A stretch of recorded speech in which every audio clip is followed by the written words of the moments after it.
wrongdoings have been alleged, and also it has been alleged that as to how the Transport Minister of Delhi was. It's time for the third edition of the prestigious Ram Jethmalani Memorial Lecture. The biggest names on the most esteemed forum. Watch the unmissable Ram Jethmalani Memorial Lecture on September 17th, only on Republic TV.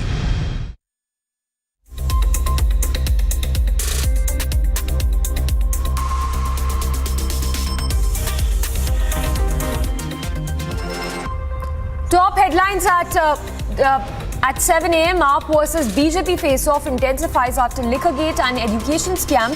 It's Delhi bus scam now. Big thaw in India-China ties, disengagement process likely to be completed today. All eyes on Gyanvapi Mandir versus Masjid case as the Varanasi court is set to deliver order today. Top court to hear over 200 PILs challenging CAA today. Supreme Court to hear petition seeking permission to amend BCCI constitution.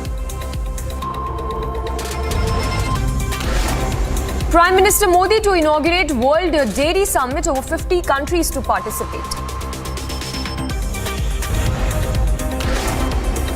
And Madrasa survey to begin in Uttar Pradesh today.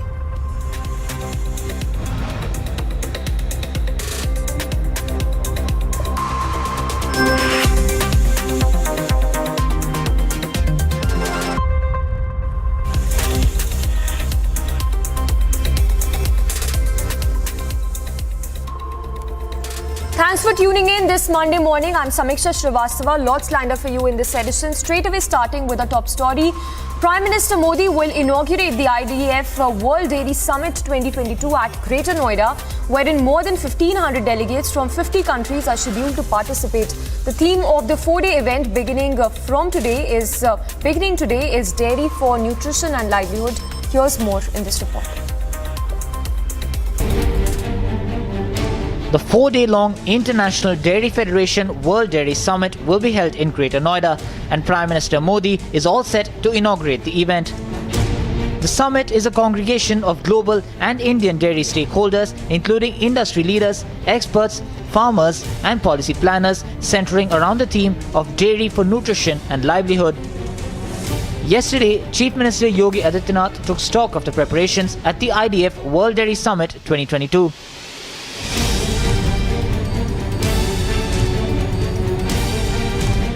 The Modi government has been trying to boost the dairy sector for a while now. In July, the Prime Minister laid the foundation stone of multiple projects at the Sabar Dairy at Gadoda Chowk. In April, the Prime Minister visited Banas Dairy Plant in Diodar in Banaskanta in Gujarat. The Prime Minister has perpetually batted for the whole of the dairy sector in boosting the economy. Hosting the World Dairy Summit will certainly be a huge boost for the Indian dairy industry. Bureau Report, Republic TV. Now, BJP Telangana Chief Bandi Sanjay Kumar will begin a 10-day long Padyatra starting today as part of BJP's mega outreach plan. The political battlefield is heating up in the state of Telangana. Telangana's BJP President Bandi Sanjay Kumar is all set to kickstart his fourth phase of the Praja Sangrama Padyatra from today. The Padyatra will be launched after performing special prayers at the Chittarama temple. An inaugural public meeting will be held at the Ram Leela grounds after the puja. Bandi Sanjay will then embark on the Padyatra for 10 days, under which multiple constituencies of Greater Hyderabad will be covered. After the party announced the mega 10-day schedule for the Padyatra, BJP hit out at the state government over the incidents in the third phase of the Padyatra. The BJP said the state created several hurdles in the last Padyatra and tried to sabotage it by arresting Bandi Sanjay Kumar.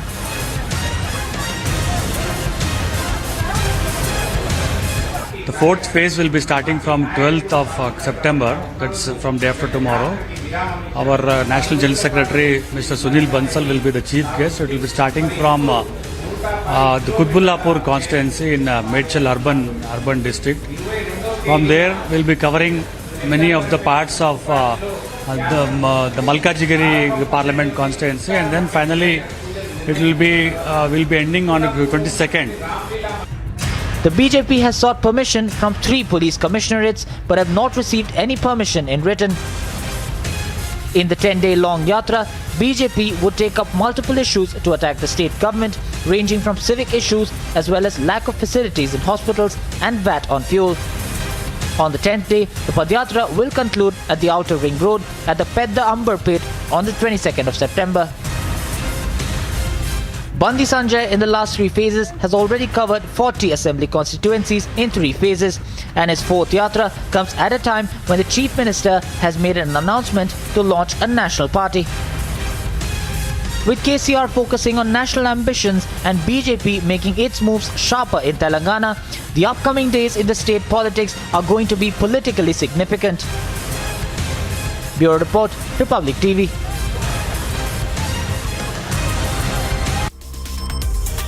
And on to more breaking news coming in. This one from Meghalaya's West Bengal district, where 6 convicts escaped from Jawai Hills on Saturday afternoon, and shockingly 4 out of 6 escapees, one of the convicts has been identified as I Love You Telang, a convict who escaped the jail, were lynched by a mob in a forest in Shapung area of Jawai in Meghalaya on Sunday. So very, very shocking news coming in, where 4 under trial prisoners who escaped from jail were allegedly killed by a mob in Meghalaya's West Bengal Hills district on Sunday. We are told that a group of 6 prisoners escaped from the Jawai jail on Saturday after they overpowered the jail staff, and 5 of them reached Shampung village on Sunday, about 70 kilometers away. The visuals on your screens as well of the inmates, the jailmates who were seen escaping, and following which 4 out of those 6 were lynched by a mob.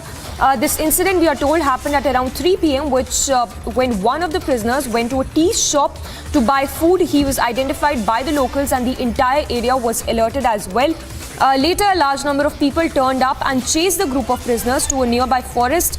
And the video also that has now gone viral of the incident, showing angry villagers armed with sticks apprehending the prisoners and beating them mercilessly. So in the visuals, you can see how these convicts were lynched by a mob. 4 prisoners, we are told, died in this attack, while 1 managed to escape. We have Anuradha also breaking that story for us. Anuradha, if you could talk to us more about this very, very shocking incident coming to light. When did this happen? We are told that 4 of the 6 convicts were lynched by the angry mob. Yes, Amiksha, the jailbreak incident in fact happened on Saturday, and after the jailbreak incident, this individuals who escaped from the jail were hiding in a nearby jungle. And yesterday, when people got to know about their presence, they seized down and lynched 4 of the prisoners who managed to escape from the Jawai district jail. In this incident, one I Love You Talang, who happens to be a murder accused and had been confessed to the crimes, was also lynched to death. Meanwhile, one managed to escape from the scene, and as per the update that we have as of now, 2 of the prisoners who escaped on Saturday are still on the run. Meanwhile, the Meghalaya police have ordered an investigation into the incident, and also we have got to know that 5 staff of the Jawai district jail, including the chief warder, have been put under suspension, and they have also been arrested for the lapses that took place on Saturday. Samiksha. Yes. Anuradha, stay with us. The bigger question here also rising, that how did the convicts really manage to escape in the first place? And 2, who was that person who shot this particular video capturing that lynching which happened on tape? Yes, Amiksha, the incident happened on Saturday afternoon, and we are getting to know that there was some major security lapses in the jail premises, due to which, taking advantage of this lapses, these 6 prisoners managed to escape from the district jail. Serious allegation of security lapse have also been raised by the public as of now. And in regards to the incident that took place on Sunday, we are still uncertain as who shot this video, which is going viral on social media platforms. But yes, we are also getting to know that in this video, one police personnel can also be seen in this video, which raises a serious question as how an incident of lynching took place if police was very much aware of their presence in the areas. Well, absolutely, Aniruddha. This is a very important point that you're telling us, that one of the police officials was also present at the spot. So several questions that the police officials will also have to answer with regard to this lynching, which was captured on tape.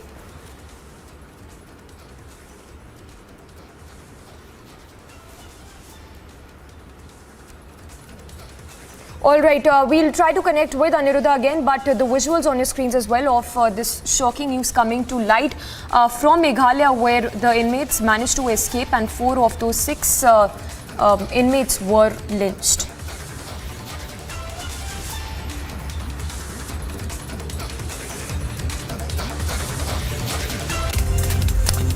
And moving on then, the Supreme Court is scheduled to hear over 200 PILs today, including a batch of petitions challenging the constitutional validity of the contentious Citizenship Amendment Act. A bench headed by Chief Justice UU Lalit is scheduled to hear the petitions challenging the validity of the CA, whose enactment had triggered widespread protests across the country. Chief Justice UU Lalit has hit the ground running, with the top court set to hear 200 PILs today. The list of businesses on the Supreme Court website shows how a bench comprising the Chief Justice and Justice S. Ravindra Bhatt has posted 220 petitions for hearing. Among the 200 cases is the petition by the Indian Union of Muslim League against the CAA. According to the list of businesses, several high-profile cases are likely to be heard, including those of Kamal Hassan's MNM, Mahua Moitra, Ramesh Chennitala, the Peace Party and Manoj Kumar, amongst others.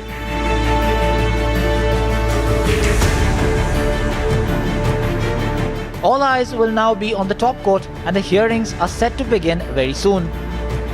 Bureau Report, Republic TV. Meanwhile, the Varanasi District Court is also set to announce its verdict on the merits of the famous Sringar Gauri Gyanvapi Masjid case on September 12th. The decision relates to the maintainability of Hindu women's plea seeking permission to worship Hindu deities at the Gyanvapi Mosque complex.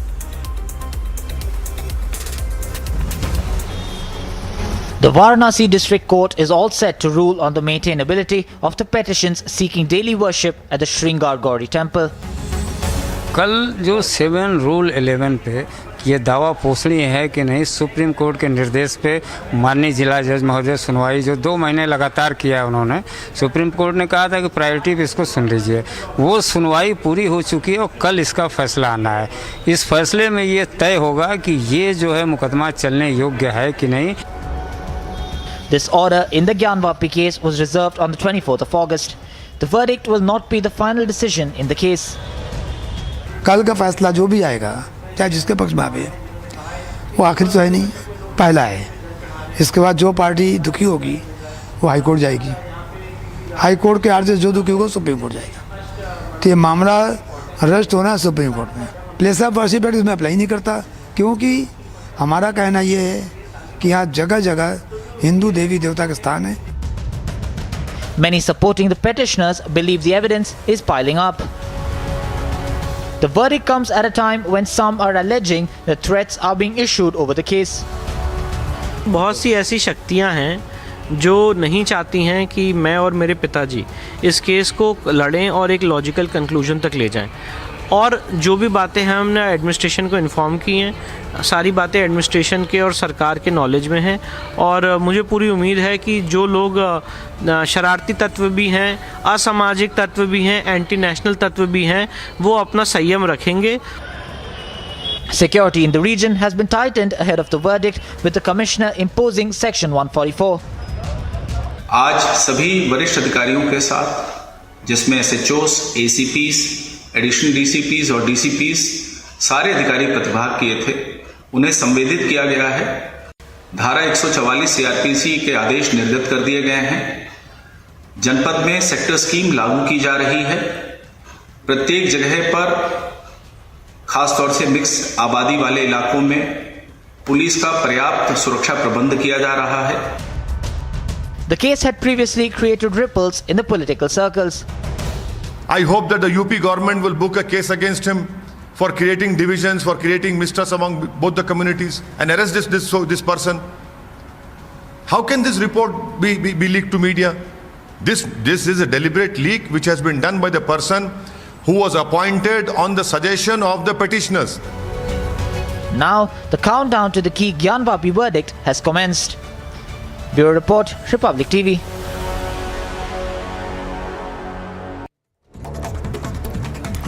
And here's news in brief. External Affairs Minister S. Jaishankar held a meeting with his Saudi counterpart on Sunday. Both the leaders held discussions on the issues of security, partnership and current global political and economic concerns. Both the leaders also agreed to work together in G20 and other international platforms. Delhi police have postponed the questioning of Jacqueline Fernandez scheduled for today. She was called by a special cell for interrogation in a case linked to money laundering case linked to conman Sukesh Chandrasekhar. An overspeeding cement mixer ran over a traffic cop in Mumbai. In Jammu, the entire tragic sequence was captured on camera. In the visuals, the victim traffic cop can be seen hit by an overspeeding vehicles and bystanders rushing to help him. However, he could not be saved. Heavy waterlogging was reported in Maharashtra's Pune after non-stop rains. Videos coming in from different parts of the city show the roads completely inundated and at some places even looking like a mini river. Dramatic visuals from Pune show vehicles inundated, including cars completely submerged on the waterlogged streets. Citizens also had a hard time to move as they attempted to wade through knee-deep water. Some were seen stuck amid the waterlogged roads as it became impossible to move. At some places in Pune, waterlogging scenes were even scarier as the rainwater entered the residential spaces as well. In one such video, the public has accessed a room of a house that is seen flooded while the items lie around in the dirty water. Two people have been injured in West Bengal's Coach Behar in a stone pelting incident. The incident is said to have taken place at a BJP rally.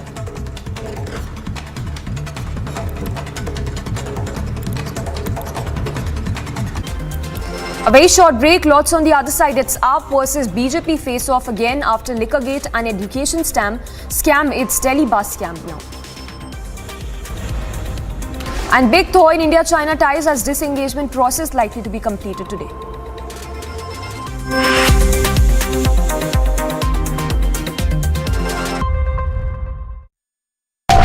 मुश्किलों को करते नाकाम, जनहित हमारा काम, देश का सम्मान, राष्ट्र सर्वोपरि सम्मेलन।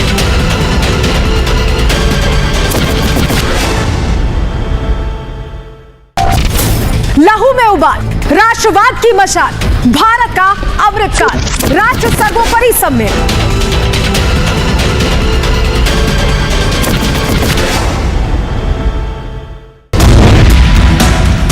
Is being alleged in the complaint in procurement of 1,000 buses, low-base buses to be used by the DTC. Inquiry will be also be initiated by the CBI after it accepts the case. CBI will question the minister in concern, that is the Minister for Transport over here.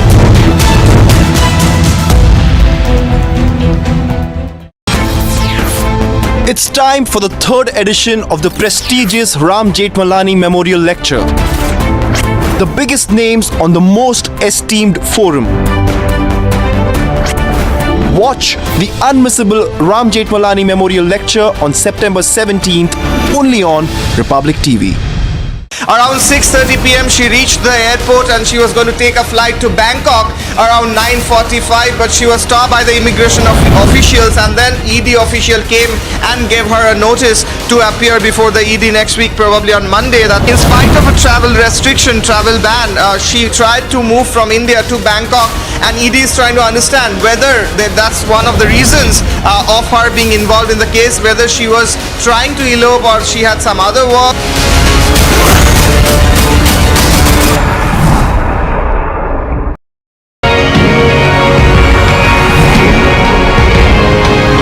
So this year's third edition of the Ram Jethmalani Memorial Series, the topic we have chosen is, has the need for a uniform civil code become an imperative today? The hijab issue, the nikah halala issue, the triple talaq issue, they've all suddenly landed up at the Supreme Court as with constitutional challenges. Had there been a UCC, perhaps these issues would have been ironed out. The speakers are both distinguished, very learned, they're well known, and this edition of the memorial lecture would make for extremely compelling viewing.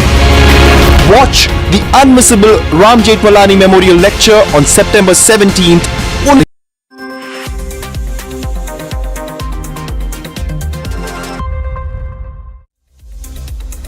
Welcome back. Now, ending speculations, Telangana Chief Minister and TRS leader K. Chandrasekhar Rao on Sunday said he's going to launch a national party soon, and the work to formulate its policies is ongoing. KCR has been eyeing a larger role in national politics and is looking to rally the support of like-minded regional parties as well. He met former Karnataka Chief Minister and JDS leader HD Kumaraswamy in Hyderabad on Sunday afternoon. On Sunday, KCR met former Karnataka Chief Minister HD Kumaraswamy. Previously, he met Nitish Kumar in Bihar, and it resulted in a discordant interaction.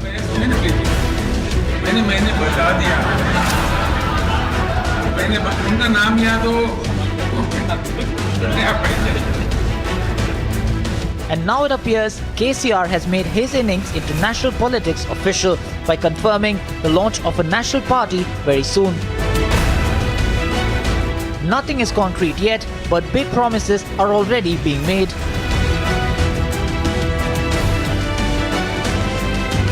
రేపు 24 తర్వాత వచ్చే లోక్సభ ఎన్నికల తర్వాత ఈ భారతదేశంలో ఎగిరేది BJP లేనటువంటి non BJP జెండాన ఎగురుతది.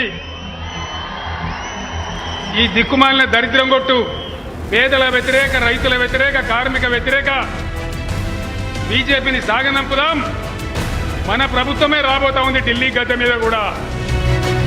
Will other regional parties extend their support to KCR, or will the exercise fizzle away even before 2024? Bureau Report, Republic TV. Moving on, the 10-day-long monsoon session of the Karnataka legislature is set to begin at Vidhan's Sauda today and is likely to be a stormy session as opposition parties have geared up to corner the Basavaraj Bommai-led BJP government on a host of issues including corruption charges, alleged scams, rains and infrastructure woes among others. All eyes are on the 10-day session of the Karnataka Legislative Assembly that begins today, with the opposition vowing to take the Basavaraj Bommai-led BJP government to task over various issues.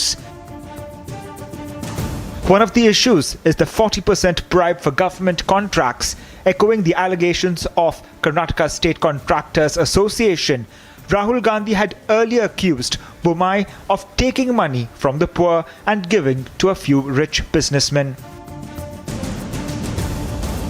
with Bommai calling the allegations politically motivated while insisting that they go to the Lokayukta.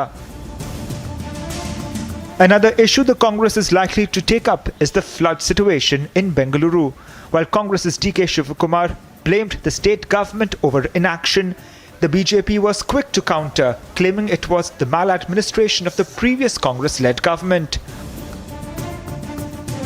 While the fight between the Congress and BJP is expected to escalate, the JDS has dropped a bigger bombshell, with H.D. Kumaraswamy's son, Nikhil, claiming that he feels it's like the last elections they would contest. ಈ 23ನೇ ಇಸ್ವಿಯ ಚುನಾವಣೆ ನಮ್ಮ ಪಾಲಿಗೆ ಒಂದು ರೀತಿ ಇದು ಒಂದು ಕೊನೆ ಚುನಾವಣೆ ಅಂತೇಳಿ ನಮ್ಮ ಪಾಲಿಗೆ ಇಲ್ಲಿಂದ ಒಂದು ಹೊಸ ಅಧ್ಯಾಯ ಶುರುವಾಗಬೇಕು ಜಾತ್ಯತೀತ ಜನತಾದಳದ ಮುಂದಿನ 25 ವರ್ಷಗಳ ಕಾಲ. As the assembly session continues till September 23rd, Karnataka's political parties are all ready to remove all their knives out, as it comes at a time when they have begun preparations for the next year's assembly elections. Bureau Report, Republic TV. Now in news from Maharashtra, a 2-hour intense rainfall in Pune city on Sunday evening left several areas waterlogged, huge traffic jams and power supply disruptions as well as flooded parking lots, disturbing the normal lives of residents. Several parts of the city also witnessed hours of power cuts. Following the heavy downpour, the heavy rainfall was followed by traffic snarls in several areas as motorists complained about long queues at several important junctions and roads in the city. Heavy rains and a city in complete mess. Visuals on your screen are from Pune. In a brief spell of rains, this is what Pune looked like. Roads inundated, looking like mini streams, huge traffic snarls, and inconvenience to commuters were the scenes in several parts of the city. Vehicles, including cars, were submerged on the flooded roads. Helpless commuters could be seen stuck, some holding their two-wheelers, struggling to wade through the waterlogged streets. And it wasn't just the roads, the flood water entered the houses. People were seen wading through knee-deep water. After the Bengaluru fiasco, yet another city where urban infrastructure has been exposed in 2-hour-long spell of rains. Bureau Report, Republic TV.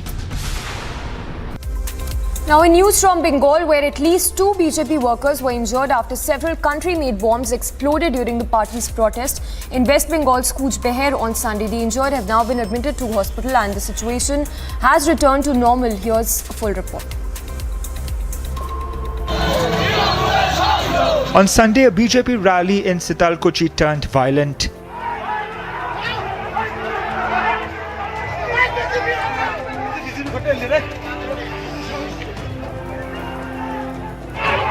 The BJP alleged that it was the TMC which attacked their rally in Mathapanga.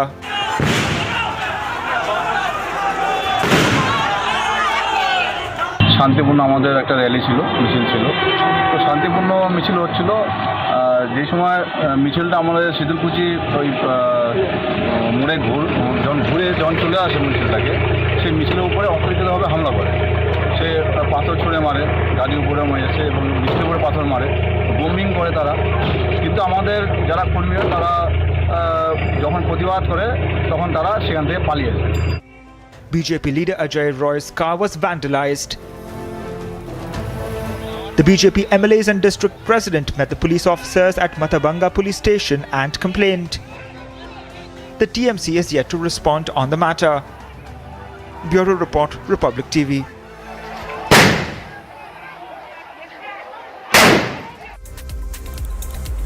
Slipping into a very short break, that's all we have for you in this edition of our broadcast. World This Morning coming up on the other side. Both houses of the UK Parliament to present their addresses to the new monarch. Shanghai Cooperation Organizational Council scheduled to convene at Uzbekistan's Samarkand.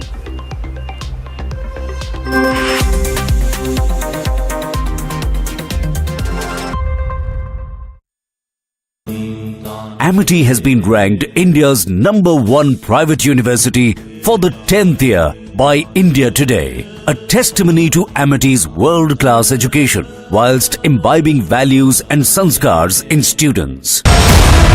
Wrongdoings have been alleged, and also it has been alleged that as to how the Transport Minister of Delhi was made the head of the particular committee which was supposed to do procurement as well as tendering of procuring 1,000 low-floor buses. After going through all the details, Lieutenant Governor recommended and also approved for the CBI probe. अपने ऊपर गंभीर भ्रष्टाचार के आरोपों से बचने के लिए एलजी साहब रोज नए नाटक कर रहे हैं। मकसद ये था कि जो हमारे मित्र हैं उन्हीं को हम ये टेंडर दें और इन मित्रों से हम भ्रष्टाचार का इत्र लगाएं।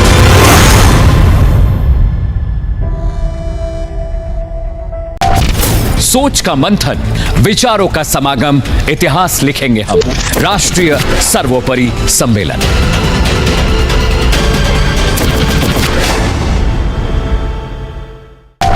मुश्किलों को करते नाकाम, जनहित हमारा काम, देश का सम्मान, राष्ट्र सर्वोपरि सम्मेलन।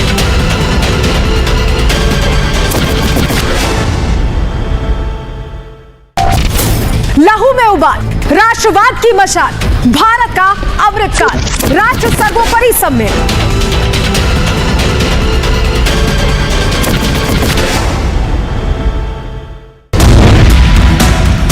Is being alleged in the complaint in procurement of 1,000 buses, low-base buses to be used by the DTC. Inquiry will be also be initiated by the CBI after it accepts the case. CBI will question the minister in concern, that is the Minister for Transport over here.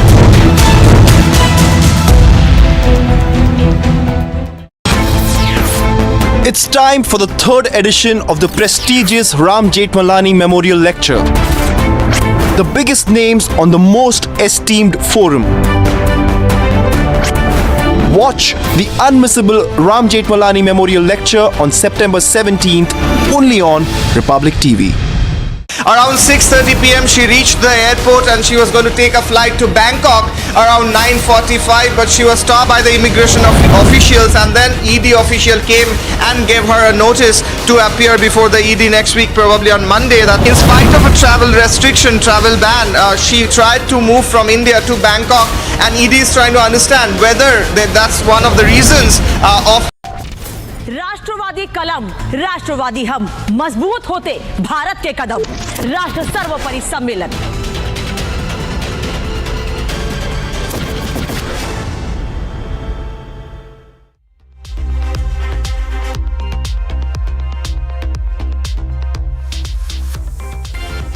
The United States marks the 21st anniversary of 9/11 attacks as President Biden gives an address to mark the event.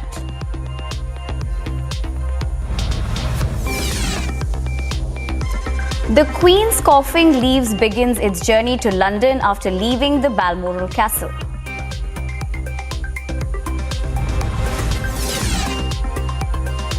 Both houses of the UK Parliament to present their addresses to the new monarch.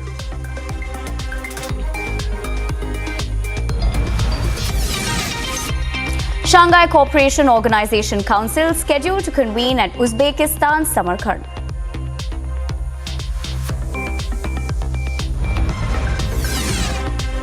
Russia's capital Moscow marks the anniversary of 875 years of its existence.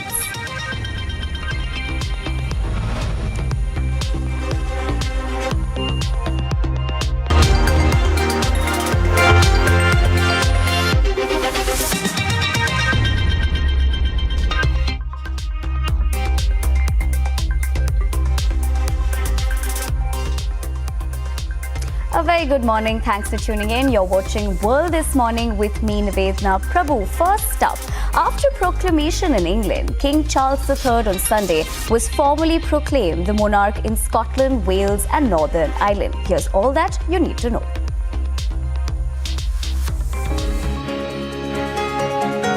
King Charles III on Sunday was formally proclaimed the monarch in Scotland, Wales and Northern Ireland. In Edinburgh, in Scotland, the proclamation was followed by a gun salute and a military band playing the anthem, God Save the King. God save the King!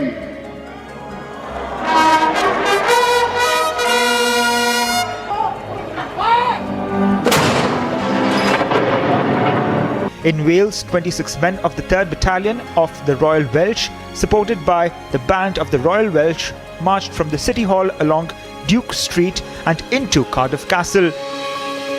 They were led by the regimental mascot, a Welsh billy goat called Lance Corporal Shenking IV and Goat Major Sergeant Mark Jackson.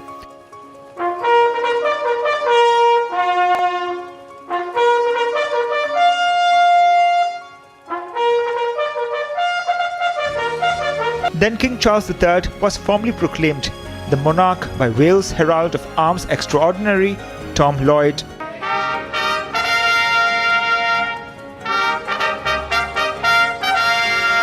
To whom we do acknowledge all faith and obedience with humble affection, beseeching God, by whom kings and queens do reign, to bless His Majesty with long and happy years to reign over us.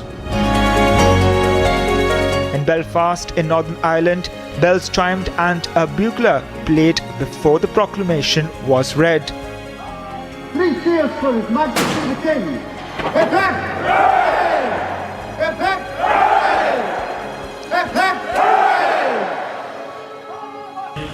With one voice and consent of tongue and heart, publish and proclaim that the Prince Charles Philip Arthur George is now, by the death of our late sovereign of happy memory, become our only lawful and rightful liege lord, Charles III. The moves in the rest of the United Kingdom came a day after the same proclamation was made in London at a pomp-filled accession ceremony steeped in ancient tradition and political symbolism. Agency report for Republic TV.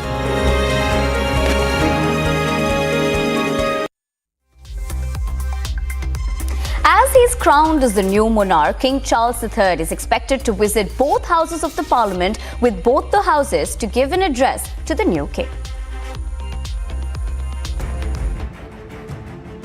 King Charles III and the Queen Consort will attend the British Parliament to receive and respond to addresses from both Houses of Parliament in Westminster Hall.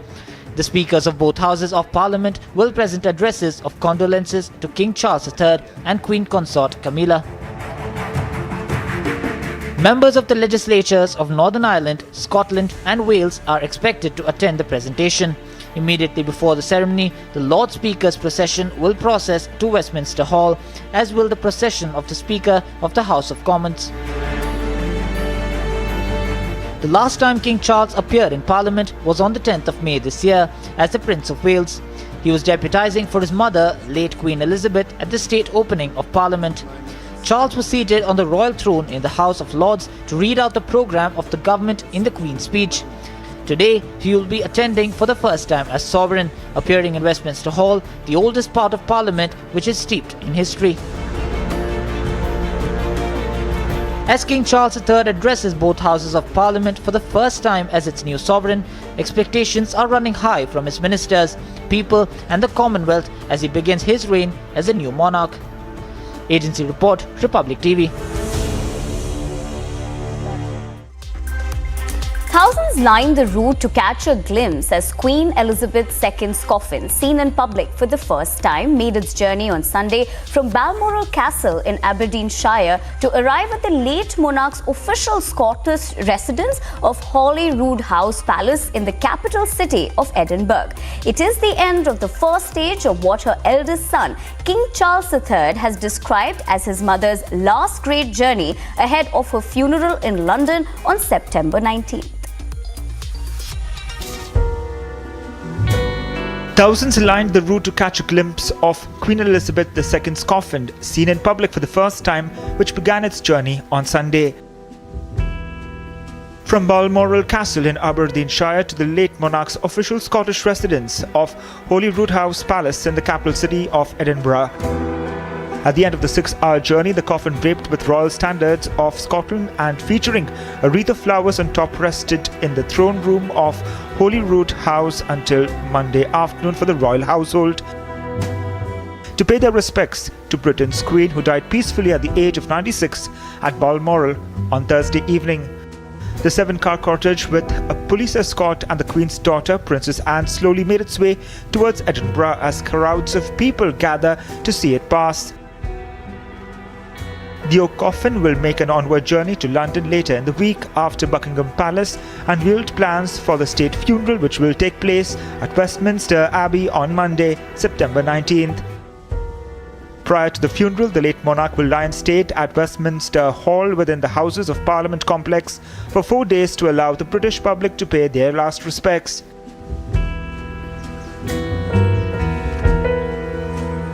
On Monday, Charles and Queen Consort Camilla will travel to Westminster Hall, where both Houses of Parliament will meet to express their condolences at the demise of the Queen. The royal couple will then travel to Scotland for an audience with Scottish First Minister Nicola Sturgeon and to attend the devolved Scottish Parliament. They are scheduled to travel to Northern Ireland on Tuesday and then later in the week to Wales.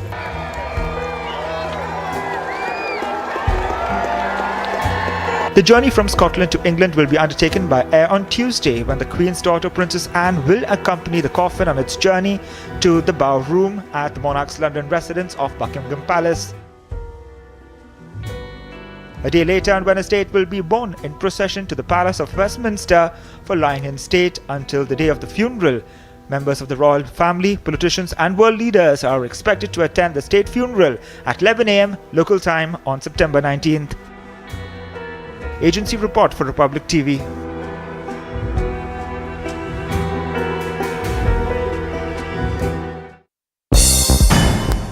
Here's also what's making news across the globe. Ukrainian soldiers filmed themselves raise their country's flag in areas of the northeastern Kharkiv region, which had been occupied by Russia. In recent days, Kyiv's army has been carrying out a large-scale counter-offensive to reclaim Russia-occupied areas.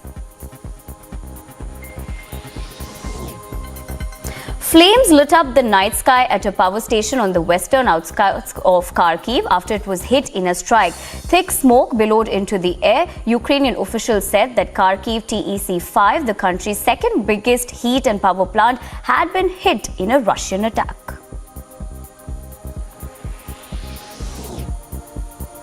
Ukrainian President Zelensky marked 200 days since the country's war against Russia began by paying tribute to the nation's military, emergency services and those who are suffering from the conflict. President Joe Biden marked the 21st anniversary of the September 11 attacks, paying tribute to extraordinary Americans who gave their lives on one of the nation's darkest days. We learned about the extraordinary courage and resolve, as I said, of the passengers on board Flight 93, who understood that they were living the open, they were there in the middle of the open shot of a new war.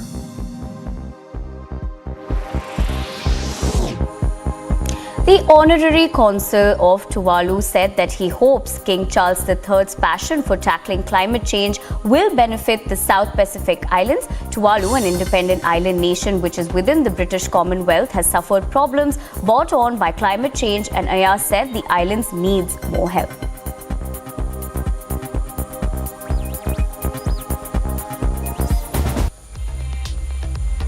Some news coming in from the world of sports. Red Bull's Max Verstappen dashed Ferrari's home hopes and won the Italian Grand Prix behind the safety car on Sunday to move potentially a race away from his second Formula One World Championship. Formula One Championship leader Max Verstappen again made light work of starting down the grid as he won the Italian Grand Prix on Sunday to leave him within touching distance of a second successive title. Not happy. I mean, I think the pace was strong today. Max was also really strong, but as we expected, to be honest. And then we stopped on that first virtual safety car, which unfortunately ended when we were in the pits. So we lost half of probably the gain that we normally have stopping in the virtual safety car. And from that moment onwards, we knew the race would be very difficult because it was a very long stint that we were happy to do if there was the benefit of stopping under virtual safety car, but we didn't have that benefit at the end. So it's like this. Verstappen now has a 116-point lead over Charles Leclerc, who finished second after another questionable strategy decision from Ferrari on its home track. With just 6 races remaining, the Dutch driver could clinch the title in Singapore next month. It was the first time Verstappen has set foot on the iconic Monza podium, with his highest previous finish being 5th in 2018. Verstappen started 7th after he was among a number of drivers hit by grid penalties, but made his way up to 3rd by the first corner of the second lap. The Red Bull driver then picked off George Russell in a Mercedes at the start of lap 5, setting up the hunt for pole sitter Leclerc in his Ferrari. Russell was 3rd ahead of Carlos Sainz Jr. and Lewis Hamilton, who had both fought through the field after starting at the back of the grid following penalties. Agency report, Republic TV.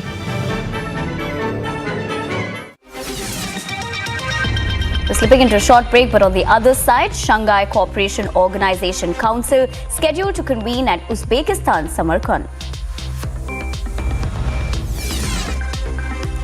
Russia's capital, Moscow, marks the anniversary of 875 years of its existence. All of this after a short break. Stay tuned.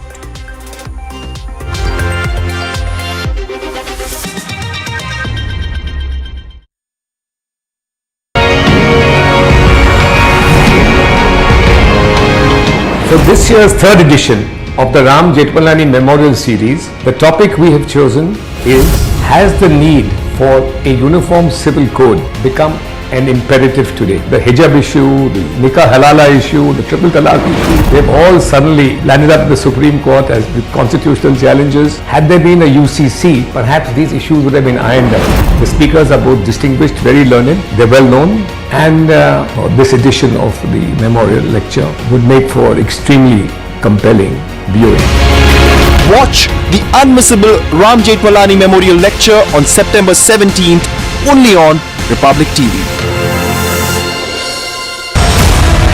Wrongdoings have been alleged, and also it has been alleged that as to how the Transport Minister of Delhi was made the head of the particular committee which was supposed to do procurement as well as tendering of procuring 1,000 low-floor buses. After going through all the details, Lieutenant Governor recommended and also approved for the CBI probe. अपने ऊपर गंभीर भ्रष्टाचार के आरोपों से बचने के लिए एलजी साहब रोज नए नाटक कर रहे हैं। मकसद ये था कि जो हमारे मित्र हैं उन्हीं को हम ये टेंडर दें और इन मित्रों से हम भ्रष्टाचार का इत्र लगाएं।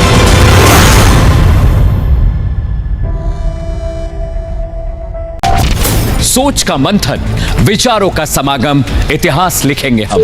राष्ट्रीय सर्वोपरि सम्मेलन।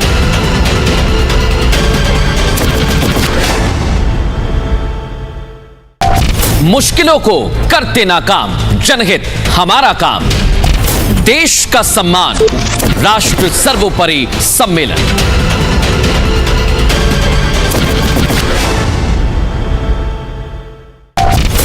लहू में उबाल, राष्ट्रवाद की मशाल, भारत का अमृतकाल, राष्ट्र सर्वोपरि सम्मेलन।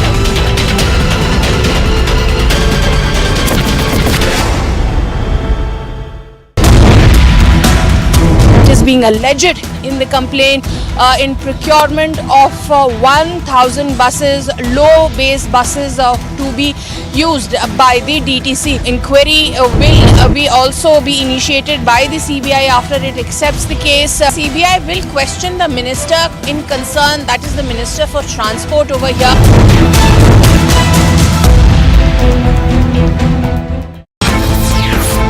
It's time for the 3rd edition of the prestigious Ram Jethmalani Memorial Lecture.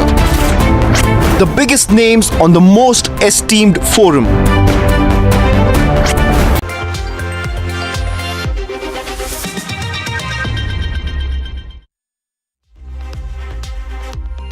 Welcome back. People of the United States paid tribute to the victims of the terror attacks on the 11th of September in 2001 with the tolling bell which marks 21 years of the attack. The 9/11 anniversary commemoration at Ground Zero began with the tolling bell and a moment of silence. 21 years after the start of the deadliest terror attack on US soil. Victims' relatives and dignitaries were gathering on Sunday at all three places where the hijacked jets crashed on the 11th of September 2001. The World Trade Center in New York, the Pentagon, and a Pennsylvania field. And my brother-in-law, Daniel Francis McGinley. Danny, you are in our hearts every day. Your 5 now adult children, Terrence, Maddie, Peter, Ann, and Pat, are thriving. Like you, and with Peggy's guidance, they are kind, caring, and very fun people, succeeding in their careers and in life. We celebrate you all today. Vice President Kamala Harris attended the ceremony in New York, but by tradition, no political figures speak at the Ground Zero ceremony. The observance centers instead on relatives reading aloud the names of the dead. Peter, Craig, Albert. Readers often add personal remarks that form an alloy of American sentiments about the 11th of September. Grief, anger, toughness, appreciation for first responders and the military, appeals to patriotism, hopes for peace, occasional political barbs, and a poignant accounting of the graduations, weddings, births, and daily lives that victims have missed.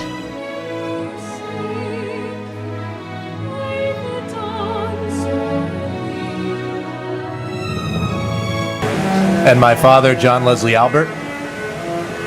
I was 13 years old in September of 2001. We had a wonderful relationship to date, but I ask, how well does a 13-year-old boy really know his father? The reality is that I, along with countless other children who lost parents, missed out on countless memories, moments, conversations. So while the grief recedes a bit with time, the permanent absence of my father is just as palpable today as it ever was. A few readers note recent events this year, ranging from the still ongoing coronavirus pandemic to Russia's war in Ukraine. Some relatives also lament that a nation which came together to some extent after the attacks has since splintered apart. So much so that the federal law enforcement and intelligence agencies, which were reshaped to focus on international terrorism after 9/11, now see the threat of domestic violent extremism as equally urgent. President Joe Biden spoke at the Pentagon while First Lady Jill Biden attended the memorial in Shanksville. The attacks killed nearly 3,000 people, spurred a US war on terror, and affect American politics and public life to this day. Agency report, Republic TV.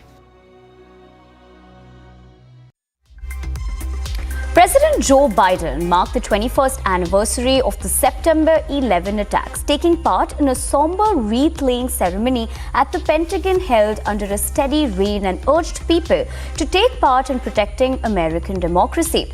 Americans are remembering the 9/11 with tear-choked tributes and pleas to never forget 21 years after the deadliest terror attack on the US soil. Victims' relatives and dignitaries are gathering on Sunday at all three places where hijacked jets crashed on September 11, 2001, the World Trade Center in New York, the Pentagon, and a Pennsylvania field. Take a look. I hope we'll remember that in the midst of these dark days, we dug deep, we cared for each other, and we came together. You know, we regained the light by reaching out to one another and finding something all too rare, a true sense of national unity. To me, that's the greatest lesson of September 11. Not that we will never again face a setback, but that in the moment of great unity, we also had to face down the worst impulses: fear, violence, recrimination directed against Muslim Americans, as well as Americans of Middle Eastern and South Asian heritage. It's that for all our flaws and disagreements, in the push and pull of all that makes us human, there is a nation that cannot accomplish. There's nothing this nation cannot accomplish when we stand together and defend with all our hearts that which makes us unique in the world, our democracy. We're not only a nation based on principles, but we are based on an idea, unlike we're the most unique nation in the world. An idea that everyone is created equal and should be treated equally throughout their lives. We don't always live up to it, but we've never walked away from it. That's what makes us strong. That's what makes us who we are. And that's what those hijackers most hoped to destroy when they targeted our buildings and our people. They failed. Going on to some other news, the city of Moscow was decked up as Russians marked the 875th anniversary of the nation's capital. From concerts to cultural events, here's how Russians celebrated Moscow's 875th anniversary. A festive atmosphere engulfed the city of Moscow, with celebrations and concerts taking place around the Russian capital.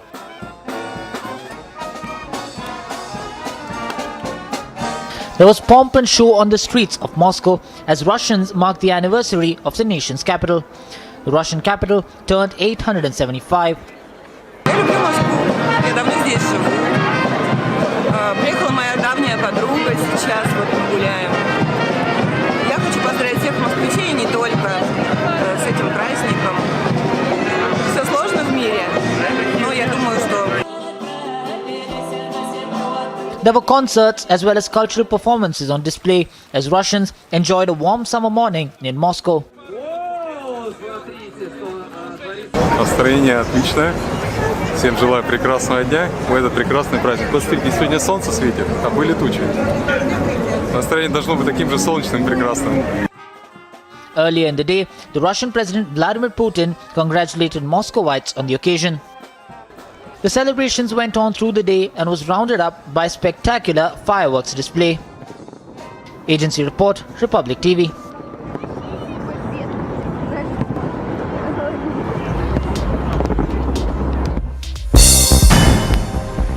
Here's what's making news in the world of sports. Carlos Alcaraz used his combination of energy and maturity to beat Casper Ruud in the US Open final to earn his first Grand Slam title at the age of just 19 and become the youngest man to be ranked number 1. Formula One Championship leader Max Verstappen again made light work of starting down the grid as he won the Italian Grand Prix to leave him within touching distance of a second successive title. Now Max now has a 116-point lead over Charles Leclerc, who finished second after another questionable strategy decision from Ferrari on its home track.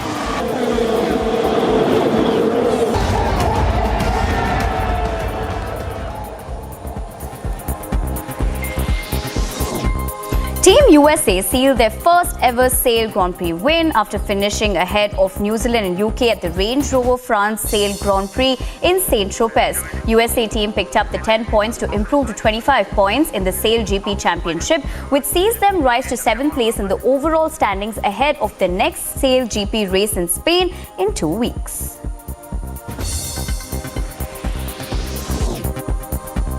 Barbara and Katrina powered back from a set 4-1 down to defeat Kathleen McNally and Taylor Townsend in Sunday women's doubles final at the US Open. The unseeded All-American pair, both of whom won multiple Grand Slam double titles in their junior careers, looked unstoppable in the first set, and with Czechs seemingly outgunned, a major shock looked likely.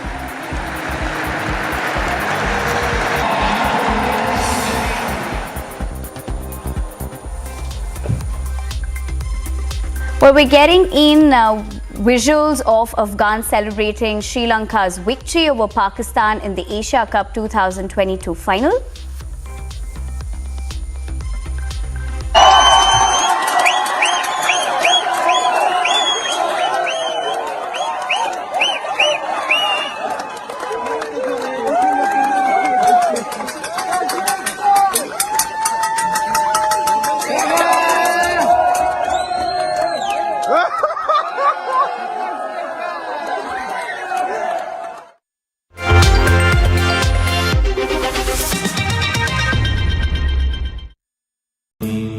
Amity has been ranked India's #1 private university for the 10th year by India Today, a testimony to Amity's world-class education whilst imbibing values and sanskars in students. It's time for the third edition of the prestigious Ram Jethmalani Memorial Lecture. The biggest names on the most esteemed forum. Watch the unmissable Ram Jethmalani Memorial Lecture on September 17th only on Republic TV. Around 6:30 p.m. she reached the airport and she was going to take a flight to Bangkok around 9:45, but she was stopped by the immigration officials, and then ED official came and gave her a notice to appear before the ED next week, probably on Monday. That in spite of a travel restriction, travel ban, she tried to move from India to Bangkok, and ED is trying to understand whether that's one of the reasons of her being involved in the case, whether she was trying to elope or she had some other work.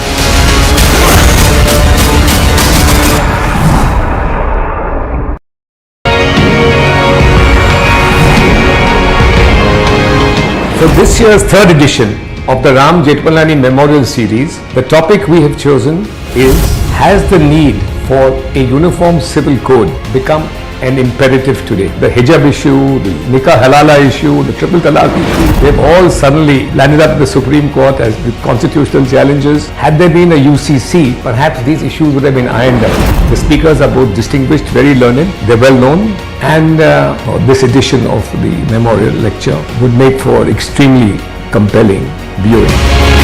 Watch the unmissable Ram Jethmalani Memorial Lecture on September 17th only on Republic TV.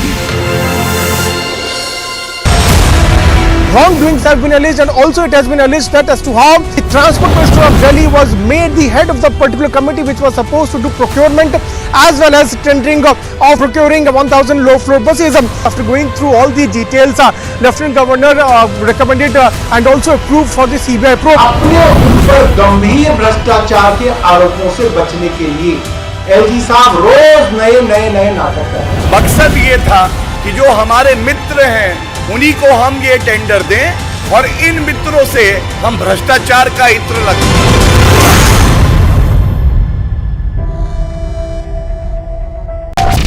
सोच का मंथन, विचारों का समागम, इतिहास लिखेंगे हम। राष्ट्रीय सर्वोपरि सम्मेलन।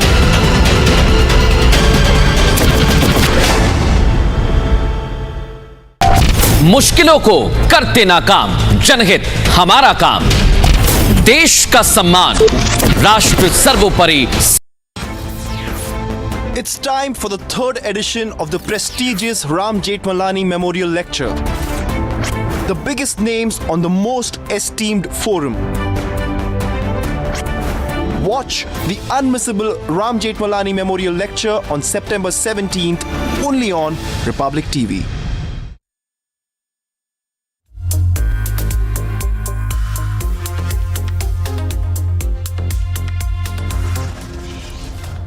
The Aam Aadmi Party versus BJP face-off intensifies after liquor gate and education scam. It's Delhi bus scam now. Big thaw in India-China ties. Disengagement process likely to be completed today. All eyes on the Gyanvapi Mandir versus Masjid case as the Varanasi court is set to deliver its order. Top court to hear over 200 PILs challenging the CAA today. Prime Minister Modi to inaugurate the World Dairy Summit. Over 50 countries are participating. And surveys of unrecognized madrasas begin in Uttar Pradesh. Report to be submitted by the 25th of October.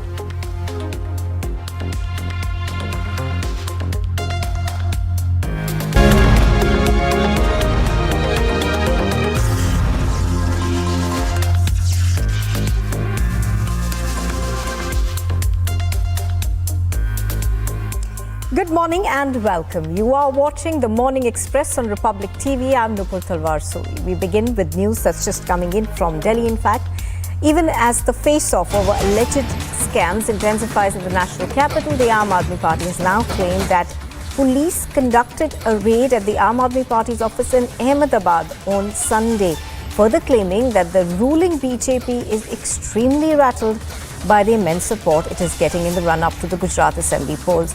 Now, leaders of the Aam Aadmi Party's Gujarat unit have said on Twitter that the raid was carried out soon after the Delhi Chief Minister Arvind Kejriwal arrived at Ahmedabad. Reacting to the development, Kejriwal has said that the Gujarat police found nothing at the party's office as the leaders and workers of the Aam Aadmi Party are honest. Now, there was no immediate response from the Gujarat police to the Aam Aadmi Party's claim. So we are still waiting for the Gujarat police to give out a response to this claim that's been made by the Aam Aadmi Party. Priyanka Sharma reporting on this. She's joining us on the phone line. Priyanka, good morning. Priyanka, give us more details as to what really happened, and also, obviously, we are still awaiting a response from the Gujarat police as to why the raid took place. Well, absolutely no, for as of now, these are claims that have been made by the Aam Aadmi Party. In fact, this is Ishudan Gadvi who had tweeted yesterday, and he had stated that there was a hour-long raid, in fact, that was carried out by the Gujarat police at the Aam Aadmi Party office in Ashram Road area of the city. But as of now, the police has not responded to it. And we also see that it had been escalated by Arvind Kejriwal, who had also spoken about how these raids, these alleged raids, in fact, were because that the government of Gujarat had been spooked by the Aam Aadmi Party and the kind of campaigning that the Aam Aadmi Party had been doing in the state of Gujarat. And now these are in fact being used for political posturing by Arvind Kejriwal and Ishudan Gadvi as well, where they're claiming that right after the raids that were carried out in the national capital and the kind of cases that are being registered against the Aam Aadmi Party leaders, now we see that there are raids that are also being carried out in Gujarat as soon as Arvind Kejriwal had arrived, because mind you, he's here for a 2-day visit here in Gujarat, in Ahmedabad specifically. Yesterday late night he had arrived, and right after that Ishudan Gadvi has claimed that there were raids that were being carried out at the Aam Aadmi Party office. As of now, the police has not responded. In fact, they have said that there were no raids that had been carried out. But these are the claims that have been made by the Aam Aadmi Party leader. All right, Priyanka Sharma reporting on that. Thank you for joining us. Let's also cut across live to Piyush Shori, who joins us from New Delhi. Now, Piyush, back in Delhi, of course, there is another tussle that's brewing between the Aam Aadmi Party and the BJP. This one, of course, over what the BJP says is a scam in Delhi's buses. So we are expecting that to peak today as well? As you rightly said, the political slugfest between Aam Aadmi Party and BJP continues, and Aam Aadmi Party is right now again embroiled in another scam. This time it is about procurement of 1,000 low-floor buses.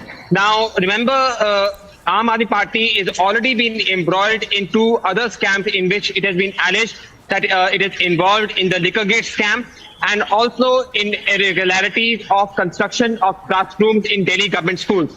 And now with another controversy of it being involved in corruption of procuring 1,000 low-floor buses, there have been several scams in which the BJP is alleging the Aam Aadmi Party is involved in.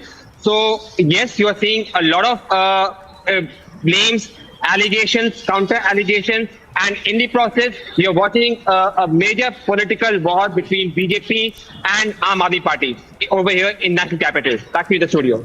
All right, Piyush Shori bringing us the latest on that. Thank you for joining us. As Piyush was pointing out, of course, we are expecting the slugfest to continue today.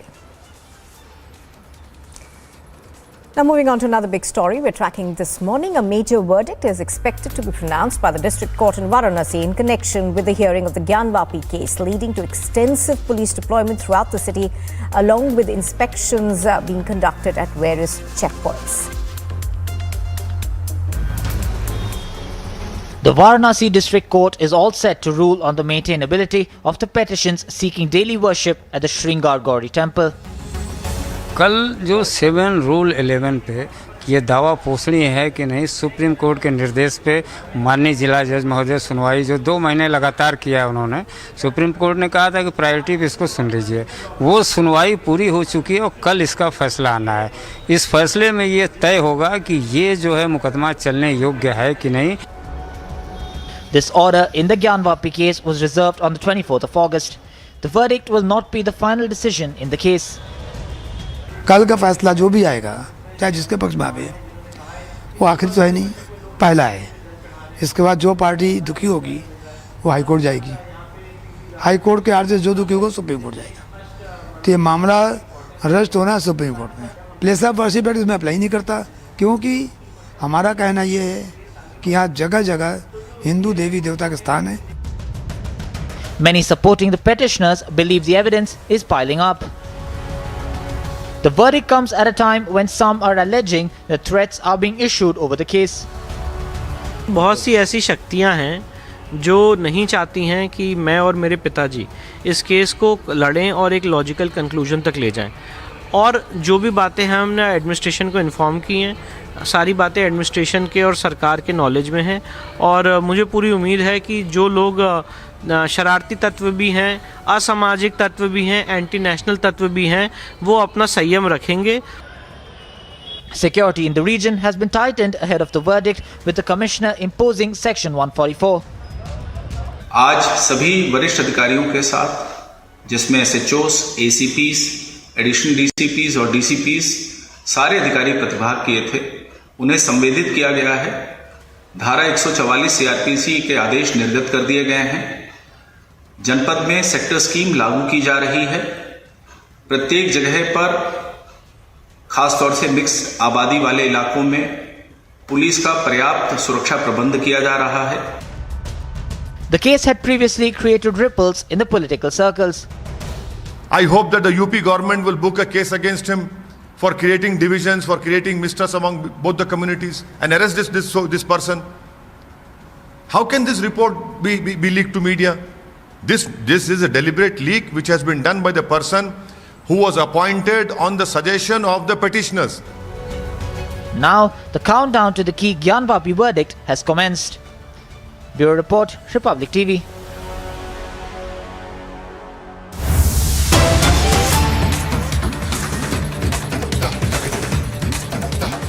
In fact, we're just cutting across to pictures that we are getting from outside the Varanasi court, where the Gyanvapi case is going to be heard.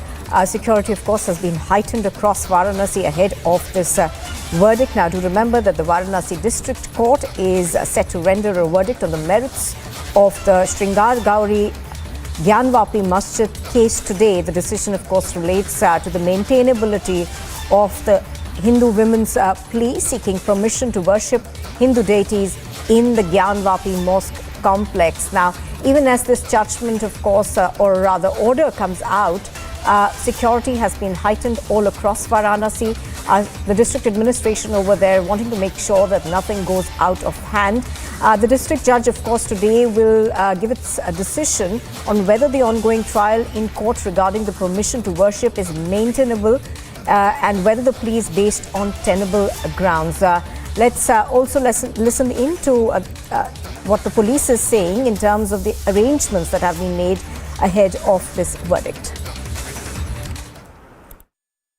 न्यायालय के द्वारा एक महत्वपूर्ण मामले में निर्णय सुनाए जाने की संभावना के दृष्टिगत आज सभी वरिष्ठ अधिकारियों के साथ, जिसमें SHOs, ACPs, एडिशनल DCPs और DCPs सारे अधिकारी प्रतिभाग किए थे, उन्हें संवेदित किया गया है। धारा 144 CRPC के आदेश निर्गत कर दिए गए हैं। जनपद में सेक्टर स्कीम लागू की जा रही है। प्रत्येक जगह पर खासतौर से मिक्स आबादी वाले इलाकों में पुलिस का पर्याप्त सुरक्षा प्रबंध किया जा रहा है। जो हमारे पेट्रोल की गाड़ियां हैं, यानी कि PRV व्हीकल्स हैं, उनको स्ट्रेटेजिक लोकेशंस पे स्टेशन किया जा रहा है। QRTs की टीम गठित कर दी गई है। प्रत्येक QRT के साथ में एक इंस्पेक्टर रैंक के अधिकारियों को लगाया गया है और हम लोग का प्रयास है कि कानून व्यवस्था की स्थिति किसी भी दशा में आउट ऑफ कंट्रोल ना हो, अक्षुण्ण बनी रहे। इसके तहत हमने अपनी पूरी एक्सरसाइज और होमवर्क करा है। All right, so that was the police over there putting in place a large number of arrangements to make sure that the day goes off peacefully, as we are expecting an order today in the Gyanvapi case.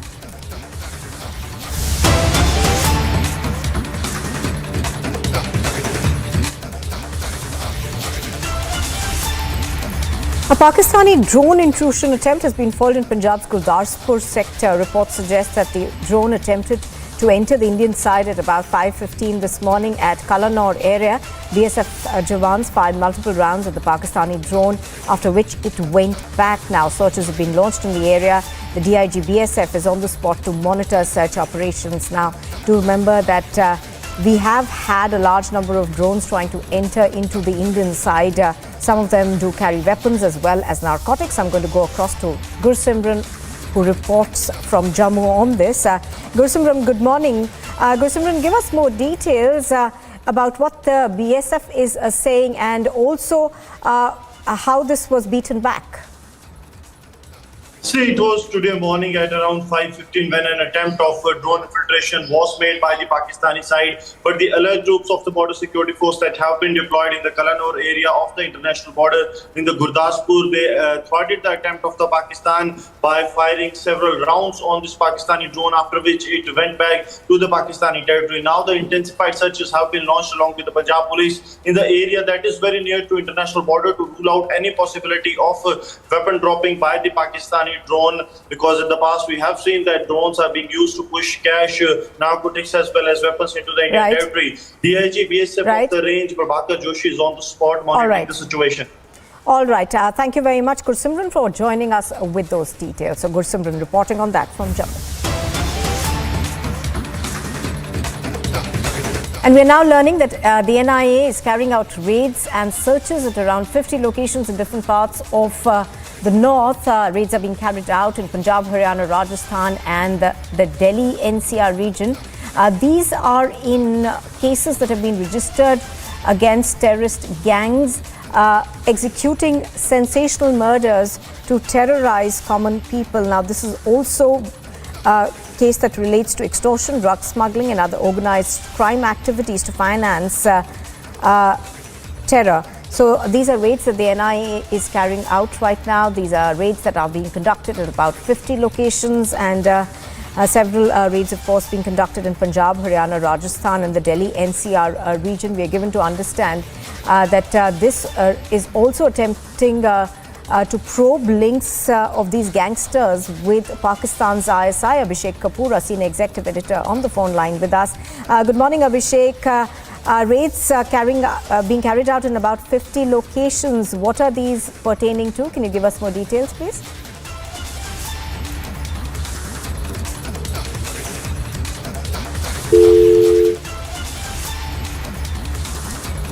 All right, we're going to go back to Abhishek in just a bit, but here's what we know so far. We are told that these raids are being conducted at various locations in the north. These are Punjab, Haryana, Rajasthan and the Delhi NCR region.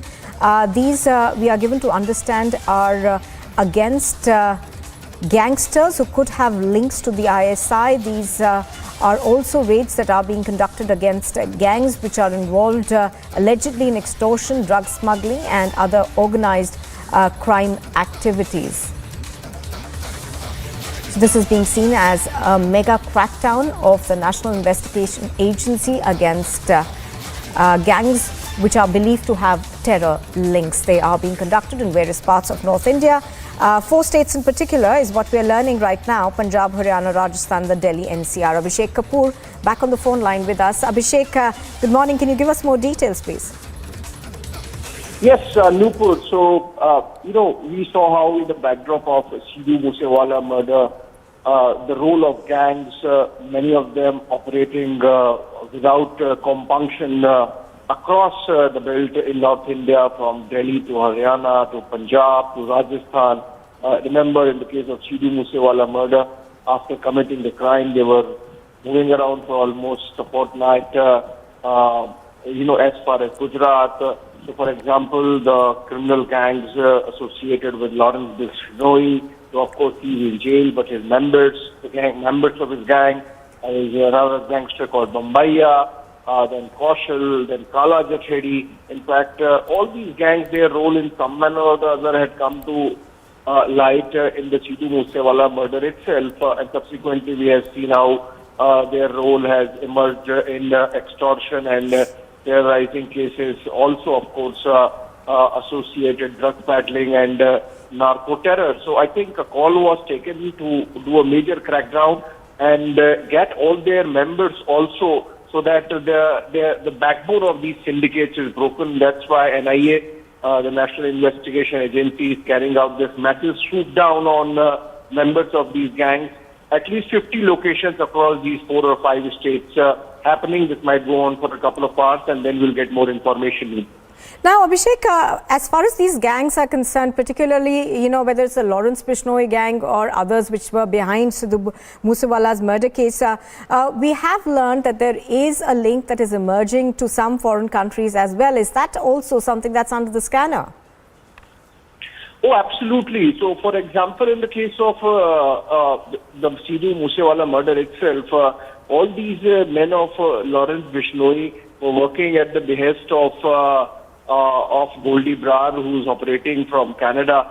And similarly, we have seen a murder of an RSS activist was carried out in Punjab by men of one of these gangs at the behest of ISI. In fact, both in the case of Sidhu Moosewala and in the case of the murder of RSS activist, there were links going directly up to Pakistan and some Khalistani terrorists backed by the ISI. So, it's a complex chain which connects these gangs, sometimes small ruffians, members of these gangs, right up to the Pakistani deep state, to narco terror, to, those anti-India elements within countries like Canada, like Germany, like they're embedded there, and then they're carrying out those anti-India activities, coordinating those activities. And of course, when it comes to narco terror, then of course Afghanistan. So all those things are connected, and that's why an in-principle decision was really taken to break the backbone of these networks, and that's why this swoop down happening, Nupur. And as I said, at the moment it's complete, we'll get more information as to what was the plan and how it was carried out and how many arrests have been made. It's likely there a dozen odd or more arrests might end up being made by the time this entire operation is completed in a few hours. Right, absolutely, Abhishek. In the wider sense of, the problem, we've had a re-emergence of gang wars in Punjab and, in various areas of up north. This also an attempt perhaps by the NIA to essentially deal with this, because, it was quite unheard of to see these murders happening in broad daylight in Punjab. But now, that's something that's back to haunt the state. Well, yes. So what happens is, Nupur, that these gangs have been operating for a while, and as I said, in many instances, without compunction, without checks, without fear, and across the states. So it's not just Punjab. It's, for example, in the case of Moosewala, all the operatives came from Bishnoi gang, and Bishnoi himself being in jail. So imagine the deep-rooted tentacles that they have, that they can really operate out of jails as well. And they affect common men, they affect businessmen, they indulge in extortion. I mean, essentially these are extortion rackets, scavenging on small business and enterprises and taking protection money, extortion money, and then channelizing that to, spread their tentacles, getting into drug trade, and then of course narco terror, and then these targeted killings. So I think this was going on for a while, irrespective of state administration, and sometimes in fact what they would do is, like it comes out again in the Sidhu Moosewala, which is the latest example, they would operate from one state, carry out crime in another state, and vamoose into third state for the time being, and then come back. Also, they would be using freelance shooters who would be just after the crime melding away in the masses without a crime history. So I think all those things are there on the table, being dissected, and that's why a call was taken to get into it by an agency like NIA, because remember, these are trans-state crimes. These are not limited to one state, and that's why it was decided to let National Investigation Agency, which otherwise only deals with anti-terror cases, to get into these gangsters and these gangs and break their back, and that's why these raids.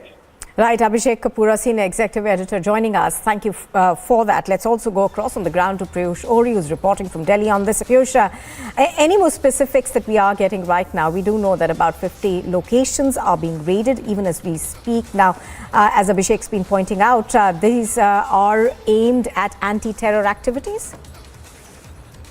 So, as rightly pointed out by Abhishek, that yes, these raids are mostly conducted in order to curb the anti-national activities in which most of these gangs are involved in. Now, what we've been told over here is that not only Lawrence Bishnoi, of which is the main person, and his henchmen, are being targeted in these raids, but there are also other members who are primarily involved in these nefarious activities that are being raided, and the antecedents and their whereabouts are being found out by the NIA. Primarily in Delhi, where these raids are conducted, we have been told that areas that are mostly in southwest Delhi, that are bordering Haryana and Rajasthan, those areas are being raided because it is these areas where most of these gangsters have their hubs in.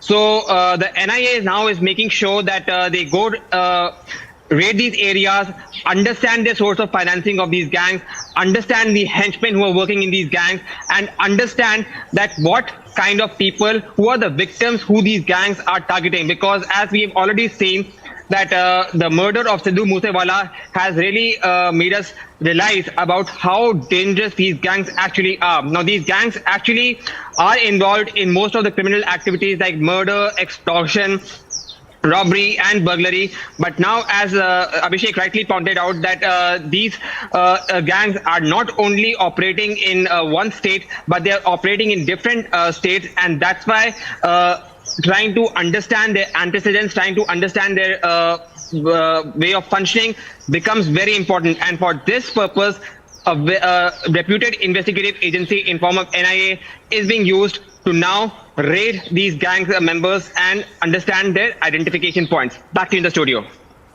Right, Piyush, as we are pointing out, of course, obviously the fear that's there is that like Sidhu Moosewala's murder case, it did shake us a bit because, it hasn't been, we haven't seen this really for a number of years now, that someone is killed like this, someone who's been granted protection in broad daylight. And obviously that has brought the focus back on these gangs, which also do enjoy support from other countries. For instance, Goldie Brar, of course, is operating from Canada. So those are things also under the scanner, perhaps?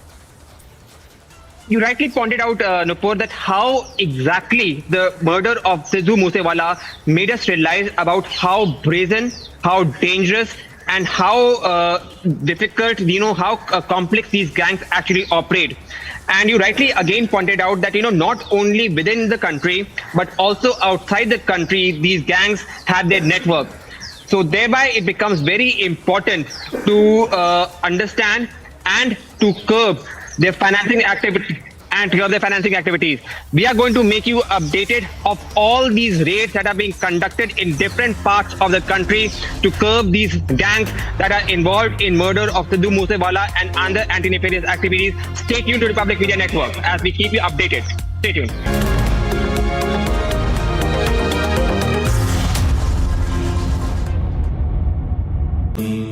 Amity has been ranked India's #1 private university for the 10th year by India Today, a testimony to Amity's world-class education whilst imbibing values and sanskars in students. मुश्किलों को करते नाकाम, जनहित हमारा काम, देश का सम्मान, राष्ट्र सर्वोपरि सम्मेलन।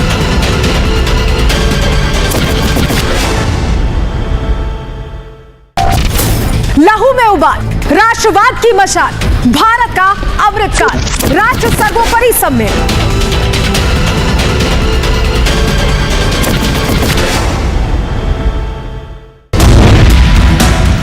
what is being alleged in the complaint in procurement of 1,000 buses, low base buses to be used by the DTC. Inquiry will be also be initiated by the CBI after it accepts the case. CBI will question the minister in concern, that is the Minister for Transport over here.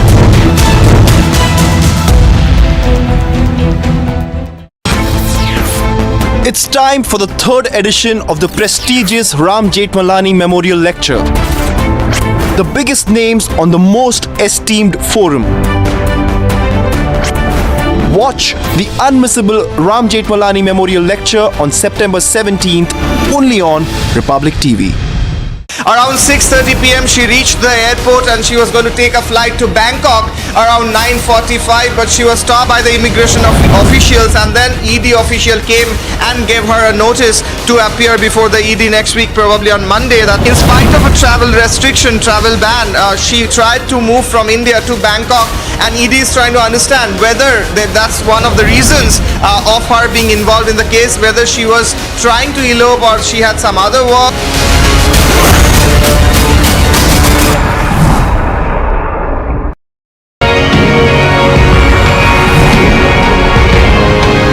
For this year's third edition of the Ram Jethmalani Memorial Series, the topic we have chosen is, has the need for a uniform civil code become an imperative today? The hijab issue, the nikah halala issue, the triple talaq issue, they've all suddenly landed up in the Supreme Court as with constitutional challenges. Had there been a UCC, perhaps these issues would have been ironed out. The speakers are both distinguished, very learned, they're well known, and this edition of the memorial lecture would make for extremely compelling viewing. Watch the unmissable Ram Jethmalani Memorial Lecture on September 17th only on Republic TV.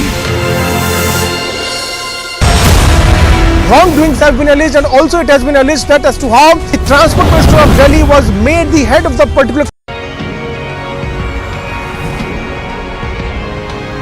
For this year's third edition of the Ram Jethmalani Memorial Series, the topic we have chosen is, has the need for a uniform civil code become an imperative today? The hijab issue, the nikah halala issue, the triple talaq issue, they've all suddenly landed up in the Supreme Court as with constitutional challenges. Had there been a UCC, perhaps these issues would have been ironed out. The speakers are both distinguished, very learned, they're well known, and this edition of the memorial lecture would make for extremely compelling viewing. Watch the unmissable Ram Jethmalani Memorial Lecture on September 17th only on Republic TV.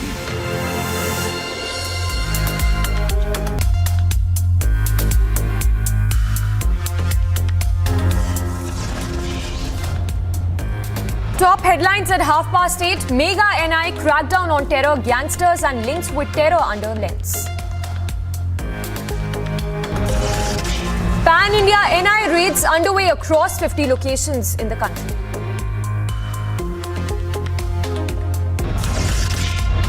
AAP versus BJP face-off intensifies after Liquorgate and education scam. It's Delhi bus scam now.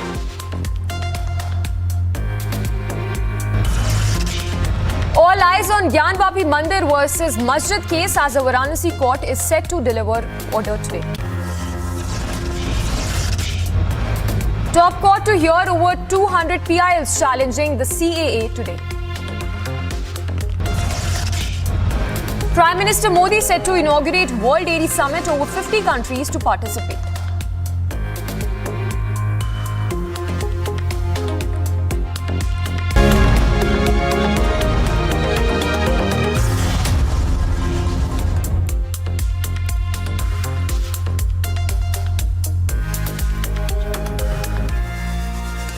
Thanks for tuning in this Monday morning. You're watching The Morning Express and I'm Samiksha Srivastava. Lots lined up for you in this edition. Straight up, starting with breaking news coming in. And starting with news coming in from West Bengal, where Abhishek Banerjee's sister-in-law is set to be quizzed by the Enforcement Directorate today. Remember, Priyanka, Abhishek Banerjee's sister-in-law, Menika Gambhir, was on Saturday evening stopped by the ED at the Kolkata airport from flying abroad and was handed over summons to join the investigation. in a money laundering case. The ED is set to quiz Menaka Gambhir today. In fact, Priyanka Tibrewal has also reacted. BJP leader Priyanka Tibrewal has reacted to this ED summons to Abhishek Banerjee's sister-in-law. Let's listen into what Menaka Gandhi, what Priyanka Tibrewal had to say on the summons by the Enforcement Directorate to Abhishek Banerjee's sister-in-law. See, it's an ongoing investigation. The ED and the CBI are doing the investigation, and she was also summoned earlier, and she was asked not to leave the country. That is the reason that the same was, the message was passed at the airport as well. And yesterday night, we have seen that very quietly she was trying to slip out from the country, and she was caught at the airport. And that's the reason that a notice has been served to her and summons have been given, and she's been asked to appear again on Monday. Now, again, the question remains that Abhishek Banerjee, with so much of courage, he is facing the investigation, and he said that he is the Pushpa who will not bend. So why, if you are so honest, why are you ensuring that your sister-in-law leaves the country? This is basically because there are links to the account of his wife Ruchika Narula with the sister-in-law. And Kishle also joining us from the Bangla newsroom. Kishle, if you could talk to us more on this, about the money laundering charges that Abhishek Banerjee's sister-in-law is facing, as she is said to be quizzed by the ED today.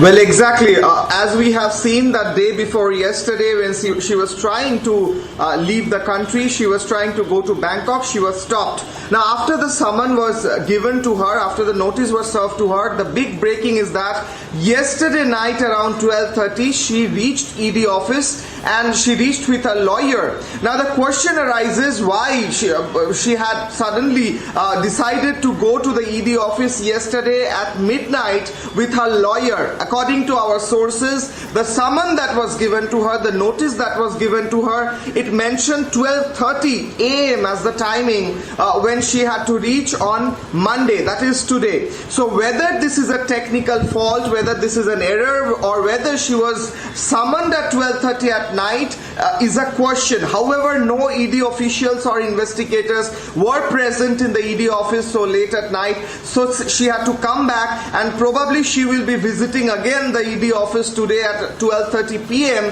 That's what we are tracking right now. So the big breaking is that Menaka Gambhir, she tried to leave the country, but as she has been restricted from visiting any other country, she was stopped at the airport and then she was summoned. Yesterday night she visited ED office, but there were no officials, so today she is probably visiting again. Samiksha. Yes, and Kishle, just to continue on that point, if you could talk to us more about these money laundering charges for which she's been summoned by the ED today.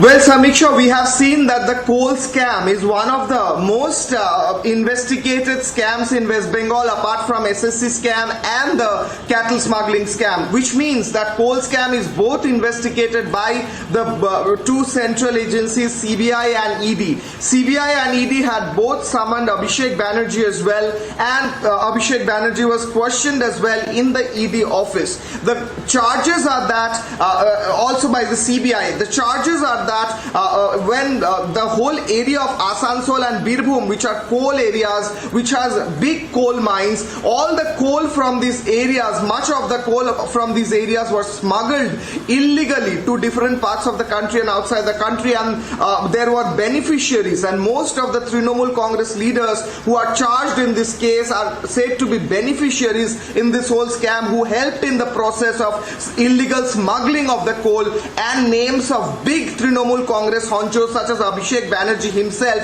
has also come up, and as Priyanka Tibrewal also said in her reaction, his wife as well, Rujira, has also been questioned. Now, whether his sister-in-law Menaka Gambhir is herself directly involved in this whole process of scam, or whether she has been helping in some other way, what is her exact role is what ED and CBI is trying to explore and investigate. However, ED has come to know know that she has got certain benefits from this whole scam. Therefore, they are trying to investigate and question her.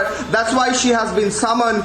So the question is, what role did she play in this whole scam, and what exact benefits, how much money did she get, is what ED is looking at. Samiksha. Yes, we also have a senior editor, Shravan, joining us. Shravan, if you could talk to us more on the ED summons to Abhishek Banerjee's sister-in-law today. Well, in fact, this summon is a result of the fact that Abhishek Banerjee's sister-in-law was essentially trying to leave the country. This at a time when she's already under the scan of the enforcement directorate. She's already been called in for questioning in the past. They give it to understand that she was actually handed out a summon on the very day that she was stopped at the Kolkata airport. In fact, she was asked to appear before the Enforcement Directorate's Kolkata office today. Remember, in the past, in this particular case itself, Abhishek Banerjee has already been questioned. Along with him, his wife too have been questioned. This is pertaining to the fact that there are certain companies that have been linked, alleged linked, that have emerged with Abhishek Banerjee and his family members. A company which goes by the name of the Leaps and Bounds Management. In fact, the enforcement director basically suspects that this company is linked to Abhishek Banerjee and has actually in turn received money from certain businessmen for providing protection. Now, that's the allegation that has been leveled so far. Abhishek Banerjee has distanced himself, saying that there is no link whatsoever. Having said that, the enforcement directorate still maintains that there is a link that has emerged, which they are probing at this point in time, which also involves his wife as well as sister-in-law, and that is the reason why his sister-in-law too has now been called in for questioning. In fact, she's been asked to appear before the Enforcement Directorate's Kolkata office this morning. Yes. Well, thank you so much, Shravan, for putting this into context. So all eyes on the ED quizzing Abhishek Banerjee's sister-in-law today. It remains to be seen what comes out of it. But moving on to more news for now. Now, amidst the ongoing row over madrasas in Uttar Pradesh, the state government has started the process of conducting a survey to identify the unrecognized madrasas and gather details as well, such as organizations who are running them, curriculum as well as source of income of these madrasas. The Yogi government's decision to survey unrecognized madrasas is all set to be executed beginning today. जितने अपंजीकृत मदरसे चल रहे हैं उनमें एक निर्धारित प्रारूप है, उस प्रारूप में इसकी जांच कराई जा रही है, सर्वे कराया जा रहा है, कितने लोग वहां पर पढ़ाने वाले हैं और कितने बच्चे वहां मदरसे में पंजीकृत हैं। शासन उस पर अग्रिम कार्रवाई करेगा कि उसमें नीतिगत रूप से कोई फैसला लेना है, उनको फैसिलिटेट करना है या क्या करना है, इस पर सरकार निर्णय लेगी। Some were previously writing letters saying a survey of unrecognized madrasas is unwarranted. कानून व्यवस्था के अंतर्गत जो भी चीज़ होती है वो पूरी ईमानदारी से हो रही है, और किसी को कोई समस्या है तो जैसे मैंने बताया है कि उचित फोरम पे बात रख सकता है। The Jamiat Ulema-e-Hind was seeking meetings with the Yogi government. कह देंगे, उनसे भेज देंगे अपनी तरफ से एक दरखास्त, एक एप्लीकेशन कि हमें टाइम दिया जाए, हम मिलने के लिए तैयार हैं कंसर्न अथॉरिटीज से और लोगों से। जितना भी सही काम हो उसे गलत तरीके से नहीं किया जाना चाहिए। कोई भी चीज को हमेशा सही करने की, और सही है तो और अच्छा करने की हमेशा गुंजाइश है। But this action of locals in Assam shows public support towards a crackdown is only growing. Local public has taken initiative to demolish the madrasa. The government was not involved in it. District administration was not involved in it on 20th August. So they were completely surprised to see that the jihadi who was arrested was actually a teacher in madrasa. So public has given a strong message that we are against these jihadi activities. Fact is, those defending illegal madrasas don't want to talk facts on the reality of what's happening in these madrasas. There is some radicalization going on in Muslim-dominated areas in Assam. Physical training, and after that they go into the phase of preparing the people for jihad, preparing what is called as askari cells, so that they can indulge in violent activity. It is time to look at hard facts. It is time to answer the tough questions and let the surveys take place. Bureau Report, Republic TV. Roundup of news in brief. Varanasi District Court is set to announce verdict today in the Gyanvapi case. However, before the verdict on this case, the officials have declared an alert by invoking Section 144, and security has also been beefed up outside Gyanvapi Mosque. Ahead of verdict on Gyanvapi case, security has been tightened in UP's Varanasi district. Top officials have been asked to interact with the religious leaders as well to ensure law and order situation remains in place. Directives for flag march and foot march in sensitive areas have also been asked. Meanwhile, checking has also been intensified in Varanasi's border areas, and social media posts will also be monitored. Supreme Court is scheduled to hear over 200 PILs challenging the constitutional validity of the CAA. A bench headed by Chief Justice is scheduled to hear the petitions challenging the validity of the act, which triggered widespread protests pan-India. The Supreme Court will hear the Karnataka's hijab row today. In the last hearing, remember, the SC had said Sikh's turban cannot be compared with the hijab. A 5-judge bench constitution bench further said that comparison of turban with hijab is not correct. Supreme Court will hear the anticipatory bail filed by suspended BJP leader Naveen Kumar Jindal regarding the FIR registered against him in different states over derogatory remarks. Disengagement of Indian and Chinese soldiers from Gogra Hot Springs area in eastern Ladakh, which is underway, is on course to being wrapped up by today. Supreme Court to hear petition seeking permission to amend BCCI constitution today. The case has been on board of bench led by Justice D.Y. Chandrachud, but was adjourned multiple times due to paucity of time. Prime Minister Modi will inaugurate International Dairy Federation World Dairy Summit today. The summit has been organized in Noida at 10:30 a.m. with over 50 countries that will be taking part. Teams have been formed for survey in several districts of Madrasas today. A 3-member team of SDM District Basic Education Officer and District Minority Welfare Officer will conduct the survey. The district team will complete the survey by 5th of October.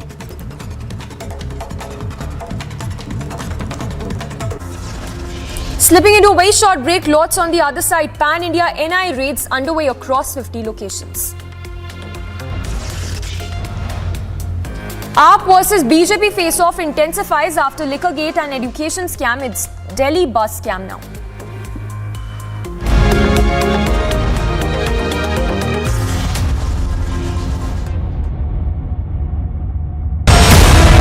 Wrongdoings have been alleged, and also it has been alleged that as to how the Transport Minister of Delhi was made the head of the particular committee which was supposed to do procurement as well as tendering of procuring 1,000 low-floor buses. After going through all the details, Lieutenant Governor recommended and also approved for the CBI probe. अपने ऊपर गंभीर भ्रष्टाचार के आरोपों से बचने के लिए एलजी साहब रोज नए नाटक कर रहे हैं। मकसद ये था कि जो हमारे मित्र हैं उन्हीं को हम ये टेंडर दें और इन मित्रों से हम भ्रष्टाचार का इत्र लगाएं।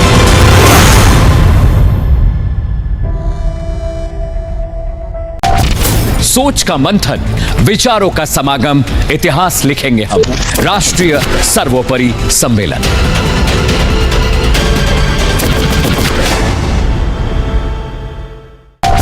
मुश्किलों को करते नाकाम, जनहित हमारा काम, देश का सम्मान, राष्ट्र सर्वोपरि सम्मेलन।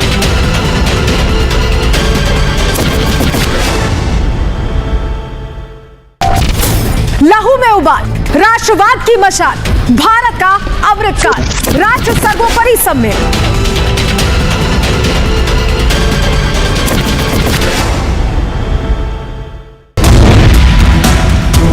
Being alleged in the complaint in procurement of 1,000 buses, low base buses to be used by the DTC. Inquiry will also be initiated by the CBI after it accepts the case. CBI will question the minister in concern, that is the Minister for Transport over here.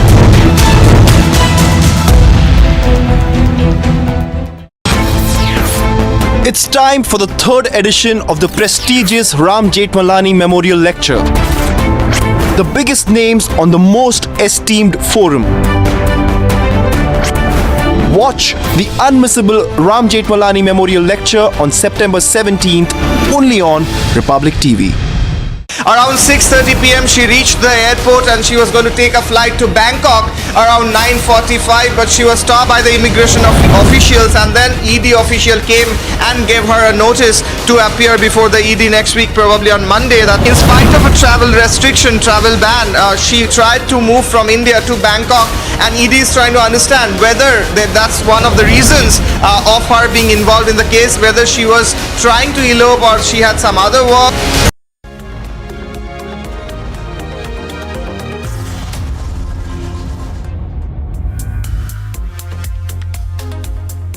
Welcome back. Now, after almost 2 years of standoff at the LAC, the disengagement of Indian and Chinese soldiers from friction points in eastern Ladakh is set to be wrapped up today, as announced by the two sides earlier. Now, the process involves troops moving back to rare positions and dismantling of temporary infrastructure created there as well. Our senior executive editor gets us this report. लगातार जब 16वें दौर की commander level की बातचीत हुई, उसके बाद ये समझौता हुआ लिखित में कि दोनों सेनाएं जो PP-15 है, या जो गोगरा हॉट स्प्रिंग का इलाका है, या गलवान का इलाका है, या जो पेंगोंग लेक है उसके आसपास के जो इलाके हैं जहां पर भी दोनों सेनाएं पेट्रोलिंग किया करती थी, वहां से डिसएंगेज होंगी, वहां से डिस्कलेशन शुरू होगा, वो पीछे जाएंगे। और 12 तारीख उम्मीद ये है कि जिस तरह से लगातार सेना पीछे हट रही है, शांति बहाली की प्रक्रिया आगे बढ़ाई जा रही है, इसमें भारत कामयाब भी होगा, क्योंकि भारत ने न सिर्फ सामरिक शक्ति दिखाई है, बल्कि कूटनीतिक तरीके से भी, रणनीतिक तरीके से भी चीन पर इतना दबाव बनाया, जिसके बाद चीन को मजबूरन पेट्रोलिंग पॉइंट 15 से पीछे जाना पड़ा है।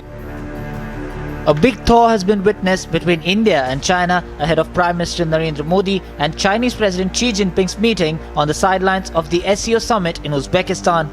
After more than 2 years on the Ladakh standoff, the troops of both the countries have started to disengage in the area of Gogra Hot Springs, and the process will be completed by today. Earlier, the troops of both sides had disengaged from both the north and south banks of Pangong So, patrolling Point 17A and patrolling Point 14, the last being August 2021. But going by history, can India take this disengagement on face value? And even as the disengagement process continues, the Army Chief General Manoj Pandey visited the Ladakh sector, where he was briefed about the IAF's Apache attack helicopter. General Pandey carried out a comprehensive review of the overall security situation in eastern Ladakh, 2 days after the Indian and Chinese militaries began disengaging from patrolling Point 15, which will be concluded today. Bureau Report, Republic TV. A roundup of news and brief from across the globe. Ukrainian soldiers filmed themselves raising their country's flag in areas of the northeastern Kharkiv region, which had been occupied by Russia in recent days. Kiev's army has been carrying out large-scale counter-offensive to reclaim Russia's occupied areas. Flames lit up this night sky at a power station on the western outskirts of Kharkiv after it was hit in a strike. The thick smoke was seen billowing into this air. Ukrainian officials meanwhile said that Kharkiv's TEC-5, which is the country's second biggest heat and power plant, had been hit in a Russian strike. Ukrainian President Zelensky marked 200 days since the country's war against Russia began by paying tribute to nation's military, emergency services and those who are suffering because of this conflict. President Joe Biden marked 21st anniversary of the September 11 attacks, paying tribute to extraordinary Americans who gave their lives as one of the nation's darkest days.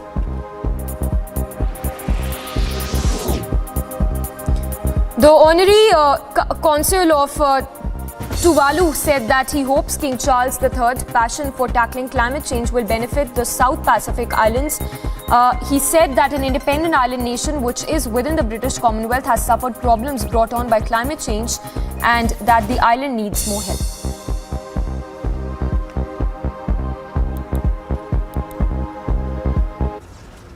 A very short break. Lots on the other side. Top court to hear over 200 PILs challenging CAA today. And Prime Minister Modi set to inaugurate the World Dairy Summit. Over 50 countries to participate.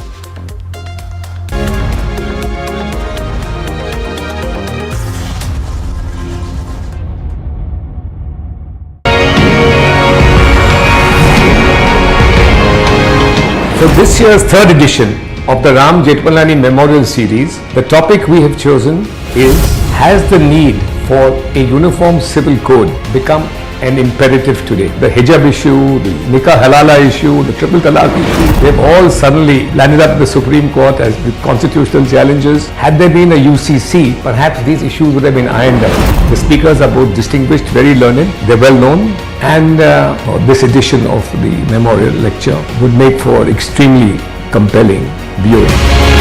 Watch the unmissable Ram Jethmalani Memorial Lecture on September 17th only on Republic TV. Wrongdoings have been alleged, and also it has been alleged that as to how the Transport Minister of Delhi was made the head of the particular committee which was supposed to do procurement as well as tendering of procuring 1,000 low-floor buses. After going through all the details, Lieutenant Governor recommended and also approved for the CBI probe. अपने ऊपर गंभीर भ्रष्टाचार के आरोपों से बचने के लिए एलजी साहब रोज नए नाटक कर रहे हैं। मकसद ये था कि जो हमारे मित्र हैं उन्हीं को हम ये टेंडर दें और इन मित्रों से हम भ्रष्टाचार का इत्र लगाएं।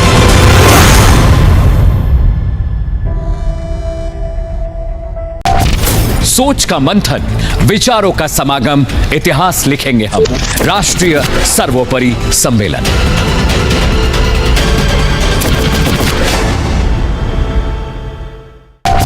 मुश्किलों को करते नाकाम, जनहित हमारा काम, देश का सम्मान, राष्ट्र सर्वोपरि सम्मेलन।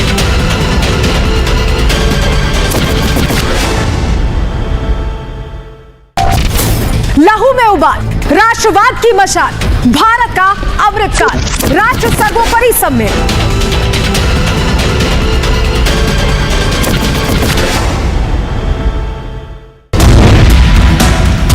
Is being alleged in the complaint in procurement of 1,000 buses, low-base buses to be used by the DTC. Inquiry will be also be initiated by the CBI after it accepts the case. CBI will question the minister in concern, that is the Minister for Transport over here.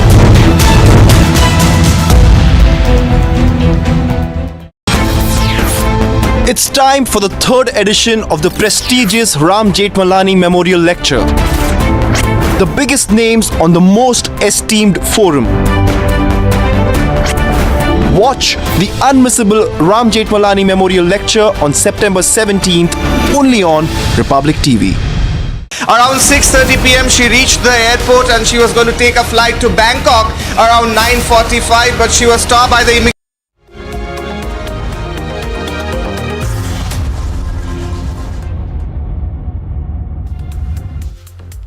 Welcome back. Now, the long hunt for a new Sena Bhavan has ended for Maharashtra's Chief Minister Eknath Shinde.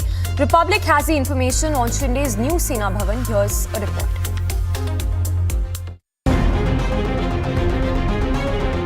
After ensuring Uddhav Thackeray is out of power and claiming the Shiv Sena, Eknath Shinde began his hunt for the new Sena Bhavan. Now, sources tell Republic that Shinde is set to build his Shiv Sena Bhavan in Vastu Central of Mumbai's Dadar. The big development comes just ahead of the BMC elections. Sources tell Republic that the new Sena Bhavan will consist of a ground floor plus 4 floors. The Maharashtra Chief Minister will himself inaugurate the new building just ahead of the BMC elections so that it's functional before the crucial polls. Shinde choosing Dadar as a location for his new faction's Sena Bhavan holds a major significance as it is in close vicinity of the original Shiv Sena Bhavan of Uddhav Thackeray-led faction. However, the proximity to Uddhav Sena Bhavan is most likely not the only reason for Shinde's decision. Dadar holds importance for the Shiv Senics as it is where the roots of Shiv Sena are and where the party was born. In the year 1966, Bal Thackeray founded the party from his residence, and in the 1970s, the party's headquarters, the Shiv Sena Bhavan, was built. Hence, the Shinde faction, as well as the Thackeray family, has more than just political roots and reasons with Dadar. Shinde, with his move of having his own Shiv Sena Bhavan in Dadar, sends out a strong message in his series of attempts to claim the legacy of Shiv Sena and its hero, Bal Thackeray. Even though the Supreme Court is yet to pronounce an order on the real Sena, this development will certainly be a jolt to an already cornered Team Uddhav Thackeray. Bureau Report, Republic TV. A very short break. Lots on the other side. AAP versus BJP face-off intensifies after Liquorgate and education scam. It's Delhi's bus scam now.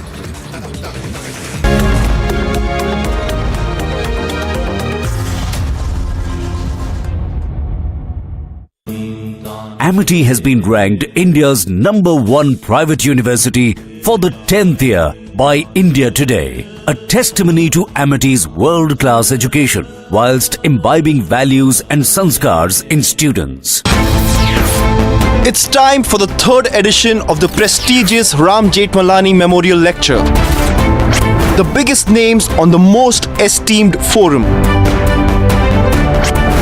Watch the unmissable Ram Jethmalani Memorial Lecture on September 17th only on Republic TV. Around 6:30 p.m. she reached the airport and she was going to take a flight to Bangkok around 9:45, but she was stopped by the immigration officials, and then ED official came and gave her a notice to appear before the ED next week, probably on Monday. That in spite of a travel restriction, travel ban, she tried to move from India to Bangkok, and ED is trying to understand whether that's one of the reasons of her being involved in the case, whether she was trying to elope or she had some other work.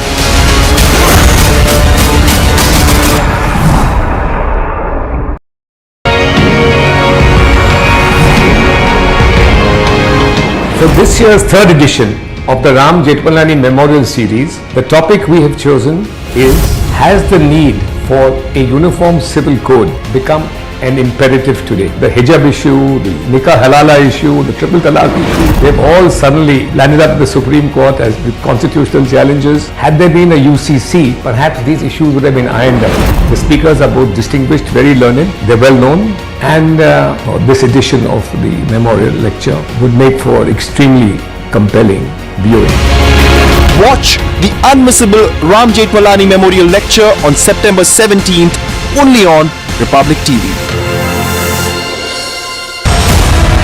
Wrongdoings have been alleged, and also it has been alleged that as to how the Transport Minister of Delhi was made the head of the particular committee which was supposed to do procurement as well as tendering of procuring 1,000 low-floor buses. After going through all the details, Lieutenant Governor recommended and also approved for the CBI probe. अपने ऊपर गंभीर भ्रष्टाचार के आरोपों से बचने के लिए एलजी साहब रोज नए नाटक कर रहे हैं। मकसद ये था कि जो हमारे मित्र हैं उन्हीं को हम ये टेंडर दें और इन मित्रों से हम भ्रष्टाचार।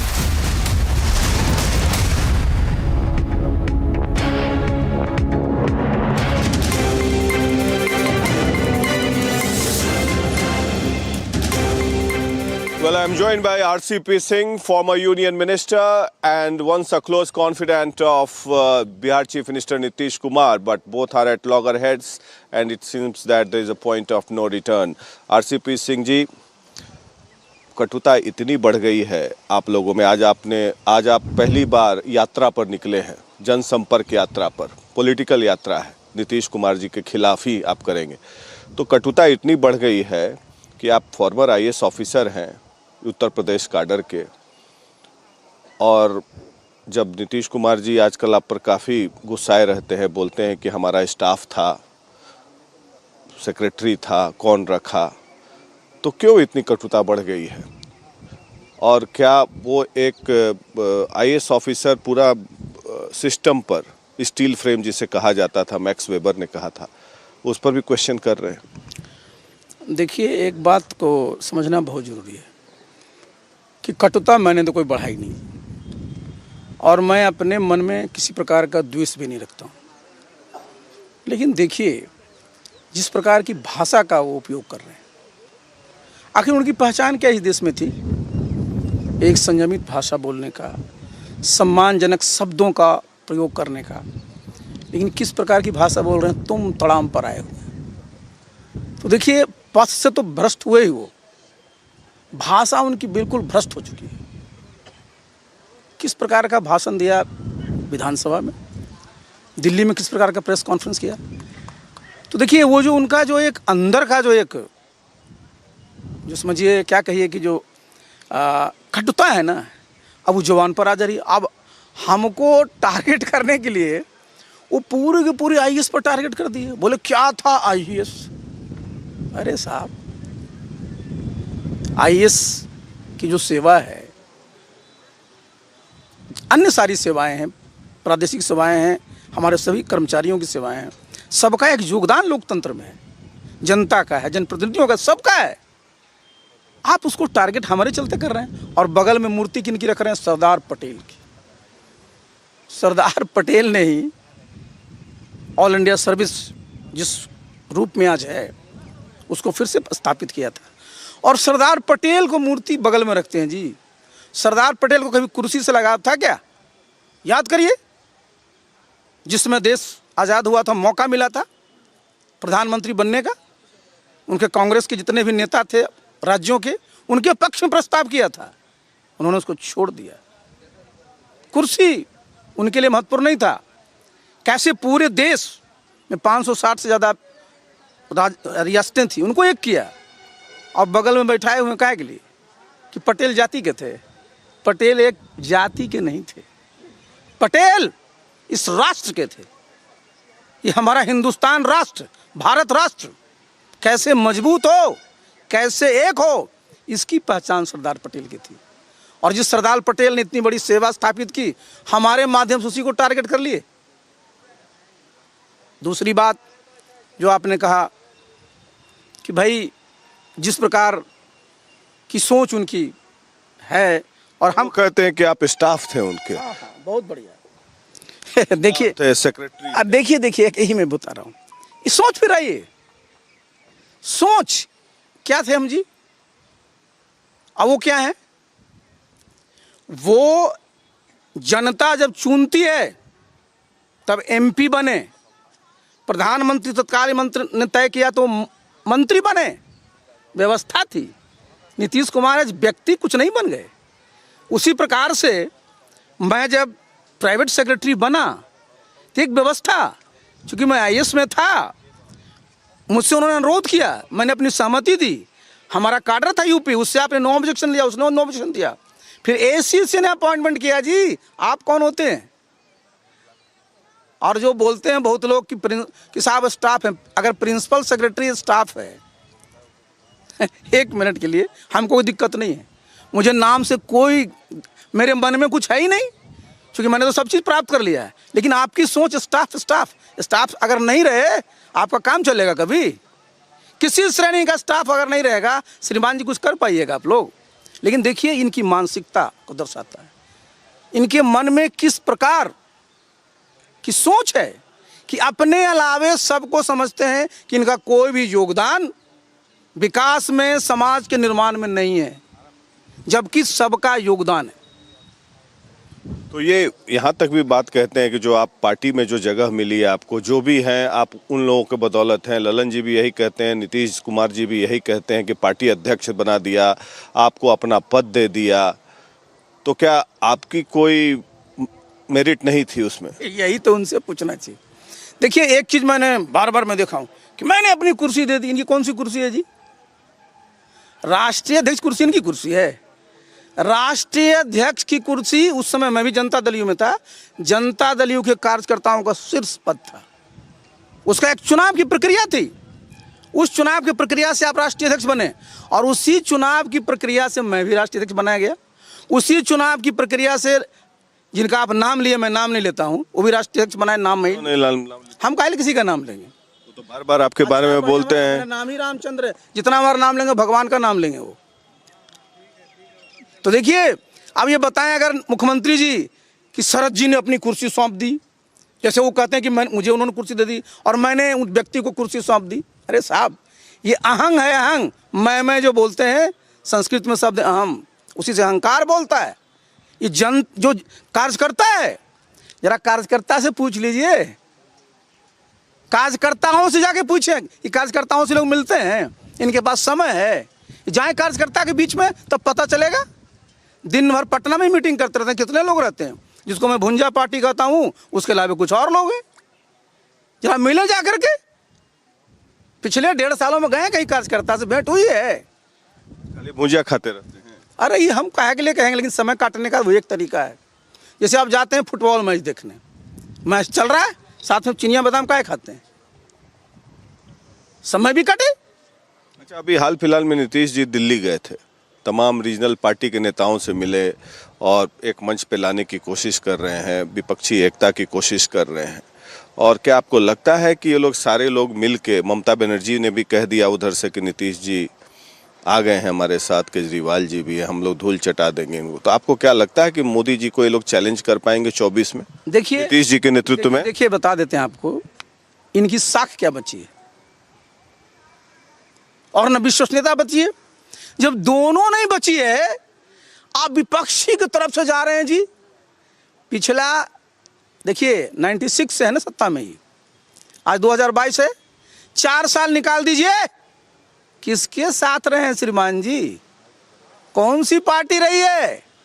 भारतीय जनता पार्टी रही, जिसने आपको स्थापित किया, केंद्र में मंत्री बनाया, राज्य में मुख्यमंत्री बनाया। तो विपक्ष वाले नहीं जानते हैं, एक बार नहीं, 2 बार नहीं, 3 बार इधर से उधर कर चुके। तो आपकी कोई विश्वसनीयता बची है? आपकी कोई साख बची है? कोई बुलाया था आपको? अपने तो अपने मुंह मियां मिट्ठू बनने वाली बात है कि हम आ गए हैं, जरा सब लोग एक हो जाइए। आपने किसको सम्मानित किया है? किसी विपक्षी का नाम ले, एक नेता को जिसको इन्होंने किसी न किसी समय में अपमानित न किया हो। जैसे किस रूप से अपमानित किया? अरे साहब, इनके उस समय के सबके बयान देख लीजिए, जब भी हटते हैं तब। आप रेल मंत्री थे, ममता बनर्जी से देख लीजिए कितना बढ़िया संबंध था, निकलवा लीजिए। ये तो रिकॉर्ड की चीजें हैं जी। देखिए होता क्या है ना, महत्वाकांक्षी सबको होना चाहिए, लेकिन आप इतने अति महत्वाकांक्षी हो जाते हैं कि सबको आप अपने नीचे देखते हैं। तो ताकत क्या है, मैंने बताया आपको, 165 विधायक का भी समर्थन है आपको। ऐसी 165 के आधार पर ना टिकट का बंटवारा होगा बिहार में। आपको क्या लगता है अरविंद केजरीवाल, ममता बनर्जी और नीतीश कुमार से? 7 जन में इनको नेता नहीं कोई मानने वाला। क्यों मानेगा? क्यों नहीं मानेगा? क्यों मानेगा जो बता दीजिए, हमको बताइए क्यों मानेगा। भाई पूछेगा ना इनसे कि आपका क्या बैकग्राउंड रहा है, भरोसा क्यों करेगा? इधर से इधर, इधर से इधर, आपकी ताकत क्या होगी? ममता बनर्जी आएगी तो उनका तो एक अच्छा खासा एमपी होगा, इनका कागो एमपी होगा। 10 गो सीट पर लोकसभा चुनाव लड़ेंगे, कागो जीतेगा तो पता चलेगा 2024 में। तो नॉन प्लेइंग कैप्टन चलेगा काम आजकल। क्या आपको लगता है कि प्रधानमंत्री नहीं बन पाएंगे? अरे हम कल इस पर बोलने कई बार बोल चुके हैं। बहुत लोग तो एकदम संकल्प लिए हैं, टीक बांध लिए हैं कि एकदम बनाइए कि छोड़ेंगे। बड़ा अच्छा है भाई। क्यों नहीं बन पाएंगे? मैंने बताया, संख्या बल, प्रकाश जी, शुद्ध संख्या बल। आप जरा बिहार में ही जनता दल यू को देख लीजिए। मैं तो रहा हूं पार्टी में ना, कितने जिलों में हमारे विधायक बचे हैं। ये पूरा शाहाबाद का इलाका साफ, एक विधायक नहीं है जी। मगध का इलाका पूरा साफ, पटना जिला पूरा साफ, लखीसराय पूरा साफ, मुंगेर पूरा साफ, शेखपुरा पूरा साफ, जमुई पूरा साफ। अच्छा क्या बात कर रहे हैं? क्या लालू जी इन पर विश्वास करेंगे, नीतीश जी पर, जो ये गठबंधन है, तो क्या आपको लगता है कि चलेगा? बढ़िया सवाल पूछ दिया। देखिए एनडीए के नेतृत्व में चुनाव लड़े और 43 विधायक होने के बाद भी बीजेपी ने इनको मुख्यमंत्री क्यों बनाया? क्योंकि चुनाव में ये मुख्यमंत्री के चेहरा थे। महागठबंधन का चेहरा कौन था? नीतीश कुमार जी नहीं थे, तेजस्वी यादव। क्या बढ़िया खेल खेला है जी। जो महागठबंधन का वोटर होगा उसको कैसा लग रहा होगा अभी, कह रहे क्या चीज है राजनीति साहब, कि हम तो दिए थे कि हमारा नेता मुख्यमंत्री बनेगा, और मुख्यमंत्री कौन बन गया? जो एनडीए का था। जरा आप समझिए। तो आप जरा पूछिए इनसे, माननीय मुख्यमंत्री जी से, और इनके जो और लोग बड़े बड़े लोग हैं जो दिन भर क्या कहते थे, इन लोगों का यूएसपी क्या था? सिर्फ जिनका आप नाम लिए उनको कटघरे में खड़ा करना, और आज जा रहे हैं कि बताइए कैसे किया जाए, कैसे सब चीज़ का विकास हो। शब्द कितना बढ़िया आया, जनता का राज। श्रीमान जी आप नहीं, अब्राहम लिंकन नहीं कहा था, 18वीं सदी में ही कहा था, democracy is of government by the government for the government. समझे ना? इसलिए आपका कोई नहीं। लेकिन सबसे बड़ी बात है, जब उनका परिवार मुख्यमंत्री था तो जंगल राज आपने नहीं कहा था, हाई कोर्ट ने कहा था, आपने कहा था आतंक का राज। और आज जब आप उधर बन गए हैं तो क्या है? जनता का राज। मतलब आप तो पारस हैं जी, कि आपके छूने से लोहा पत्थर सब सोना हो जाता है।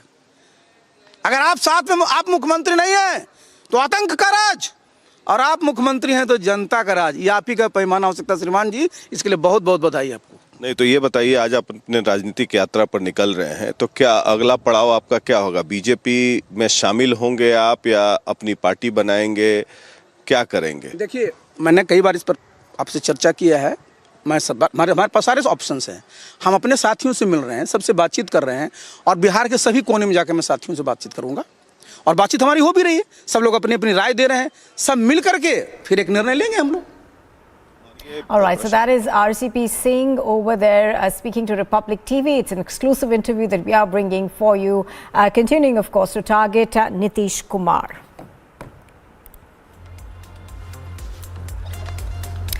And going across now to the big story that we will be tracking through the day as we await the Gyanvapi mosque verdict. Now, today, of course, District Court in Varanasi is set to pronounce its verdict in the Gyanvapi mosque. All eyes, of course, on the verdict. But even as that happens, security has been heightened across Varanasi.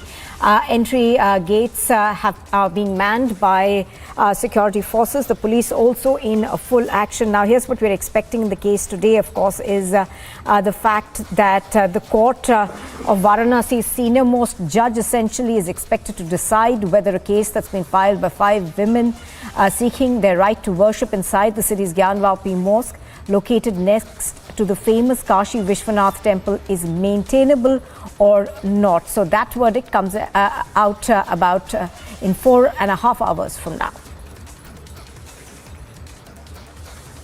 देखिए, 1991 का act तो हमारे favour में apply होता है, क्योंकि fact of the matter ये है कि 1991 में जो एक्ट आया था उसके बाद नवंबर 1993 तक भी व्यास जी उस मस्जिद के तथाकथित मस्जिद के तहखाने में पूजा कर रहे थे, और वहाँ बैरिकेडिंग लगा के उस समय की जो गवर्नमेंट थी उन्होंने उसको डिस्पोजेस किया। तो अगर कोई आज प्लेसेस ऑफ वर्शिप एक्ट की दुहाई दे रहा है तो सबसे पहले उनको चाहिए कि पहले हमारे व्यास जी को वापस तहखाने में वो पोजीशन दें। किस लॉ और किस अथॉरिटी से मैं पूछना चाहता हूँ कि आपने उनको कब्जे से बाहर निकाला? कोई अथॉरिटी ही नहीं थी, कोई लॉ ही नहीं था। उस लॉ के वायलेशन में आपने, प्लेसेस ऑफ वर्शिप एक्ट के सेक्शन 3 के वायलेशन में आपने व्यास जी को तहखाने से बाहर निकाला है। तो इसलिए हमारा ऐसा कहना है कि प्लेसेस ऑफ वर्शिप एक्ट इस केस में हमारे पक्ष में अप्लाई होता है, और ये सूट में एविडेंस के पटल पे देखा जाएगा कि किसकी क्या एविडेंस है। आज की स्टेज पे मुस्लिम समाज के लोग ये कहना चाहते हैं कि आप अपनी आवाज़ आगे ना उठाइए। अगर हमने ये कह दिया कि ये एरिया वज़ू खाना है तो इसको वज़ू खाना मान लिया जाए, इसको फाउंटेन मान लिया जाए, इसको फवारा मान लिया जाए, इसका कोई एग्जामिनेशन ना हो कि भाई ये शिवलिंग है कि नहीं है। तो ये किस तरह का एक लीगल अप्रोच जो उन्होंने लिया है, तो उस लीगल अप्रोच के खिलाफ मेरा विरोध है, जिसके खिलाफ हमने अपने आर्गुमेंट्स मेरिट्स पे, फैक्ट्स पे, सुप्रीम कोर्ट के जजमेंट से, रूलिंग से कोर्ट के सामने रखें। सर, लीगली अगर समझा जाए, फैसला मान लीजिए जैसा आप कह रहे हैं कि आज आपके पक्ष में आने वाला है, पक्ष में आता है, उसके बाद आगे का क्या प्रोसेस होने वाला है आपकी तरफ से? देखिए, आगे हमने एप्लीकेशन दे रखी है इसमें 80G की, जिसमें जो इस वज़ू खाने के नीचे की दीवार है उसको हमने तोड़ने की मांग की है। कार्बन डेटिंग की मांग के लिए हम सुप्रीम कोर्ट गए थे, सुप्रीम कोर्ट ने कहा ट्रायल कोर्ट जाइए, तो वो एप्लीकेशन डाली जाएगी। फिर साथ ही साथ जो वहाँ पे हमारी कमीशन की रिपोर्ट आई है, कमीशन की रिपोर्ट पे जो ऑब्जेक्शंस हैं उसको फाइनलाइज करके हम उसको कोर्ट की एविडेंस का पार्ट बनाने का काम करेंगे। उसके बाद जो फर्दर एविडेंसेस लीड की जानी हिस्टोरिकल और लीगल पर्सपेक्टिव से, वो सारी बुक्स को एग्जिबिट किया जाएगा। तरीके से मेंटेनेबल है, क्योंकि 1991 के पहले से यहाँ पर पूजा अर्चना होती थी। व्यास जी इस तहखाने में पूजा अर्चना करते थे, इसके सबूत भी हैं। उन्हीं सबूतों के आधार पर हम ये मामला रख रहे हैं। और अभी विष्णु शंकर जैन से हमारी बातचीत हुई, जो इस पूरे मामले में वकील है, लगातार उन्होंने दलीलें रखी हैं। उनका साफ कहना है कि वर्शिप एक्ट जो है वो हमारे पक्ष में है, जिसे मुस्लिम पक्ष आधार बनाकर कोर्ट में केस लड़ रहा है, वो हमारे पक्ष में आएगा, क्योंकि 1991 के पहले के सबूत हैं कि यहाँ पर पूजा अर्चना हुआ करती थी। तो ये मामला मेंटेनेबल है या नहीं, ये जो है सुनवाई की आज आधार, जैसा आपने कहा कि आज का आधार क्या है, आज का आधार सिर्फ एक मुद्दे का है। ऐसे तो दर्जनों मामले हैं सुजाता, सुमित, लगातार, कि जिसे लेकर अलग अलग कोर्ट्स में ये मामले दाखिल किए गए हैं। लेकिन आज अगर कोर्ट सुनवाई करते हुए ये फैसला देता है कि ये मामला मेंटेनेबल है या नहीं है, सुनने लायक है या नहीं है, हालांकि हिंदू पक्ष पूरी तरीके से पुख्ता है कि ये जो फैसला है वो उनके पक्ष में आने वाला है। आगे की जो कार्रवाई होगी, आगे जो दलीलें रखी जाएंगी वो इस बात को लेकर एएसआई सर्वे की मांग की जाएगी, जो बीच में दीवार खड़ी है जिसे तोड़ने की बात की जा रही थी उसकी मांग की जाएगी, तहखाने की जांच हो इसकी मांग की जाएगी। और इसी के साथ आपको ये बता दें कि लगातार कोशिश यहाँ पर हिंदू पक्ष की रहेगी कि एएसआई सर्वे यहाँ जरूर करवाया जाए, क्योंकि उनका ये कहना कि जो शिवलिंग नुमा चीज वहां देखने को मिली है, जैसे मुस्लिम पक्ष लगातार ये कह रहा है कि वो फव्वारा है, उसकी जांच होनी चाहिए, एएसआई सर्वे होना चाहिए। तो आज के फैसले के बाद में अगला कदम जो होने वाला है वो अगला कदम हिंदू पक्ष का यही होने वाला है। वकीलों की तरफ से लगातार यही बात की जा रही है कि आगे एक और बात दाखिल किया जाएगा, उसमें यह मांग की जाएगी जो बीच की दीवार है यानी कि शिवलिंग और नंदी जी के बीच में उसे तोड़ा जाए, क्योंकि मामला धार्मिक है, मामला लोगों की आस्था से जुड़ा हुआ है, पुराणों के आधार पर, सबूतों के आधार पर ये बातें रखी गई हैं। तो आज मोटा मोटी देखा जाए तो सिर्फ एक मामला है मेंटेनेबिलिटी को लेकर, इसी को लेकर कोर्ट ने अपना फैसला सुरक्षित रखा था। आपने ये भी देखा था कि जो दूसरा पक्ष है यानी कि जो मुस्लिम पक्ष है वो लगातार इस मामले में हिला हवाली लगातार उनकी ओर से जारी थी, दलीलें उनकी ओर से जो दी जा रही थी वो बार बार हर एक हियरिंग में, हर एक डेट में एक ही बात रखी जा रही थी कि बात मेंटेनेबल नहीं है, आप इस पर सुनवाई नहीं कर सकते। इसके अलावा मुस्लिम पक्ष के पास में कोई ठोस दलील या कोई ठोस सबूत नहीं रहा है, इसलिए हिंदू पक्ष जो है वो बहुत कॉन्फिडेंट है इस समय कि हमारी जो दलीलें हैं वो मजबूती के साथ में रखी गई हैं। सामने वाले पक्ष के पास में कोई दलील नहीं रही और जो सच्चाई है वो सामने आनी चाहिए, क्योंकि सर्वे रिपोर्ट में आपने सर्वे रिपोर्ट में देखा था कि किस तरीके से उसमें ये सब कुछ साबित हुआ था। जो आकृतियां बनी हुई थी, जो कलाकृतियां बनी हुई थी धर्म से जुड़ी हुई, चाहे त्रिशूल की बात करें या शंख की बात करें, वो तमाम चीज़ें हैं, उसकी कमीशन की रिपोर्ट उसे दोबारा से देखा जाए। ये विष्णु शंकर जैन लगातार कह रहे हैं कि इस मामले को लेकर हम आगे जो है वो बात दाखिल करने वाले हैं। तो कुल मिलाकर देखा जाए तो इस वक्त काशी में माहौल सीधे तौर पर धार्मिक है। लगातार सुबह से हनुमान चालीसा का पाठ किया जा रहा है, जो तमाम लोग हैं वो हनुमान चालीसा का पाठ कर रहे हैं, इस बात को लेकर पूजा अर्चना कर रहे हैं कि आज का जो फैसला है वो उनके पक्ष में आना चाहिए। ये लोग लगातार मना रहे हैं और सुबह से ही जो तमाम मंदिर हैं, कोर्ट के पास भी जो मंदिर है उसे भी सजाया जा रहा है और सभी लोग इकट्ठा होकर हनुमान चालीसा का पाठ यहाँ सुबह से ही काशी में तस्वीरें देखने को मिल रही हैं। इसके साथ ही प्रशासनिक आधार पर देखा जाए तो धारा 144 यहाँ पर लागू कर दी गई है ताकि माहौल किसी भी हालत में खराब ना हो, खास तौर पर मंदिर के पास में, क्योंकि आपने देखा था इससे पहले कोर्ट की ओर से फैसला दिया गया था वो जगह, वो वजूखाना जहां पर शिवलिंग नुमा चीज देखी गई थी उसे पूरी तरीके से खाली करवा दिया गया था, वहां किसी के भी आने जाने की इजाजत नहीं रही थी। जी, अनादिकाल से सन 93 तक करता आया, तो 15 अगस्त 1947 के सवाल को मैंने तभी उत्तर दे दिया, मेरे वाद की एक एक लाइन ने उत्तर दे दिया, प्लेंट की गवर्नमेंट ने दे दिया। तो पोषणीयता के मामले में मेरे वाद की गवर्नमेंट को एक ट्रू और अनडिस्प्यूटेड वे में देखा जाएगा कि ये ही सत्य है, उसको क्वेश्चन नहीं किया जा सकता। जो सवाल आर्गुमेंट के दौरान किसी भी पक्ष ने किसी भी तरीके से कोर्ट के सामने रखे, सवाल बनाने का कोशिश किया, चाहे वो शिवलिंग को लेकर के हो, चाहे वो कमीशन को लेकर के हो, वो कहीं से कहीं 7-11 में आप नहीं ले सकते, वो उसके दायरे के बाहर है, उसके स्कोप के बाहर है। तो इस सभी में 7-11 के दायरे में प्लेस ऑफ वर्शिप कहीं से कहीं आगे नहीं आएगी, ये हम स्पष्ट कर चुके हैं। कितनी बजे से आप सुनवाई है और अगर All right, so that was the reaction that we were getting from the lawyer of the Hindu side. We are, of course, expecting an order to come out in the Gyanvapi case now. The court of Varanasi senior most judge is expected to decide today whether a case filed by 5 Hindu women to pray in the complex is maintainable or not. Vaibhav, I think, is joining us from Varanasi. We're going to cut across to him. फिर वो चाहे दीन Mohammad case का जिक्र किया गया हो, फिर चाहे इन तमाम स्थितियों का जिक्र किया गया हो कि कैसे ये मामला मेंटेनेबल है। और सुमित, एक सबसे अहम बात ये कि अगर आज वादी पक्ष भी फैसला आता है तो कहीं ना कहीं से ये मामला नजीर बनेगा।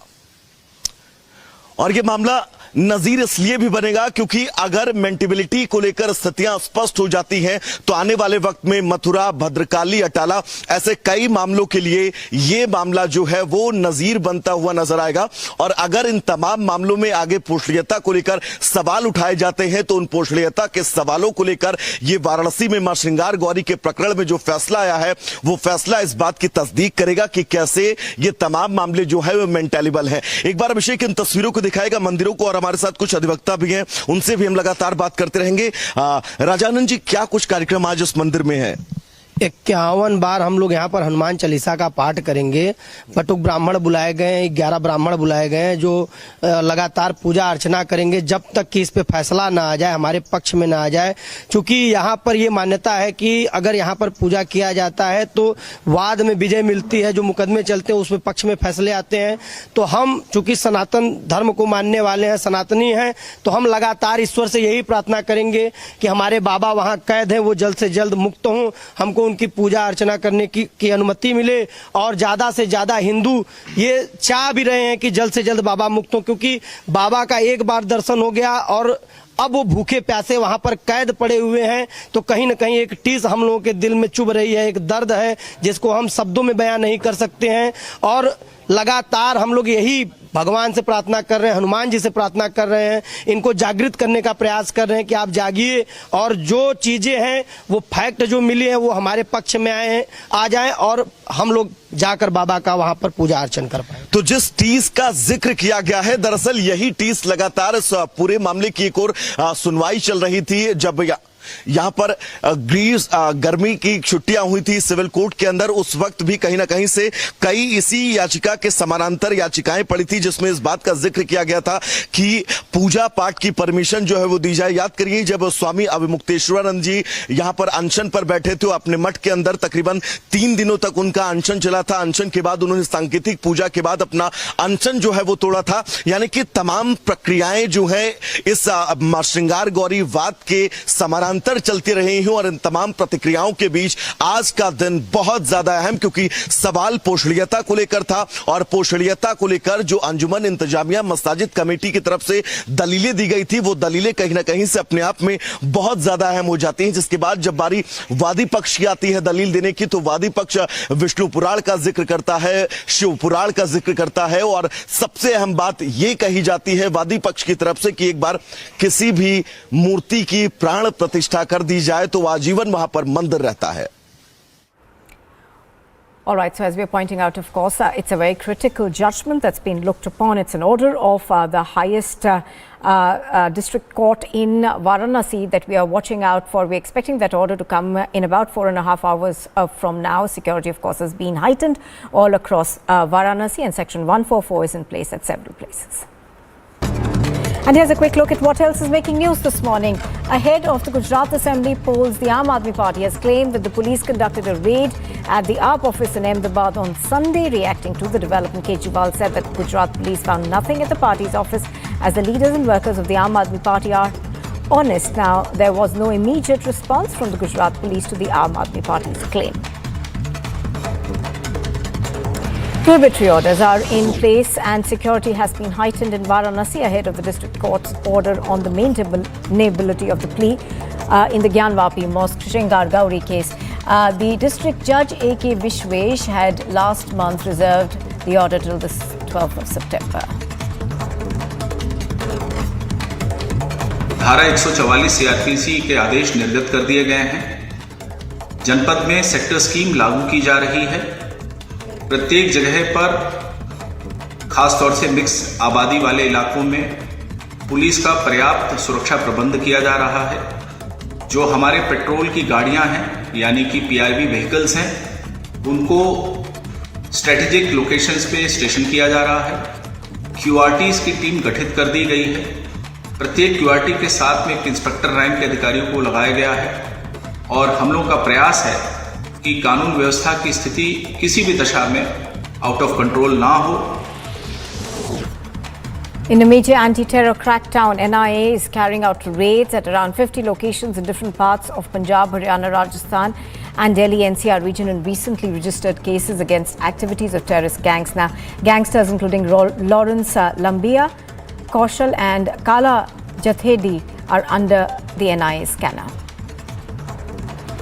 The Supreme Court will hear the Karnataka hijab case. In the last hearing, the Supreme Court had said that the turban of a Sikh cannot be compared to a hijab.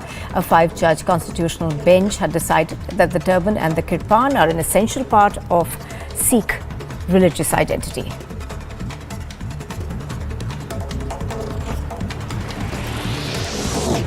Army Chief General Manoj Pandey flew in an Apache attack helicopter of the Indian Air Force to the Ladakh sector and was briefed about capabilities and roles.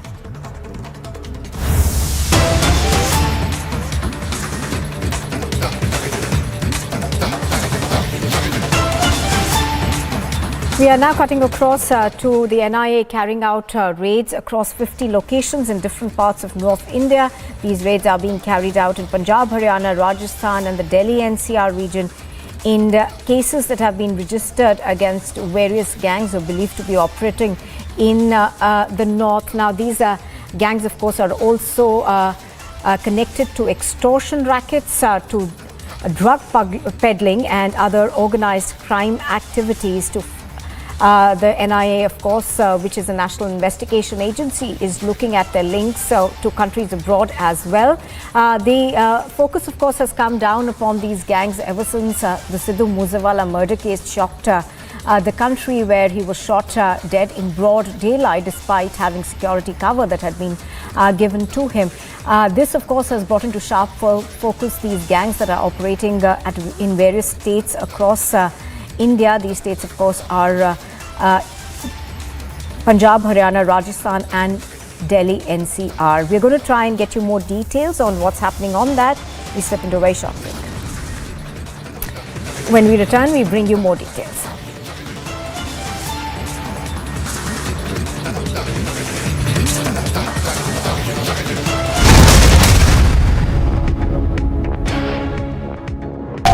मुश्किलों को करते नाकाम, जनहित हमारा काम, देश का सम्मान, राष्ट्र सर्वोपरि सम्मेलन।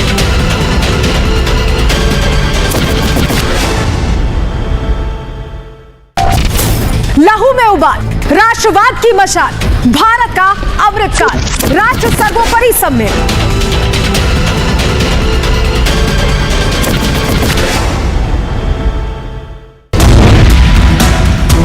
Being alleged in the complaint in procurement of 1,000 buses, low-base buses to be used by the DTC. Inquiry will be also be initiated by the CBI after it accepts the case. CBI will question the minister in concern, that is the Minister for Transport over here.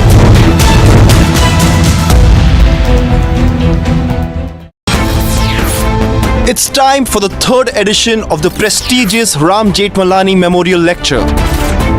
The biggest names on the most esteemed forum. Watch the unmissable Ram Jethmalani Memorial Lecture on September 17th only on Republic TV. Around 6:30 p.m. she reached the airport and she was going to take a flight to Bangkok around 9:45, but she was stopped by the immigration officials, and then ED official came and gave her a notice to appear before the ED next week, probably on Monday. That in spite of a travel restriction, travel ban, she tried to move from India to Bangkok, and ED is trying to understand whether that's one of the reasons of her being involved in the case, whether she was trying to elope or she had some other work.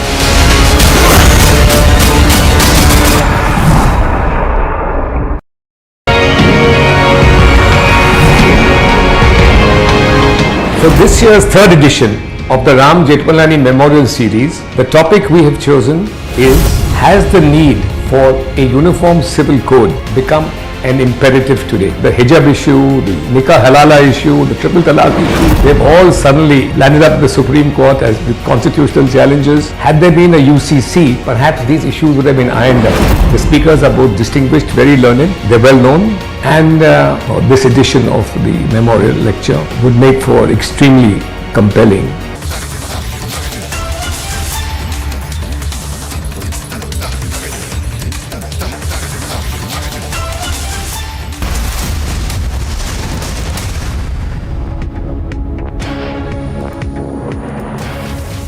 Mega NIA crackdown on terror, gangsters and links with terror underlets.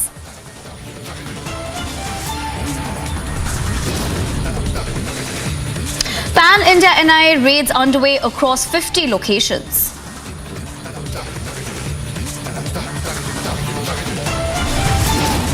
Trouble mounts for Abhishek Banerjee's kin after being stopped at the airport. ED set to grill Maneka Gambhir.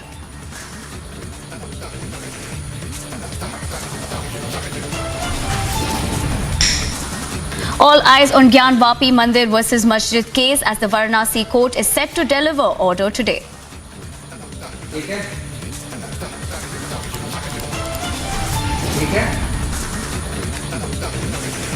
Top court to hear over 200 PILs challenging CAA today.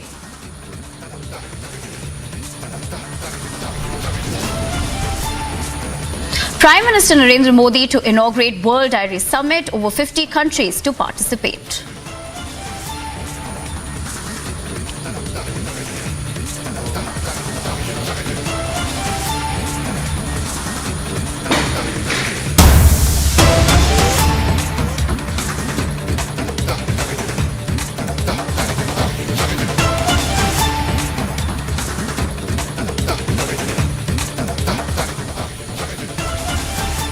Getting in visuals from the national capital, NIA raids are underway in Tejgaon. This comes after against the backdrop of NIA carrying out raid searches at around 50 locations in different parts of North India, including Punjab, Haryana, Rajasthan and Delhi NCR region in recently registered cases against activities of terrorist gangs, executing sensational murders to terrorize common citizens and indulging in extortion, drug smuggling and other organized criminal activities to finance their nefarious designs. Raids are currently on in 50 locations as well, is what we gather so far. Now, this is of course a major anti-terror crackdown. For more information on this, we're joined in by Amandeep. Let's cut across to him, joining us from Chandigarh. Amandeep, this is of course the big breakthrough that is coming in, but in terms of it, it looks like a major crackdown on anti-terror. But what are the other details that we're gathering so far? Well, absolutely. The point is that now NIA is trying to break down the nexus of the anti-terror activities and collaborating here with the gangs in Punjab and the different places. Well, majorly NIA is focusing on Punjab just because after killing of Sidhu Moosewala and even after RPG attack at Punjab Intelligence Headquarters, it has been learned during the course of investigation that there are certain people who are actually involved in entire conspiracy who are sitting in Pakistan and the different countries, and in fact they are trying to hire the people to carry out such kind of plannings and attacks. And even now the raid is underway at Amritsar, Kotakpura, Muktsar, and even these are the locations where these gangsters are suspected to be, and even they have some kind of connections. Just because now the pro-Khalistani elements, the anti-national elements who are sitting in the Pakistan and the other countries, they are trying to exploit these gangsters who are presently actively operating in the different parts of the country, and including Lawrence Bishnoi gang, Devinder Bambila gang and certain other gangs also. They are hiring the people, they are providing them financial support, they are providing them logistics, and in fact after plotting the bombs or after carrying out certain kind of activities, they are also providing them the shelter in the different countries as well. And recently we have learned that how two people who have plotted an IED under the car of a sub-inspector of Amritsar crime branch, and they have arrested from the Delhi airport having the visas of Dubai, and further they are planning to shift to the Canada. So this is how their nexus is going on, and in fact now the NIA has pitched into this entire investigation to break down this entire nexus and to verify the connections of these gangsters with the cross-border people who are trying to create the unrest in Punjab and the country. And even this raid is underway, especially in Punjab, in Haryana and in the different parts of the country as well. And even the 50 locations have been tracked by NIA so far, and next wait and watch what kind of evidence they can gather from this raid, and even how they proceed their investigation. Just because this nexus has been spread across the country, and even they have the connections from Canada to Pakistan. They are operating in just one line, having a lot of coordination with each other, and even they are throwing money in India and Punjab to execute their plans, and in fact they are hiring the people. This is how their entire nexus is working on. And even the Punjab police, in a recent press conference by DGP Gaurav Yadav, he has also revealed that it was not the handiwork of the gangsters to kill Sidhu Moosewala. There are some cross-border people who are sitting in Pakistan and the different countries. They are providing the shelters, they are providing the financial support, they are providing the weapons, they are providing the drugs, they are providing everything. And even this is how the nexus is going on, and that is the reason NIA has roped into this entire investigation, so that at least cross-border investigation should be done in a proper way. And even this NIA raid is majorly in Punjab and on the nexus of the gangsters and the anti-national elements who are sitting abroad and the different parts of the country. Amritsar, Kotakpura, Muksar, different places are under the scanner of ED, and even what we got to know from our sources is that in Amritsar there was a gangster Shubham. His house was raided by NIA. NIA has just verified that location just because it was under the scanner that Shubham was staying in that at that residence, and even now NIA is trying to verify that location and also trying to get some piece of evidence from where they can establish the cross-border link as well. So this is how the entire nexus is going on. But now the NIA has already roped in. So let's wait and watch what the investigation will reveal and how the NIA will proceed this investigation to break down the nexus of anti-national elements along with the gangsters. Yes. Right, Amandeep, also talking about the NI raids, happening across 50 locations. The latest we also learn is that the police is stationed outside gangster Kala Rana's house, and the NIA is interrogating, his parents. What are the, other developments that you can tell us in terms of this, as well as other aspects of this ongoing story? Is a gang member of the Lawrence Bishnoi gang, and in fact his parents are being questioned by the NIA to verify his connections, just because these gangsters have abandoned and left their families since they have indulged into these kinds of crime. But since the family is very much aware that what kind of people they are connected with and with whom, so that is the reason Kala Rana's family is being questioned by the NIA to verify the connections of Kala Rana. Either he was connected to the local gangs or he was connected to the cross-border links. He was indulged into the weapon smuggling, even if he was indulged into drug smuggling, and even if he is connected to some pro-Khalistani elements. These all kind of questions are being verified from the Kala Rana gang. This is what I'm trying to tell you. These are the gangsters.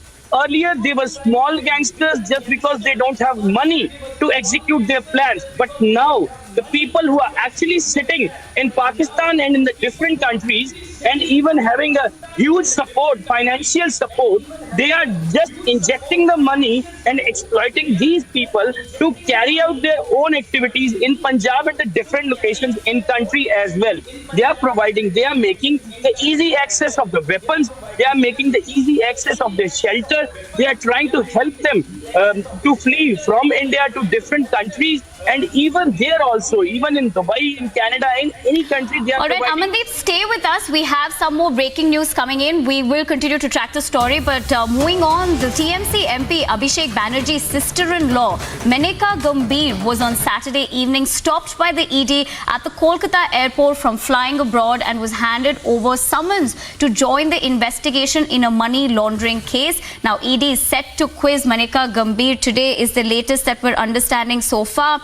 Now, Abhishek Banerjee's sister-in-law was stopped by the immigration authorities at the Kolkata airport while catching a flight to Bangkok, is what we understand, who then informed the ED she was handed over summons to join the investigation in the alleged money laundering case. There was also a lookout circular issued against Gambhir by the Federal Probe Agency, which is why she was stopped, is what we learned. This is the third time that the ED has summoned Menaka Gambhir in the case. Now, it is also said that she earlier challenged the ED summon in the Calcutta High Court. It was allowed to appear at the ED's office, but of course the latest being that she was Trinamool Congress MP Abhishek Banerjee's sister-in-law Menaka Gambhir was stopped at the Kolkata airport and denied permission to travel abroad as the Enforcement Directorate served a notice to appear before the agency. For more information on this, we're joined in by Shavan. Shavan, the latest that we understand, of course, she was summoned and also stopped at the airport, but what are the other details that we're gathering so far?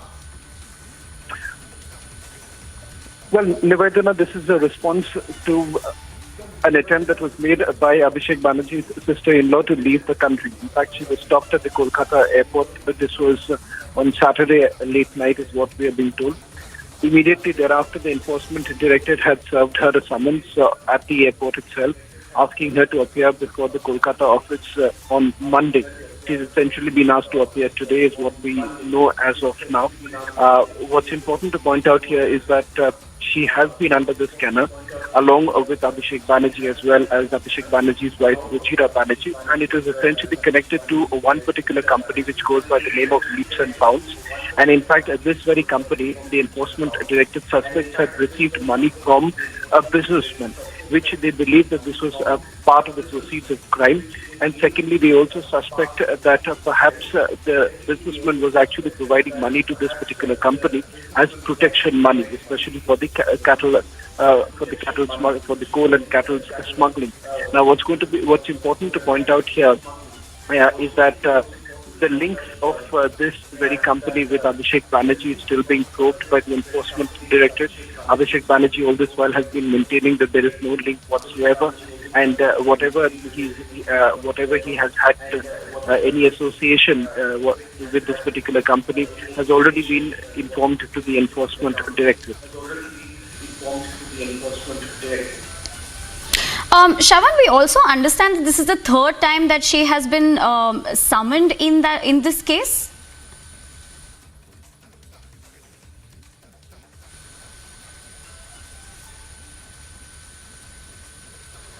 All right. This is, of course, the latest coming in terms of Abhishek Banerjee's sister-in-law, Menika Gambhir, reported to have been stopped at the Kolkata airport. Now, she was denied permission to travel abroad as the enforcement directorate served her a notice to appear before the agency in connection with the money laundering case, is what we understand so far. Now, on the other hand, of course, she was trying to catch a flight to Bangkok on Saturday night, and then she was handed over the summons to join the investigation. Now, we also understand that there was a lookout circular issued against her by the Federal Probe Agency, which is why she was stopped. This is the third time the ED has summoned Menika Gambhir in the case. In fact, what we're also gathering is that she had earlier challenged the ED to summon in Calcutta High Court and was allowed to appear at the ED's office at the central government office at Salt Lake in the northern outskirts of Kolkata instead of appearing in New Delhi.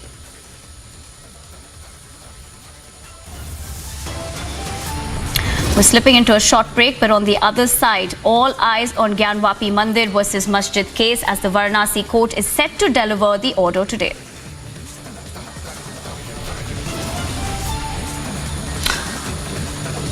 Top court to hear over 200 PILs challenging CAA today. All of this and much more on the other side. Stay tuned.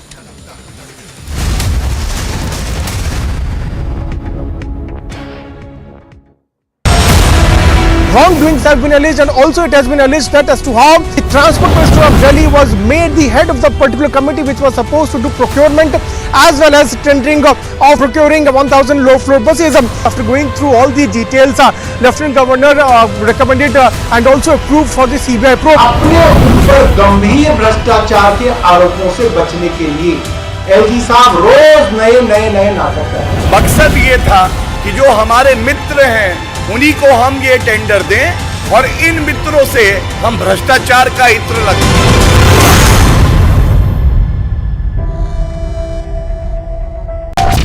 सोच का मंथन, विचारों का समागम, इतिहास लिखेंगे हम। राष्ट्रीय सर्वोपरि सम्मेलन।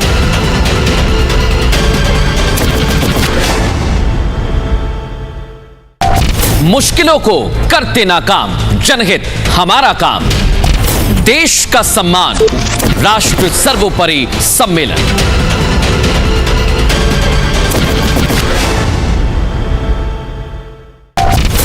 लहू में उबाल, राष्ट्रवाद की मशाल, भारत का अमृतकाल, राष्ट्र सर्वोपरि सम्मेलन।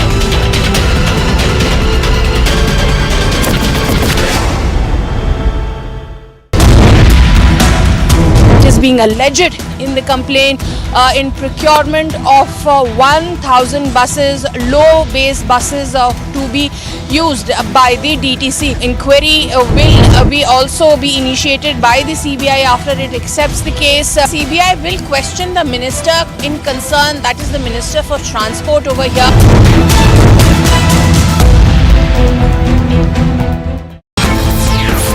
It's time for the third edition of the prestigious Ram Jethmalani Memorial Lecture. The biggest names on the most esteemed forum. Watch the unmissable Ram Jethmalani Memorial Lecture on September 17th only on Republic TV. Around 6:30 p.m. she reached the airport and she was going to take a flight to Bangkok around 9:45, but she was stopped by the immigration officials, and then ED official came and gave her a notice to appear before the ED next week, probably on Monday. That in spite of a travel restriction, travel ban, she tried to move from India to Bangkok, and ED is trying to understand whether that's one of the reasons of her being involved in the case, whether she was trying to elope or she had some other work.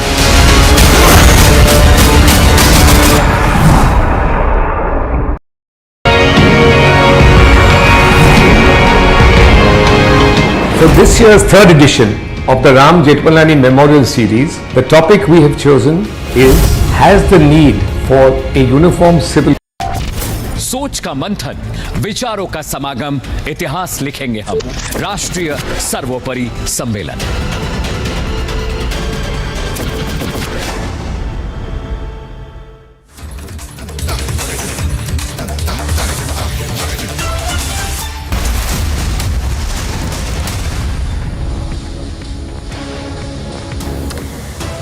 As political turf heats up in Jammu and Kashmir, BJP and PDP called core group meetings today. Now, the PDP core group to meet today at around 12 p.m. Agenda to strengthen party in Pir Panjal and Chenab Valley, where Azad is expected to make an impact. BJP core group meeting at 4 p.m. today, where preparations for upcoming visit of Home Minister Amit Shah and strengthening party in Muslim majority areas will be discussed. Now, Seh Prabhari Ashish Sood, along with BJP Jammu and Kashmir President Ravindra Raina, will chair the meeting. This is the latest that we have on this. For more information, we're cutting across to Gursimran, who's joining us from Jammu. Gursimran, this is of course the latest that we're gathering in terms of the core group meetings that will be taking place today. But what else are we? What else is on the agenda of this particular meeting?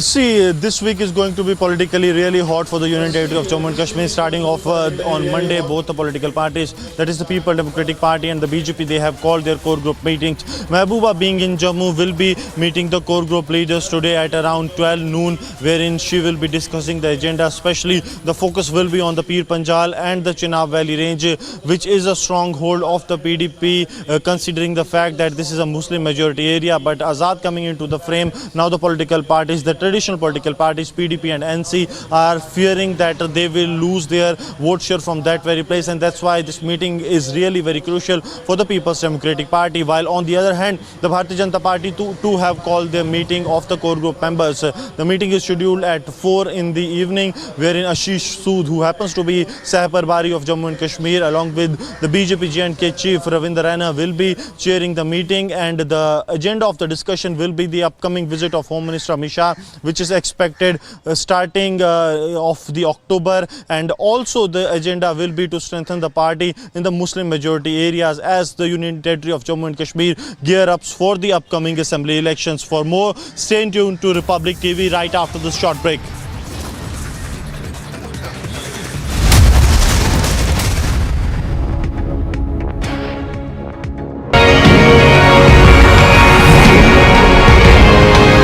For this year's third edition of the Ram Jethmalani Memorial Series, the topic we have chosen is, has the need for a uniform civil code become an imperative today? The hijab issue, the nikah halala issue, the triple talaq issue, they've all suddenly landed up at the Supreme Court as with constitutional challenges. Had there been a UCC, perhaps these issues would have been ironed out. The speakers are both distinguished, very learned, they're well known, and this edition of the memorial lecture would make for extremely compelling viewing.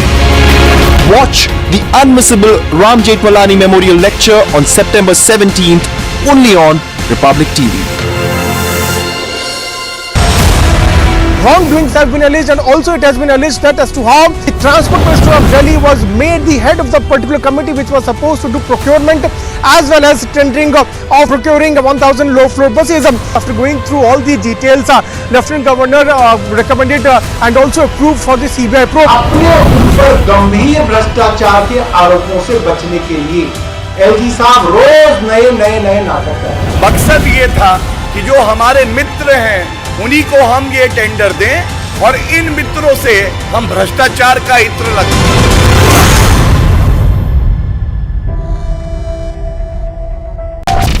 सोच का मंथन, विचारों का समागम, इतिहास लिखेंगे हम। राष्ट्रीय सर्वोपरि सम्मेलन।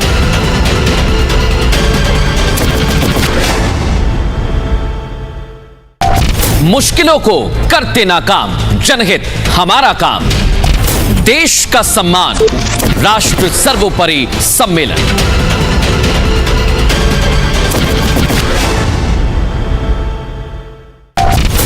लहू में उबाल, राष्ट्रवाद की मशाल, भारत का अमृतकाल, राष्ट्र सर्वोपरि सम्मेलन।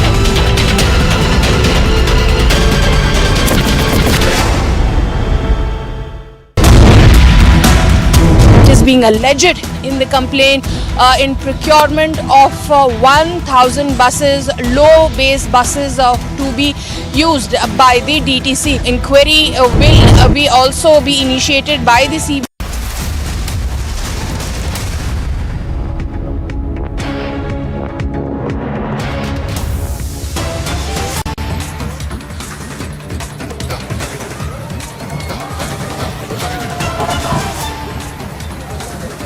Rahul Gandhi has started his yatra all the way from Kanyakumari, has now reached Thiruvananthapuram, and these are the visuals that are coming in from his rally, Bharat Jodo rally, which is taking place outside near Pattam in Thiruvananthapuram. Stay tuned to all the latest updates about Rahul Gandhi's Bharat Jodo rally as we are following and tracking all the latest information. Stay tuned.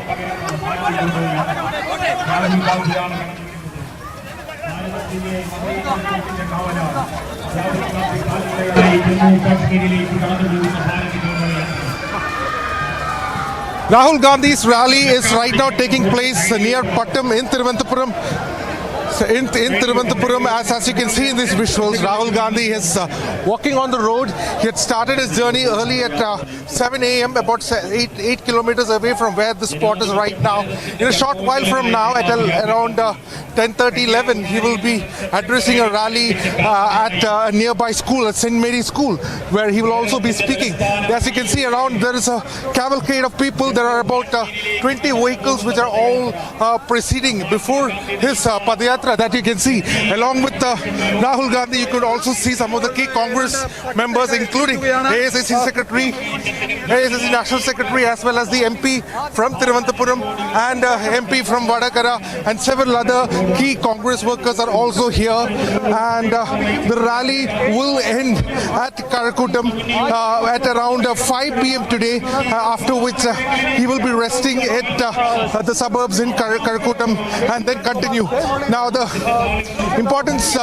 interesting part about this rally is that the rally is taking about 20 days in Kerala, a place where there is a very strong Congress stronghold, and in this stronghold itself, the rally is taking place for 20 days, so which essentially means Rahul Gandhi is going through one of the strongest bastion of the Congress and spending 20 days over here. And whereas we also get to hear in places like Uttar Pradesh, he's going to spend only 2 days. But behind me, you can see these visuals. Rahul Gandhi is addressing he's waving at the crowd also. There's a police which has put these distance so the media also cannot go. There's a huge security corridor which has been built for him to enable this rally. A lot of resources have been pulled in to ensure the safety of Rahul Gandhi as well. So the rally in a short while from now will be taken to St. Mary's School in a short while, where he is likely to address a large crowd. But at the moment, you can see about 200 to 300 congressmen are walking along with him at the Padayatra. The Padayatra which began at 7 a.m. today is going to end at around 5 p.m. today in Thiruvananthapuram, and then from there he will proceed further to different parts of Kerala. So these are the visuals that are coming in from Thiruvananthapuram. Rahul Gandhi as part of his rally, and in a short while from him we will give you all the latest updates. Stay tuned to Republic TV. We'll be back after a break.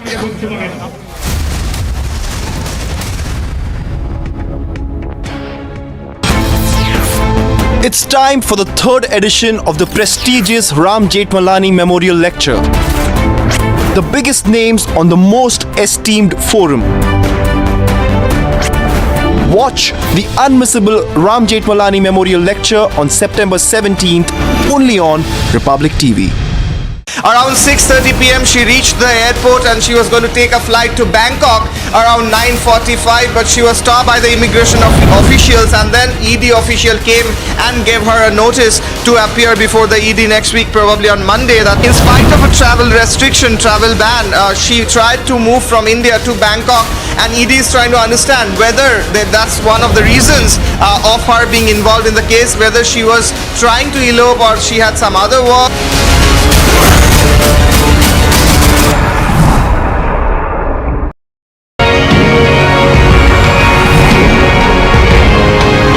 For this year's third edition of the Ram Jethmalani Memorial Series, the topic we have chosen is, has the need for a uniform civil code become an imperative today? The hijab issue, the nikah halala issue, the triple talaq issue, they've all suddenly landed up at the Supreme Court as with constitutional challenges. Had there been a UCC, perhaps these issues would have been ironed out. The speakers are both distinguished, very learned, they're well known, and this edition of the memorial lecture would make for extremely compelling viewing. Watch the unmissable Ram Jethmalani Memorial Lecture on September 17th only on Republic TV. Wrongdoings have been alleged, and also it has been alleged that as to how the Transport Minister of Delhi was made the head of the particular committee which was supposed to do procurement as well as tendering of procuring 1,000 low-floor buses. After going through all the details, Lieutenant Governor recommended and also approved for the CBI probe. अपने ऊपर गंभीर भ्रष्टाचार के आरोपों से बचने के लिए एलजी साहब रोज नए नाटक कर रहे हैं। मकसद ये था कि जो हमारे मित्र हैं उन्हीं को हम ये टेंडर दें और इन मित्रों से हम भ्रष्टाचार का इत्र लगाएं।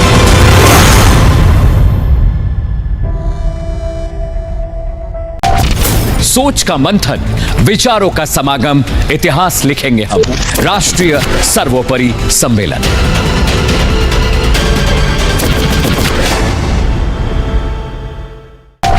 मुश्किलों को करते नाकाम, जनहित हमारा काम, देश का सम्मान, राष्ट्र सर्वोपरि सम्मेलन।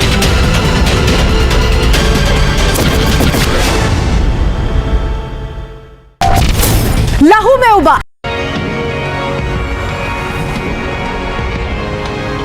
For this year's third edition of the Ram Jethmalani Memorial Series, the topic we have chosen is, has the need for a uniform civil code become an imperative today? The hijab issue, the nikah halala issue, the triple talaq issue, they've all suddenly landed up at the Supreme Court as with constitutional challenges. Had there been a UCC, perhaps these issues would have been ironed out. The speakers are both distinguished, very learned, they're well known, and this edition of the memorial lecture would make for extremely compelling viewing. Watch the unmissable Ram Jethmalani Memorial Lecture on September 17th only on Republic TV.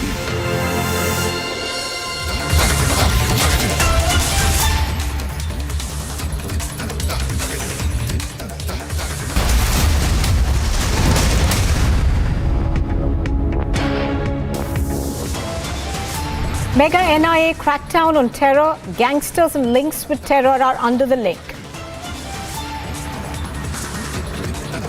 Pan-India NIA raids underway across 50 locations.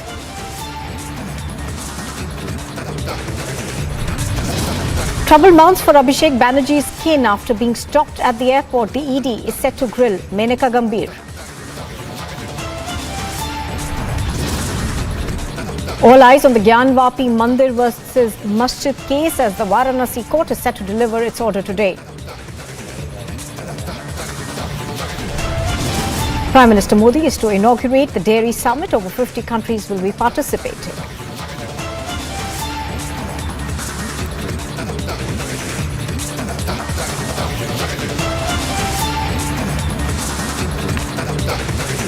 Good morning and welcome. You are watching Republic TV. This is Live and Breaking. I'm Nupur Talwar Suri. Straight on to the big story we're tracking.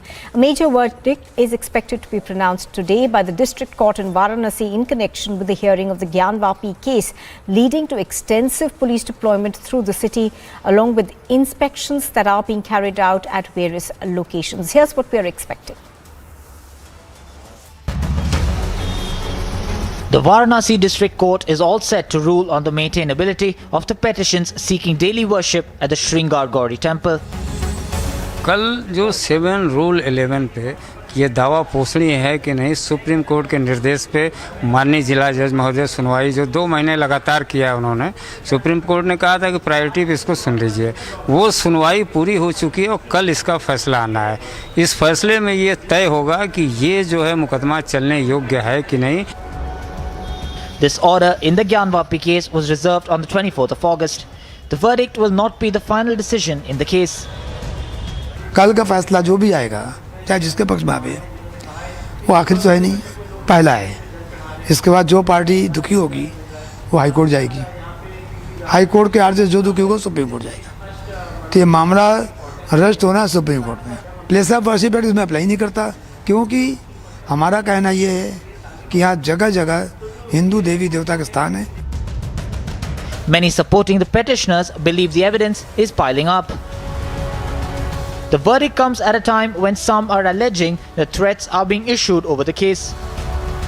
बहुत सी ऐसी शक्तियां हैं जो नहीं चाहती हैं कि मैं और मेरे पिताजी इस केस को लड़ें और एक लॉजिकल कंक्लूजन तक ले जाएं। और जो भी बातें हैं हमने एडमिनिस्ट्रेशन को इन्फॉर्म की हैं, सारी बातें एडमिनिस्ट्रेशन के और सरकार के नॉलेज में हैं। और मुझे पूरी उम्मीद है कि जो लोग शरारती तत्व भी हैं, असामाजिक तत्व भी हैं, एंटी नेशनल तत्व भी हैं, वो अपना संयम रखेंगे। Security in the region has been tightened ahead of the verdict, with the commissioner imposing Section 144. आज सभी वरिष्ठ अधिकारियों के साथ, जिसमें SHOs, ACPs, एडिशनल DCPs और DCPs सारे अधिकारी प्रतिभाग किए थे, उन्हें संवेदित किया गया है। धारा 144 CRPC के आदेश निर्गत कर दिए गए हैं। जनपद में सेक्टर स्कीम लागू की जा रही है। प्रत्येक जगह पर खासतौर से मिक्स आबादी वाले इलाकों में पुलिस का पर्याप्त सुरक्षा प्रबंध किया जा रहा है। The case had previously created ripples in the political circles. I hope that the UP government will book a case against him for creating divisions, for creating mistrust among both the communities, and arrest this person. How can this report be leaked to media? This is a deliberate leak which has been done by the person who was appointed on the suggestion of the petitioners. Now, the countdown to the key Gyanvapi verdict has commenced. Bureau Report, Republic TV.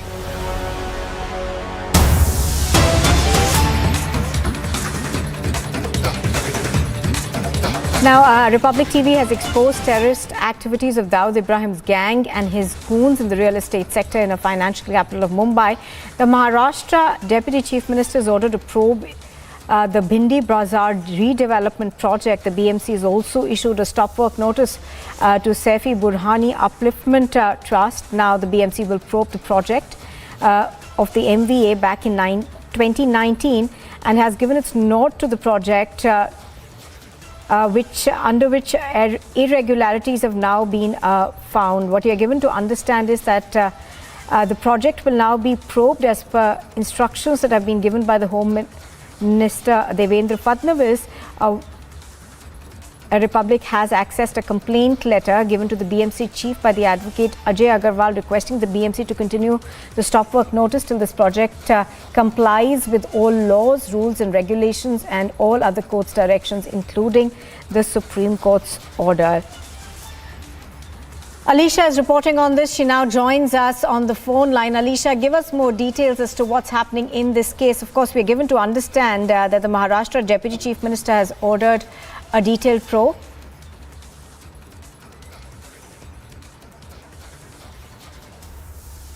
All right, we seem to have lost that audio connection with Alicia. We're going to try and get her back in just a bit. But here's what we know so far. Republic TV has exposed terrorist activities of Dawood Ibrahim's gang and his goons in the real estate sector. Alicia, I think, is back with us. Alicia, give us more details of what we're looking at.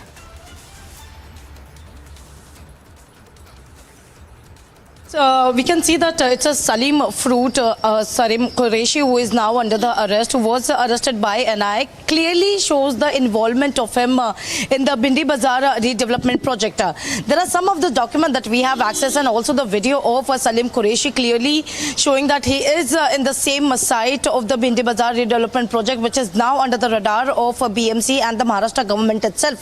Because this is the same project as what we have been told in 2019, which was given a nod for the further constructions, because it's something from the SBUT, that is Saifi Burhani Upliftment Trust, was given the contract of some of the lane, and the first phase something was completed, and the second phase has put up on halt. But moreover, that was Uddhav Thackeray, who was the Chief Minister of Maharashtra, has given a nod, and also there is a picture of Uddhav Thackeray from the SBUT giving an appreciation. Now, what has come into a light at this point of time? Because it's Devendra Fadnavis, when it's an assembly, had clearly mentioned that there are some of the illegal construction that has been done in the same area over the Bindi Bazaar redevelopment, that is a cluster redevelopment project, and that is something has to be stopped, and the inquiry, the probe, that has to be conducted by the Brihan Mumbai Municipal Corporation, and same direction has been given to the BMC Commissioner as well, where the BMC has already given a stop work notice to SBUT, who was developing the same cluster redevelopment project. But what has been mentioned by Devendra Fadnavis as well, that there are some of the illegal construction that has been done, and importantly there are some of the role that need to be under the scanner. So now what the BMC is going to see, what are the area of the same space, moreover what are the involvement of the MVA as well, because there are pictures that has emerges, and we saw that in 2019 when Mahavikas Aghadi was in government, has given a permission for the same project which has turned out to be illegal, and how the control of the Dawood company gang is clearly can be seen, because where we know that Salim Qureshi alias Salim Fruto, who is being arrested by National Investigation Agency in connection with Dawood Ibrahim companies, the extortion case which has been registered with NIA. But now his video has also surfaced. Please stay with us, Alisha. I'm going to come back to you. Let's also bring in Mr. Agarwal. He's a Supreme Court advocate and the complainant in this case. Mr. Agarwal, thank you for speaking to us on Republic TV. Now, we are given to understand that obviously, even as the probe is on in various illegalities, there are also allegations that the original land use plans were actually changed. Yes. Entire plans which were approved earlier by the BMC have been totally changed. They have closed the broad roads which are thoroughfare for the Bindi Bazaar area. There is a mutton street also to whom a lot of people used to pass through. And the major thing is that in case of any exigency, emergency, eruption of fire, the fire tenders or fire engines cannot move inside, because they are constructing buildings to the 70, 80 to 100-story buildings they are constructing. In overall, 14 buildings are to be constructed in that area. So there is no place for the fire engines to move. So they are daring this thing because of the connection of the underworld. In fact, I tell you, this SBUT project, which is Saifi Burhani Upliftment Trust project, is a Benami project of Dawood. And this input is there with the agencies also. This input is already there with the agencies also. And Mr. Salim Fruit, who is co-brother of Chota Shakil, he is Salu of Chota Shakil. He is getting the entire area vacated through his force. And he is shown to be seen on a video, which I have given to you, that we have done dadagiri to get it vacated, and some money has remained over there. So a lot of thousands of crore has been pumped in this project. They have not taken any booking from anywhere. Now today NIA is all over India. NIA is conducting searches, raids, etc. NIA should also conduct a raid on the office of the SBUT, and it will come to know from where the funds are coming. Right, so what you are asking for essentially is also a probe of the NIA into this, because you allege that the funding of this is suspect and that the D gang is behind this? Definitely 101% that D camp is fully behind it, because Dawood, it is a bastion of Dawood Ibrahim. It is the birthplace of Dawood Ibrahim. There is a property in the name of Dawood Ibrahim. There is a property in the name of Dawood's wife Mehzabeen. There is a property in the Dawood's brothers Anis. Some properties have been auctioned, and Benami Roop said that SBUT has already taken over that property. That is, people used to call that only that Dawood Ibrahim has taken over through SBUT. And SBUT is daring to do all such illegal activities because of the shelter given by underworld. They are taking work from BMC illegally. Earlier, some illegal NOC has been issued. When the things come into the light, that NOC was withdrawn. Right. Again, the stop work was issued on 27th of August. Before I wrote a letter on 10th of August, a very detailed letter, and on 21st of August, narrowing all the anomalies. They are also defying the Supreme Court order. The fate of these towers will be like that of Supertech Twin Towers, because there are so much illegalities. These towers are bound to be demolished later on, and it will be a national loss of the government of India, national property, to the tune of around 25,000 crore, if not rectified now. All right, Mr. I have written letter to the police commissioner, to the chief minister. They have referred my letter to the concerned authorities also. I have referred the BMC commissioner also. He has also referred my letter to the concerned authority. My submission is that the thorough probe must take on, thorough probe on every aspect, on the terrorist angle, as well as on the legality angle. Then only project should be given a go through. Otherwise, project should be abolished or stopped till that time. All right, Mr. Agarwal, the complainant of the case, joining us. Thank you for speaking to us on Republic TV. As Mr. Agarwal is pointing out, he believes that there are several illegalities which have now been brought to the fore. Also saying that the issue of funding needs to be looked into. Alicia, if I could come back to you now. Alicia, what we are saying also is, calls for action against the previous MVA government, because the Deputy Chief Minister has already stated that he believes that corruption was involved in this particular project. Can you give us more details? Well, Nupur, if you remember, we know that since the time the new government led by Eknath Shinde and Devendra Fadnavis has come, they were actually reviewing over the sanction that has been given by the previous government, that is Mahavikas Aghadi. So one of this project that comes under SBUT, that is Saifi Burani Upliftment Trust, and the cluster redevelopment project was something under the radar and also under the scanner. Is importantly what mentioned by Devendra Fadnavis in the assembly as well, that there are some of the plans or the changes in the redevelopment that has need to be looked into by the municipal corporation. Moreover, the width of the road has also been reduced, and some of the benefits that has been given to the developer. So that is when the instructions that has been given to the BMC, the commissioner has been asked to look into the probe, because now the claim that is not only comes over the illegality and irregularities of SBUT over the project, but also the involvement of D gang into the same project. We can see Salim Fruit, who has already been arrested in connection with Dawood Ibrahim. Now we can see that he was in the same project in SBUT, where he was clearly giving a threat to the people as well, clearly mentioning that there are spaces that has been occupied by them, and he was clearly seems to be threatening to the officials as well. So this is something, an involvement where now it has come to a light that at a certain point, when Maharashtra government has already asked to look into the probe, has asked the BMC to check into the matter, where there will be a detailed report that is soon going to be submitted to Maharashtra government, because it's not only the illegality which has been done by SBUT, but also the role of Mahavikas Aghadi is also under the scanner.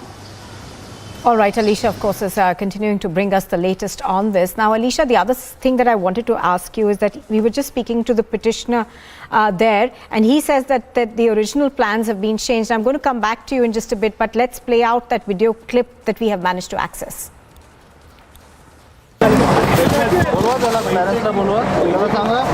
Khan को बुलाओ, इनको बुलाओ और clear करो। जब तक पैसे clear नहीं होगा बोलना उसको, उठना नहीं बोलना मीटिंग से। मेरे क्यों बिल्डिंग दी क्या दी तुमको अभी मालूम ही नहीं कुछ। जब यहाँ पे ना 100 गाड़ियाँ, सुनो असद भाई, जब 100 गाड़ियाँ लगती थी ना यहाँ पे गाड़ियाँ, किसी गाड़ी ने मुझसे, मैं और असलम भाई खाली काम करते थे।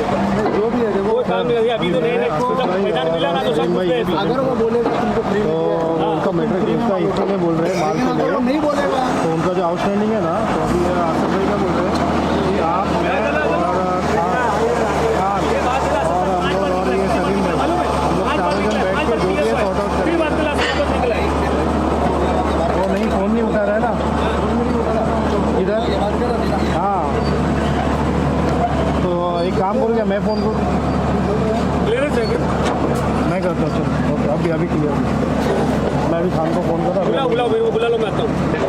अभी हम लोग जाते क्या चला आणि जाऊन बसा आणि त्याला अभी एक बार सॉर्ट ना बोलते खत्म हो गया फिर हम लेके जाइए। होटल खाने में बिल्डिंग किया वो क्या है सलीम भाई हमको कल कोई जॉब असद भाई मेरी बात सुनो मैं क्या बोल रहा हूँ मेरी बात सुनो अभी तुम मेरी बात सुनो मेरे को बिल्डिंग की है बिल्डिंग में तोड़े हम लोग उसके में पैसा हम लोग क्यों नहीं मांगे तो ये मालूम है कि हम लोग यहाँ पे बराबर दादागिरी कर रहे थे जब काम करते थे। अभी काम निकल गया अभी नहीं नहीं चमचे लोग सुनो ना सुनो इसका रिकॉर्ड खान ने बताना चाहिए ना सब मालूम है खान को मालूम है सुनो खान को मालूम है सबको मालूम है। अरे भाई आउटस्टैंडिंग मेरा 1.5-2 करोड़ रुपये बताएगा वो। हेलो ऐसा जीवन बोल रहा हूँ सर अभी आप हो क्लस्टर 3 में दो मेरे ऑफिस पे पहुँचो ना। हेलो क्लस्टर 3 में हो क्या नहीं वो बोला मैं क्लैरेंस सर और ये सलीम भाई है ना हम लोग आ रहे हैं आपको मिलने के लिए तो अभी ऊपर आ जाए हम लोग 3rd फ्लोर पे ये उनका ही आउटस्टैंडिंग का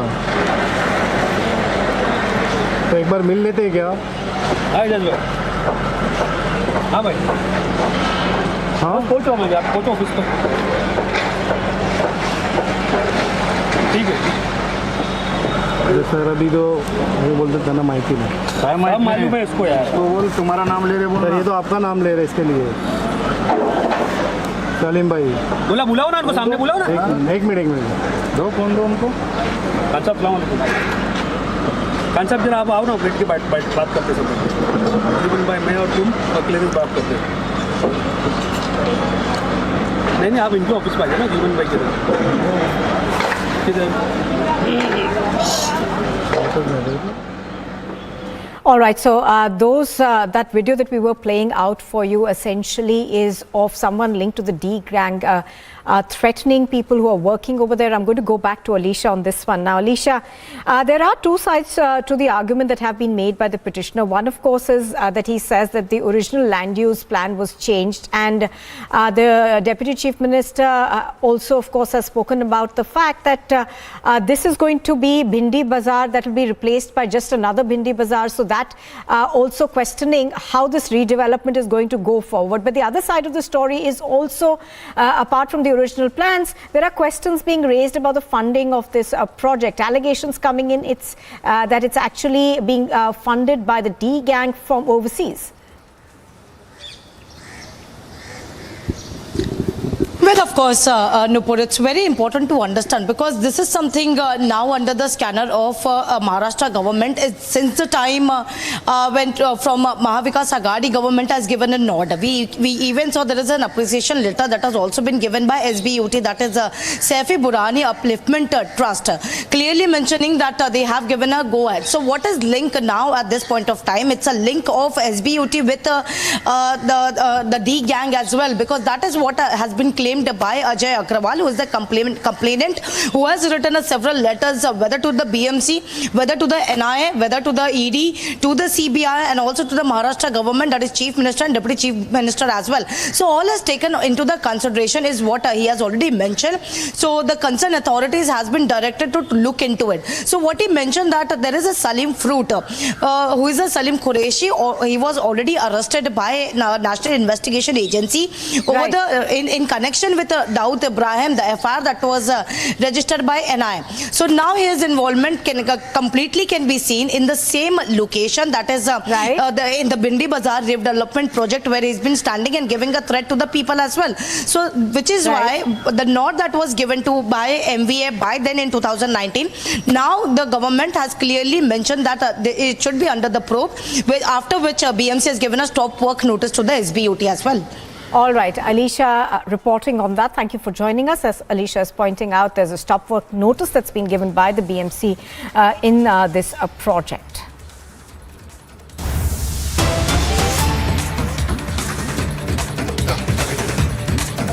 And in Assam, terror suspects have been arrested in Morigaon. 2 people have been arrested with links to the Ansar al-Bangla.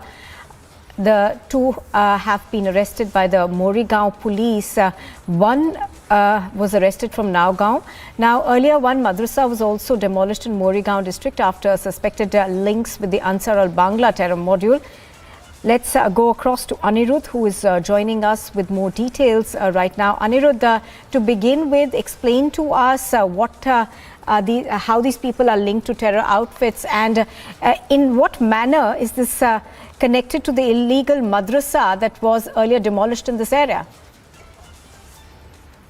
Yes, in fact, these 2 arrests has been made today morning, and we are getting to know that one of the accused is named Musaddiq Hussain, whereas other one is Ikramul Hussain. Both of them had been linked to the Ansarullah Bangla team and were actively involved into the nexus of the Ansarullah Bangla team here in Assam. They belong to the Morigaon module, where earlier also several others were arrested, along with Madrasa was also demolished in that area. Investigation is still on and their interrogation is also on. Not much have been revealed as of now, but yes, more details are awaited into this entire arrest that has been made. Right now, Anirudh, it has been a matter of concern for the Assam government, the fact that there are several of these madrasas that have sprouted up across Assam. The other aspect of it is also links which have now been established to various terror outfits. So give us an overall sense of how the government is moving forward in tackling this. Yes, as Assam Chief Minister had also earlier said that the case of the Ansarullah Bangla team has been already handed over to the NIA. One particular case has been handed over as of now, and we are getting to know from our sources in the police department that all the investigation, the entire investigation into the Ansarullah Bangla module will be subsequently handed over to the National Investigating Agency. And as you were rightly pointing out, it's a matter of concern not only for the state of Assam, but also from the national security point of view, because most of the masterminds of this terror module, which has been busted recently, have their roots in neighboring Bangladesh. So it's a major threat. And since Ansarullah Bangla team is ideologically... And as you're pointing out, that's something that's been bothering the Indian government as well. And this crackdown essentially is a result of that. Thank you very much for joining us. And here's a look at what else is making news this morning. After the Silicon Valley of India, Bengaluru reeled under severe waterlogging as incessant rainfall lashed the city. The Aam Aadmi Party president of the Mahadevpura constituency slammed the BJP MLA Arvind Limbawali and said that the BJP should answer for areas that have submerged due to irregularities. In another highlight of the Indian Defence Forces, the Indian Army's impressive engineering skills came to the fore after a video depicting troops constructing a bridge across the Indus River. The video was titled "Bridging Challenges. No terrain nor altitude is insurmountable" and was shared on Twitter by the Southwestern Command of the Indian Army. The drill was carried out by the Sapta Shakti engineers in eastern Ladakh. The building of the bridge included carrying out mobility tasks and training. Madhya Pradesh Chief Minister Shiv Sena has addressed a program for the government in Indore and lauded the Prime Minister for the construction of the Sardar Sarovar Dam. He also highlighted that the dam had helped both states flourish. Even as investigation in the Sonali Phogat murder case continues, the late actor's last film will be released. Phogat's last film has been titled Prerna. The director and producer has highlighted the project as a motivational film. Sonali Phogat's daughter Yashodhara also released the movie's poster. In a big development ahead of the Gujarat Assembly elections, the Aam Aadmi Party has claimed that its Ahmedabad office was raided by the police when the party supremo Arvind Kejriwal arrived in the state. Making this revelation, the Gujarat Aam Aadmi Party leader Isudan Gadavi has said that a search continued for about 2 hours, but nothing was found. As of now, there has been no confirmation of whether a raid took place.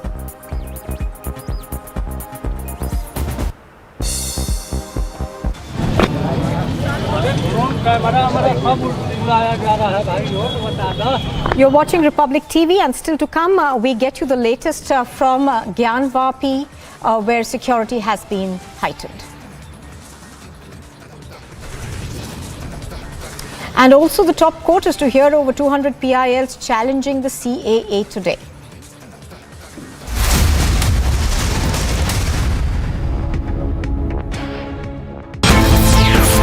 It's time for the third edition of the prestigious Ram Jethmalani Memorial Lecture. The biggest names on the most esteemed forum. Watch the unmissable Ram Jethmalani Memorial Lecture on September 17th, only on Republic TV. Prohibitory orders are in place and security has been heightened in Varanasi ahead of the district court's order on the maintainability of the plea in the Gyanvapi Mosque Shingar Gauri case. The district judge A.K. Vishwesh had last month reserved the order till the 12th of September. धारा 144 CrPC के आदेश निर्गत कर दिए गए हैं। जनपद में sector scheme लागू की जा रही है। प्रत्येक जगह पर खासतौर से मिक्स आबादी वाले इलाकों में पुलिस का पर्याप्त सुरक्षा प्रबंध किया जा रहा है। जो हमारे पेट्रोल की गाड़ियां हैं यानी कि पीआईवी व्हीकल्स हैं, उनको स्ट्रेटेजिक लोकेशंस पे स्टेशन किया जा रहा है। क्यूआरटीज की टीम गठित कर दी गई है। प्रत्येक क्यूआरटी के साथ में एक इंस्पेक्टर रैंक के अधिकारियों को लगाया गया है और हम लोग का प्रयास है कि कानून व्यवस्था की स्थिति किसी भी दशा में out of control. In a major anti-terror crackdown, NIA is carrying out raids at around 50 locations in different parts of Punjab, Haryana, Rajasthan and Delhi NCR region and recently registered cases against activities of terrorist gangs. Now, gangsters including Lawrence Lambia, Kaushal and Kala Jathedi are under the NIA scanner.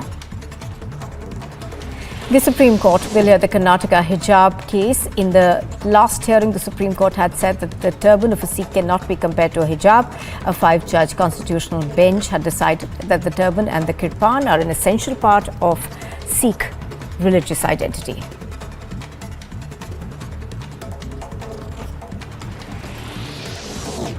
Army Chief General Manoj Pandey flew in an Apache attack helicopter of the Indian Air Force to the Ladakh sector and was briefed about capabilities and roles. Supreme Court will hear the anticipatory bail filed by suspended BJP leader Naveen Kumar Jindal regarding. सच हमने दिखाया, सच आपने देखा, हमारी पहचान उम्मीदों की रेखा, आपके भरोसे से हमारे काम का लेखा, राष्ट्र सर्वोपरि सम्मेलन। आप पहचानते हैं, जानते हैं हमें, तभी तो अपना मानते हैं हमें।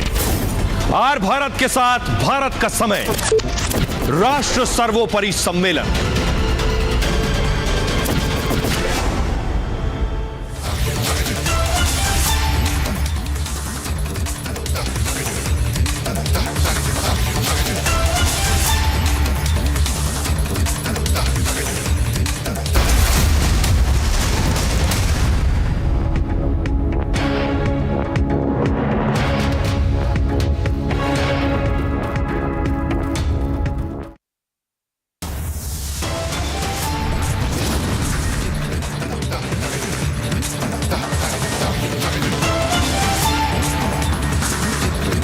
It's a Republic Mega exclusive, the key MBA project now under the lens for Dawood gang links.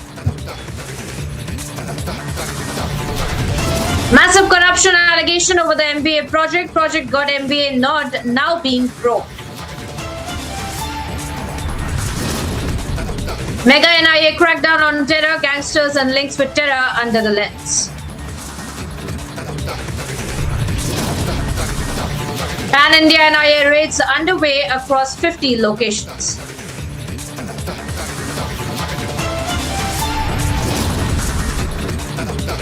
Trouble mounts for Abhishek Banerjee's skin after being stopped at the airport. ED set to grill Menka Gambhir.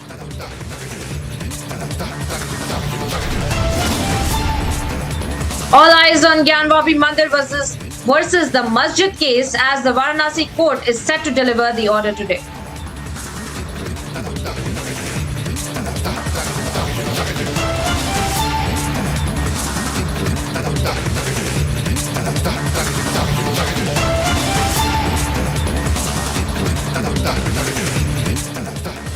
Thank you for tuning into Republic TV viewers. So I'm Priyanka Sharma. We are live and breaking and straight away getting you all the updates of one of the most important stories that we're tracking for you today on the Gyanvapi verdict. In fact, the prohibitory orders were clamped and the security tightened in the Varanasi ahead of the district court order on Monday on the maintainability of the plea on the Gyanvapi Mosque Shringar Gauri case. Now, to maintain law and order, the entire city has been divided into sectors which have been allocated to the police force as per their requirement, and now directives for the flag march and foot march in sensitive areas have also been issued as well.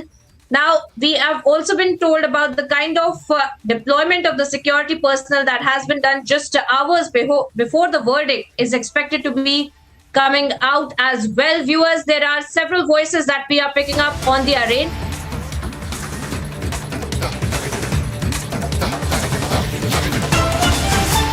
के लिए प्रधानमंत्री नरेंद्र मोदी यहां पर पहुंच रखे हैं और प्रधानमंत्री नरेंद्र मोदी का ये जो वायुसेना का जो हेलीकॉप्टर है उससे चॉपर जो है उससे वे यहां पर पहुंच रखे हैं। तस्वीरें हम आप तक पहुंचा रखे हैं। सीधे हेलीपैड पर प्रधानमंत्री नरेंद्र मोदी का ये चॉपर उतरेगा और उसके बाद फिर वे अपने काफिले की गाड़ियों के जरिए वे सीधे इस कार्यक्रम में शिरकत करने के लिए पहुंचने वाले हैं। प्रधानमंत्री नरेंद्र मोदी की अगवानी मुख्यमंत्री योगी आदित्यनाथ करने वाले हैं। गुजरात के मुख्यमंत्री भूपेंद्र पटेल भी इस कार्यक्रम में शिरकत करने के लिए पहुंचे हुए हैं। तो काफ़ी महत्वपूर्ण ये आयोजन है और अपने आप में इस लिहाज से ये कार्यक्रम बेहद खास हो जाता है क्योंकि 48 सालों के बाद भारत में वर्ल्ड डेयरी समिट का आयोजन हो रहा है जिसके उद्घाटन सत्र में प्रधानमंत्री नरेंद्र मोदी शिरकत कर रहे हैं। इस तरह का पिछला शिखर सम्मेलन अगर जिक्र किया जाए तो 1974 में आयोजित किया गया था और 10:30 बजे का वक्त ठीक कार्यक्रम स्थल पर प्रधानमंत्री नरेंद्र मोदी के पहुंचने का है और इस वक्त प्रधानमंत्री नरेंद्र मोदी उस परिसर में पहुंच चुके हैं और अब से कुछ देर बाद वे सीधे कार्यक्रम स्थल पर मंच पर पहुंचेंगे और इस कार्यक्रम में वे शिरकत करने वाले हैं। तस्वीरें हम आप तक लगातार पहुंचा रखे हैं। यही वो एक्सपो है जहां पर कार्यक्रम आयोजित किया जा रहा है और इस कार्यक्रम में प्रधानमंत्री नरेंद्र मोदी शिरकत करने के लिए पहुंचे हुए हैं। इस एक्सपो सेंटर में कुल 11 ऐसे हॉल बनाए गए हैं जिसमें ये कार्यक्रम आयोजित किया जा रहा है, जिसमें डेयरी उद्योग से जुड़े हुए कई विश्व स्तरीय प्रदर्शनियों का भी आयोजन किया गया है, वो लगाई गई है। उसमें भी जो यहाँ पर लोग पहुँच रखे हैं वो इसका अवलोकन करने वाले हैं। अपने आप में बेहद खास ये प्रदर्शनी रहने वाली है। अलग अलग हॉल का जो नाम है वो अलग अलग गायों की प्रजातियों पर रखा गया है। जिस हॉल में प्रधानमंत्री नरेंद्र मोदी का कार्यक्रम होना है उस हॉल को भी गिर प्रजाति की जो गाय है उसके नाम पर रखा गया और प्रधानमंत्री नरेंद्र मोदी पहुंच चुके हैं और अब से कुछ देर बाद इस कार्यक्रम की विधिवत शुरुआत होने वाली है। विजय सलील के साथ Deepesh Bargale, Republic Bharat. All right, so we are seeing pictures of the Prime Minister's chopper landing in Greater Noida Exhibition Center, where the India Expo Mart, and this is to inaugurate World Dairy Summit. This is happening for the first time in the last almost 3 decades. The last was sometime in 1970s. It's a very significant event. India is the biggest producer of milk in the world and has the biggest milk cattle population in the world.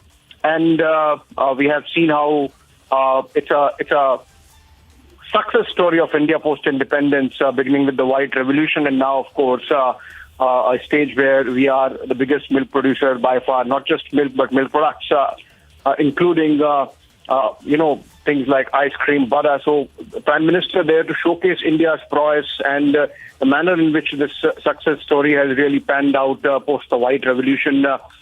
We have consistently achieved a growth rate of 6% plus per annum in milk production, which is almost 3 times faster than the global average. And in the last 8 years itself, milk production has increased by as much as 40% plus. So those are important parameters, markers of India's success story in the recent past as well. The White Revolution, of course, going back to the 1980s and to the milkman Varghese Kuren. But remember the setting. It was in Gujarat and Prime Minister's home state. The Prime Minister has been closely involved in the experiment of cooperatives. Post his coming to power in early 2000s. And since then we have seen Amul, for example, spread its wings across the country. So the Amul model in the last few years has been, perfected and implemented far and wide, including in the states like Bihar and Bengal and Northeast.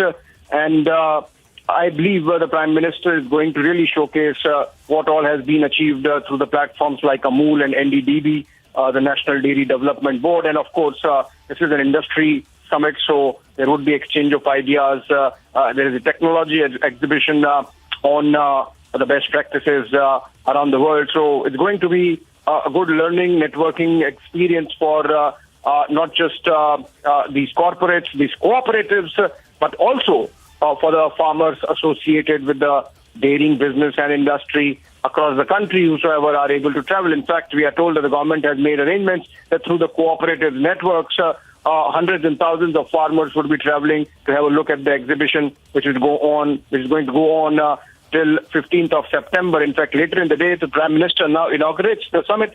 But in the evening, Union Cooperatives Minister Amit Shah, who's also the Home Minister of the country, is going to spend more than a couple of hours at the summit venue and engage with the farmers, give them an idea of what all has been done in the cooperative sector. In fact, remember, the Modi government set up a separate cooperatives ministry for the first time in the country.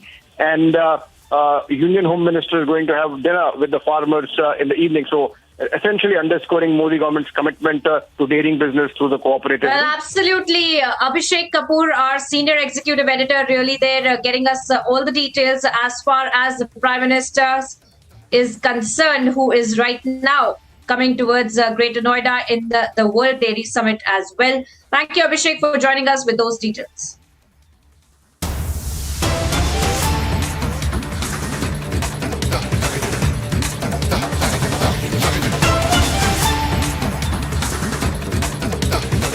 And shifting our focus back to the biggest story that we're tracking today, that of the Gyanvapi verdict, viewers, where in fact we were seeing how security has been tightened in Varanasi ahead of the district court order that is all set to come out today. And we are seeing the kind of extra police deployment that has also been done. But let's viewers first listen in to the petitioner Sohan Lal on the Gyanvapi verdict that is expected today.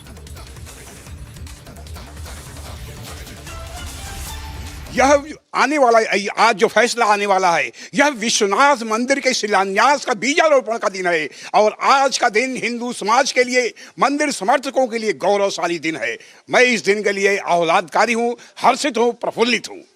बिल्कुल, मौसम भी आज काशी में बारिश वाला दिख रहा है। ऐसा लग रहा है कि भगवान भी प्रसन्न हो रहे हैं। बिल्कुल बिल्कुल, भगवान इंद्र भी जो है हर्षित हैं और यह देवाधिदेव महादेव प्रलयंकर शंकर से प्रार्थना भी करते हैं कि यह दिन हम काशी वासियों के लिए, प्रदेश वासियों के लिए, देशवासियों के लिए हर्षित का दिन हो। सोहनलाल जी, उत्सुकता भी है क्योंकि एक लंबी लड़ाई, एक लंबी जिरह चली है और लगातार कोर्ट की ओर से फटकारा गया था मुस्लिम पक्ष को, क्योंकि बार बार एक ही दलील हर एक डेट पर रखी जा रही थी। आगे भी वो डेट पर डेट की मांग कर रहे थे। तो कितने ज्यादा आप लोग पुख्ता हैं कि आपकी दलीलें मजबूत रही हैं और उस आधार पर यह फैसला आने वाला है? आधार आपके क्या कह रहे हैं, अगर आप कुछ मुख्यता बताएं। हम 38 साल से ज्ञानवापी उद्धार के लिए संघर्ष कर रहे हैं और उस समय हमारा नारा था ज्ञानवापी नंदी करे पुकार, भोले बाबा का हो उद्धार। और मुस्लिम समाज का इसलिए खारिज होने वाला है क्योंकि वह 19 एनिवर्सरी एक्ट और जो है वक्फ बोर्ड पर ही सारा ध्यान केंद्रित किया होता। 19 एनिवर्सरी एक्ट इसलिए लागू नहीं होता कि 1993 तक व्यास जी का पूरे तहखाने पर जो है दर्शन पूजन का अधिकार हो रहा था, और वक्फ बोर्ड भी लागू नहीं होता यहाँ पर इसलिए कि 1936 मुकदमा नंबर जो है 62 1933 में भी खारिज हो गया था, जिसको लेकर के वह 1944 में हाई कोर्ट में गए, वहाँ भी खारिज हो गया, और अंततः वक्फ बोर्ड यहाँ पर साबित नहीं होता, इसलिए वह खारिज होने वाला है। हिंदू समाज की विजय होने वाली है। वह 2 बजे के बाद माननीय न्यायालय जिला जज फैसला सुनाने वाले हैं, जो हम लोग के लिए औलतकारी होगा। धार्मिक आधार पर ये पूरा जो याचिका है वो रखी गई थी 5 महिलाओं के द्वारा कि गौरी श्रृंगार पूजा का अधिकार हमें मिलना चाहिए, क्योंकि ये हमारा अधिकार, यहाँ पूजा अर्चना 1991 के पहले से होती रही है और ये हमारा अधिकार है जो हमें आप दीजिए। लेकिन इस मामले को लेकर जब सर्वे होता है, कमीशन बनता है, सबसे पहले मुझे याद है आप ही बाहर आए थे और आपने कहा था कि महादेव के दर्शन हो गए। वो शिवलिंग दिखने के बाद में वो आकार जो कलाकृतियां दीवारों पर बनी रही, उसके बाद आप लोगों का मनोबल और ज्यादा बढ़ा कि यहाँ बहुत सारी चीजें हैं जो अभी सामने आ सकती हैं। हाँ, जैसे ही बाबा का प्रकटीकरण हुआ और सर्वे के दौरान वहां पर जो करीब 35 फीट लंबा त्रिशूल, पत्थर के त्रिशूल की कलाकृतियां, कमल के पुष्प कृतियां, शंख चक्र गदा पीपल के पत्ते और तो सारे साक्ष्य वहां प्रमाण थे।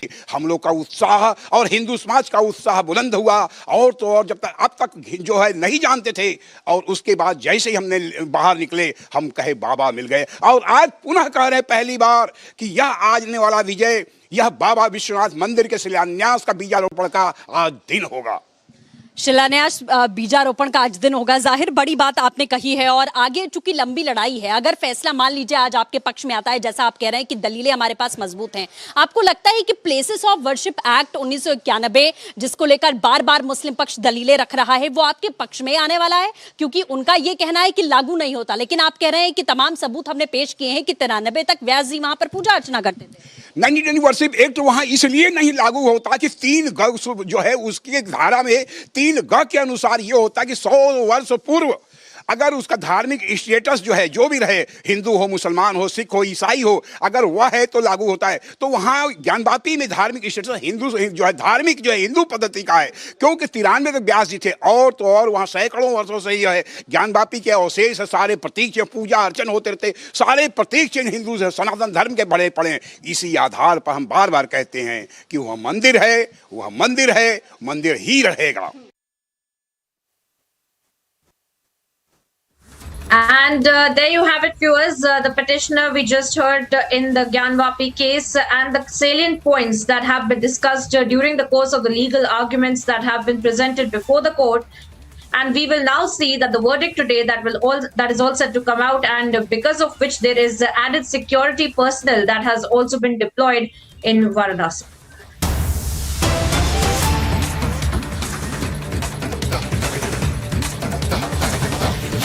Now, viewers, shifting our focus to the poll-bound state of Gujarat, where as we see that the face-off between the Aam Aadmi Party, in fact, continues in the national capital. Now we are seeing that the Aam Aadmi Party local leaders have also claimed that the Ahmedabad party office has been raided. In fact, Ishudan Gadvi, the state chief national general secretary of the Aam Aadmi Party, had also stated that there was a 2-hour-long raid that had been carried out at the Ahmedabad office of the Aam Aadmi Party, and this was in reference to Arvind Kejriwal coming to Gujarat for the next 2 days. He had landed in Ahmedabad late last night, and that is in reference of which Ishudan Gadvi has also stated that there were raids that had been conducted in the Aam Aadmi Party office. However, now we are seeing that the Ahmedabad police has completely denied the Aam Aadmi Party's claims of this raid. And the Ahmedabad police has stated that the news of the Aam Aadmi Party office being raided by the police has come to light through the social media, and no such raids have been carried out by the city police. Now, this is the latest in reference to the kind of claims that have been made by the Aam Aadmi Party leaders, who are stating that there was a raid that had been carried out by the Gujarat police, by the Ahmedabad police, and now we see that the police completely hitting back and stating that there were no such raids that had been conducted in Ahmedabad as well. Madhurima, my colleague, is also joining me with more details on the broadcast. Madhurima, tell us more about these kind of claims that are now being made. Why do you feel these are now being made in Gujarat? Because there were, of course, several raids that had been conducted on the Aam Aadmi Party leaders in the national capital, but now they're making false claims that raids had been conducted in Ahmedabad as well.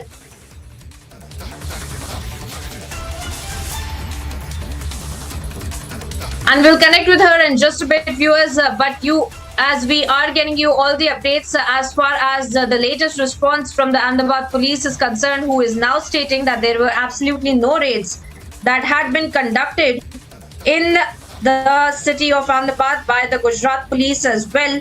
And that is why we are seeing that the claims of the Aam Aadmi Party leaders completely falling flat. We had seen Ishudan Gadvi and Gopal Italia, both of them also addressing a press conference on the same just a few minutes ago, and they had stated that there were raids that had been carried out, and they are claiming that this is because the BJP has been rattled since the Aam Aadmi Party has thrown their hat in the ring. Stay tuned for more updates on the other side. Right now, stepping into a very short break.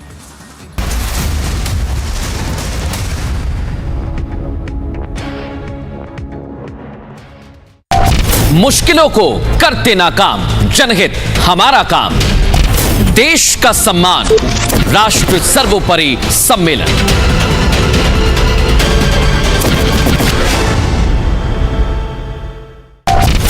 लहू में उबाल, राष्ट्रवाद की मशाल, भारत का अमृतकाल, राष्ट्र सर्वोपरि सम्मेलन।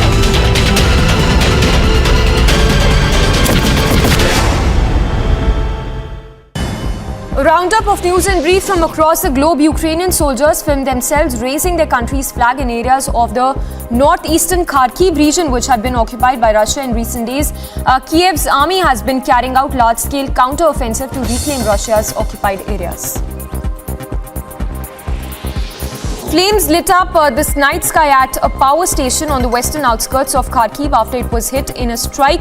The thick smoke was seen billowing into this air. Ukrainian officials meanwhile said that Kharkiv's TEC-5, which is the country's second biggest heat and power plant, had been hit in a Russian strike.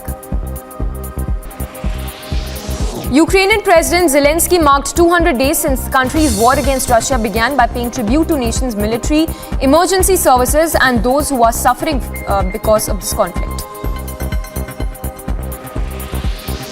President Joe Biden marked 21st anniversary of the September 11 attacks, paying tribute to extraordinary Americans who gave their lives as one of the nation's darkest days.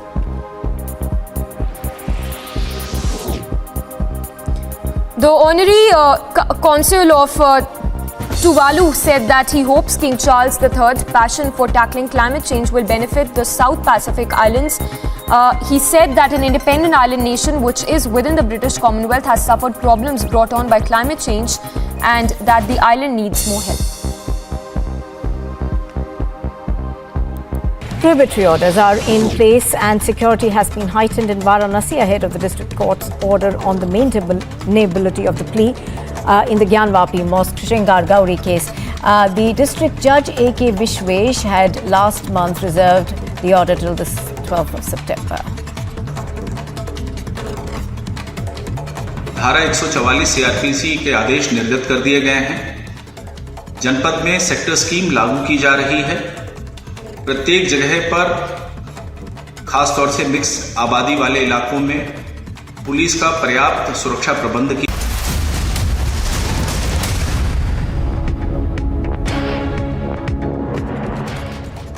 And here's some news in brief, viewers.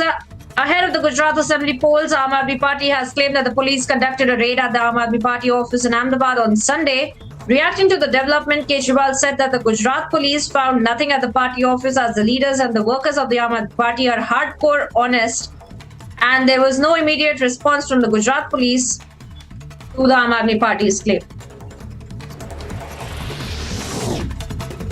Prohibitory orders were clamped and security tightened in Varanasi ahead of the district court order on the maintainability of the plea of the Gyanvapi Mosque Shringar Gauri case. The district judge had last month reserved the order till September the 12th. धारा 144 CrPC के आदेश निर्गत कर दिए गए हैं। जनपद में sector scheme लागू की जा रही है। प्रत्येक जगह पर खासतौर से मिक्स आबादी वाले इलाकों में पुलिस का पर्याप्त सुरक्षा प्रबंध किया जा रहा है। जो हमारे पेट्रोल की गाड़ियां हैं यानी कि पीआईवी व्हीकल्स हैं, उनको स्ट्रेटेजिक लोकेशंस पे स्टेशन किया जा रहा है। क्यूआरटीज की टीम गठित कर दी गई है। प्रत्येक क्यूआरटी के साथ में एक इंस्पेक्टर रैंक के अधिकारियों को लगाया गया है और हम लोगों का प्रयास है कि कानून व्यवस्था की स्थिति किसी भी दशा में आउट ऑफ कंट्रोल ना हो। In a major anti-terror crackdown, NIA is carrying out raids at around 50 locations in different parts of Punjab, Haryana, Rajasthan and Delhi NCR region in recently registered cases against the activities of terrorist gangsters including Lawrence Bishnoi, Bambia, Kaushal and Kala Jathedi under the NIA scanner. The Supreme Court will hear the Karnataka hijab case. In the last hearing, the SC said that the turban of a Sikh cannot be compared with a hijab. A 5-judge constitution bench has decided that the turban and the kirpan are essential part of Sikhs' religious identity.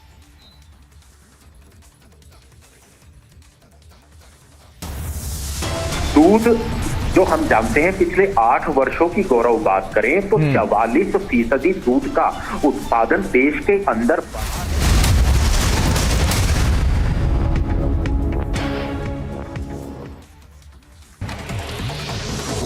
Supreme Court will hear the anticipatory bail filed by suspended BJP leader Naveen Kumar Jindal regarding the FIR registered against him in different states over derogatory remarks.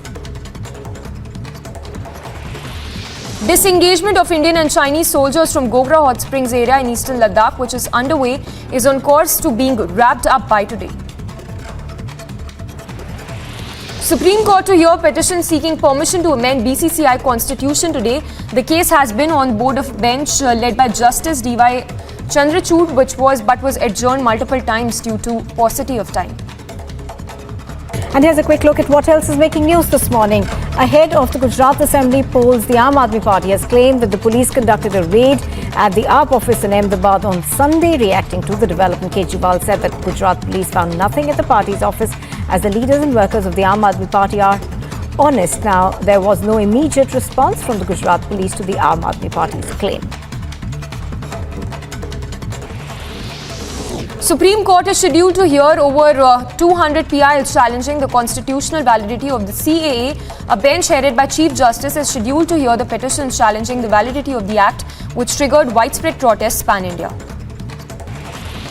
Prime Minister Modi will inaugurate International Dairy Federation World Dairy Summit today. The summit has been organized in Noida at 10:30 a.m. with over 50 countries that will be taking part. मुश्किलों को करते नाकाम, जनहित हमारा काम, देश का सम्मान, राष्ट्र सर्वोपरि सम्मेलन।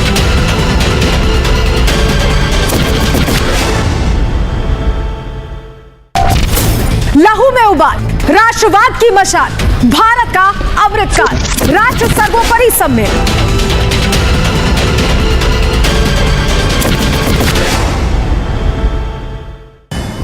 A roundup of news and brief from across the globe. Ukrainian soldiers filmed themselves raising their country's flag in areas of the northeastern Kharkiv region, which had been occupied by Russia in recent days. Kiev's army has been carrying out large-scale counter-offensive to reclaim Russia's occupied areas. Flames lit up this night sky at a power station on the western outskirts of Kharkiv after it was hit in a strike. The thick smoke was seen billowing into this air. Ukrainian officials meanwhile said that Kharkiv's TEC-5, which is the country's second biggest heat and power plant, had been hit in a Russian strike. Ukrainian President Zelensky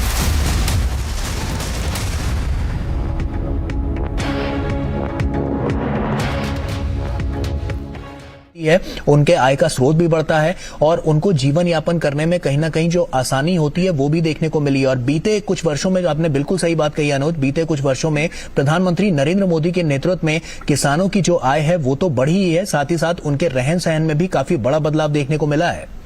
देखिए, सबसे बड़ी बात है कि किसान की अगर हम बात करें, किसान उत्पादन पहले भी करता था, लेकिन उत्पादन में उसकी क्वालिटी नहीं थी। क्वालिटी इसलिए नहीं थी क्योंकि टेक्नोलॉजी का किसी भी तरीके से कोई उसके पास साधन उपलब्ध नहीं थे।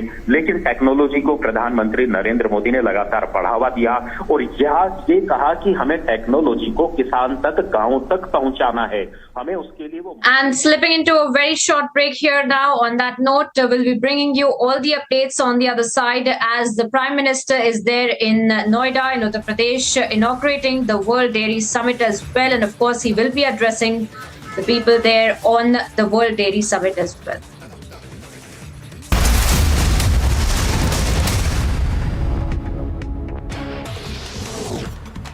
In a major anti-terror crackdown, NIA is carrying out raids at around 50 locations in different parts of Punjab, Haryana, Rajasthan and Delhi NCR region in recently registered cases against activities of terrorist gangs. Now, gangsters including Lawrence Lambia, Kaushal and Kala Jathedi are under the NIA scanner. The Supreme Court will hear the Karnataka hijab case. In the last hearing, the Supreme Court had said that the turban of a Sikh cannot be compared to a hijab. A 5-judge constitutional bench had decided that the turban and the kirpan are an essential part of Sikh religious identity.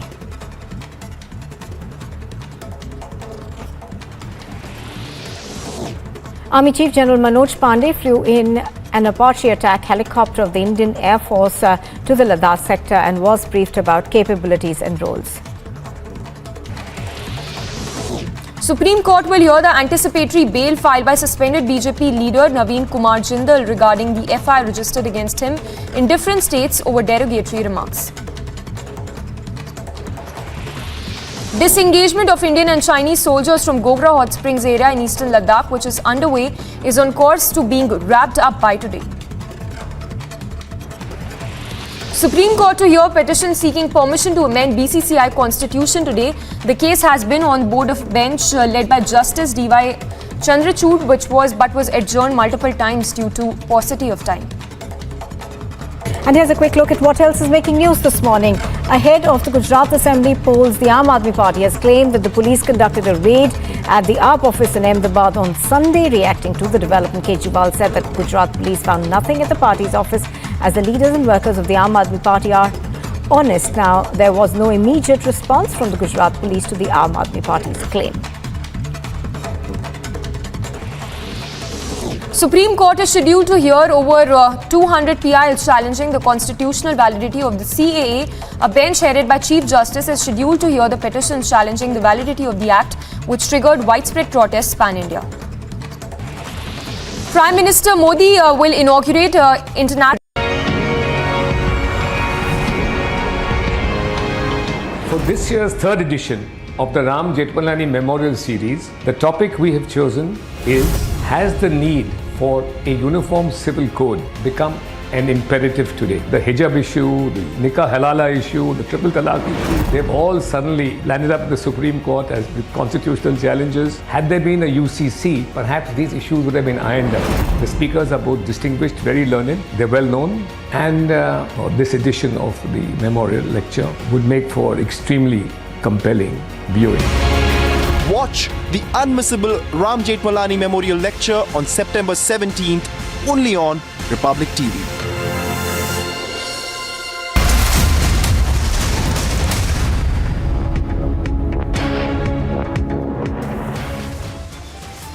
All eyes are on the Gyanvapi Mandir versus Masjid case as the Varanasi court is set to deliver its order today.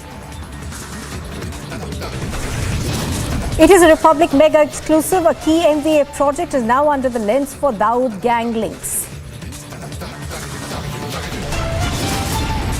Massive corruption allegation on the MVA project that got the MVA nod now being probed. It's a big NIA crackdown on terror. Gangsters and links with terror are under the lens. Pan-India NIA raids are underway across 50 locations. And trouble mounts for Abhishek Banerjee's kin after being stopped at the airport. The ED is set to grill Menaka Gambhir.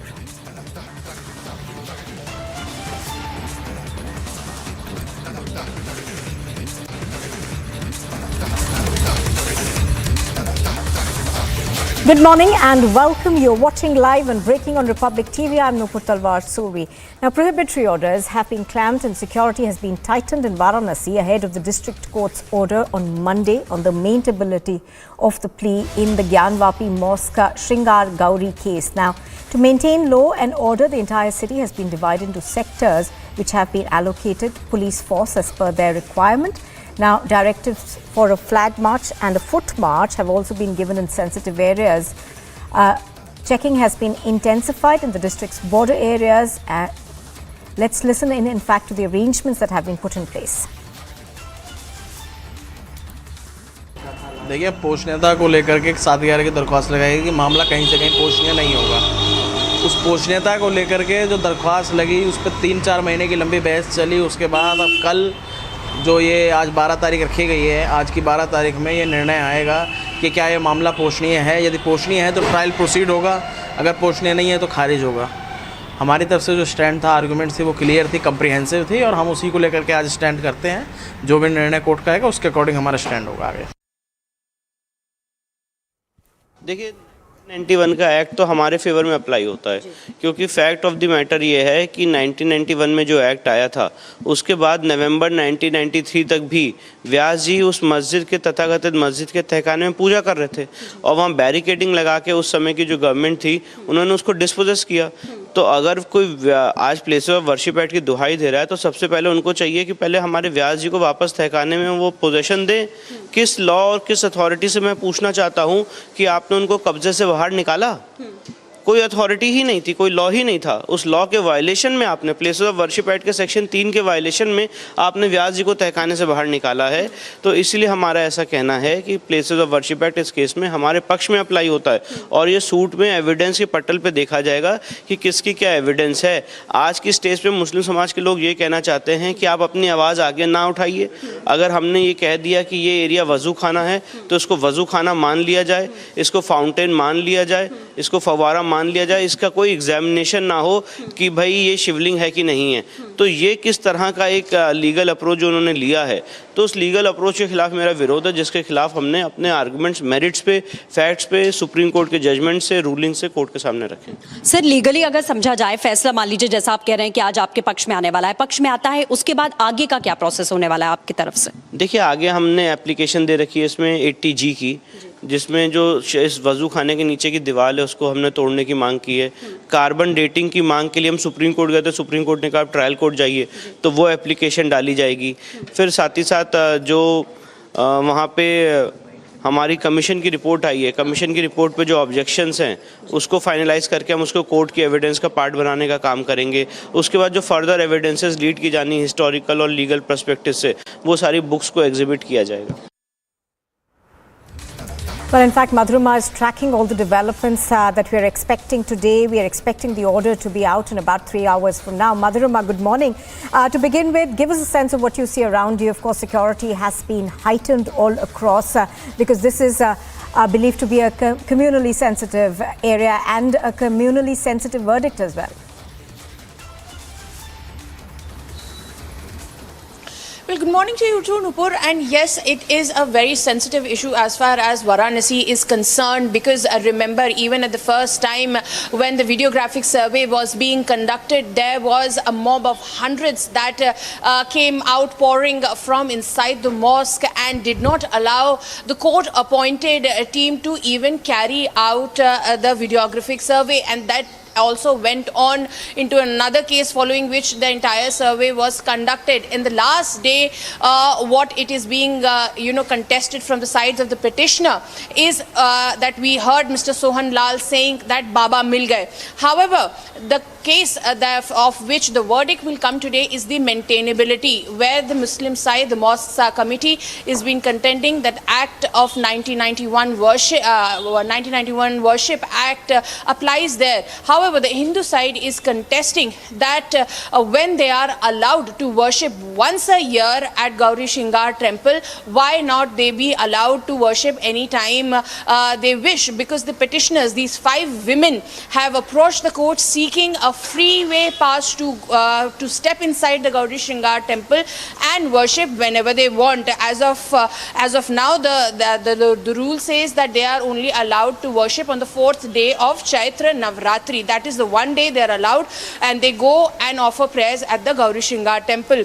However, they have been contesting, the Hindu petitioners have been contesting that even if the act applies, there is a Hindu structure over which the dome of the mosque was built. So if we are even contesting that, that applies to the temple as well, because the basic structure is that of a temple, and which is why a videographic survey was ordered by the court so as to determine whether it's a temple or not. And what we've learnt is that yes, there have been findings that marks of swastik, lotus mark and the Trishul mark, all of these engravings are there. Stay with us, Madhurima. Where the entire survey was conducted. Stay with us, Madhurima. In fact, as we are waiting the orders from the court, let's also go across to Varanasi right now, where one of our correspondents is on the ground.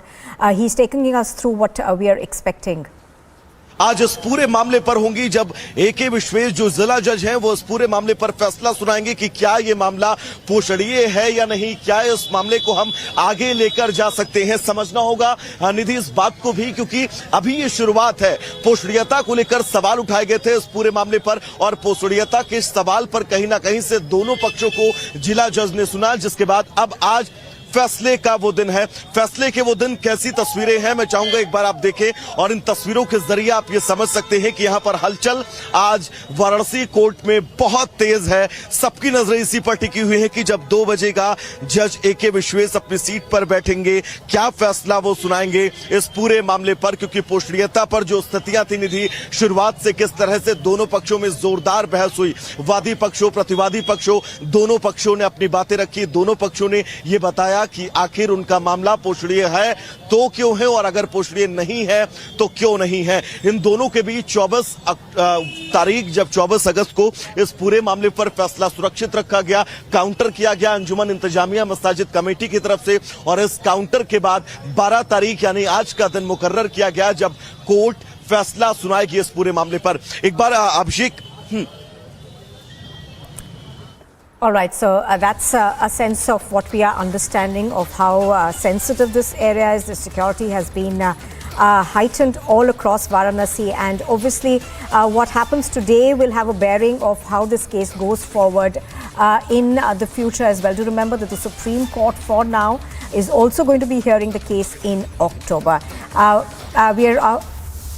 Madhurima, thank you for joining us. We'll come back to you later.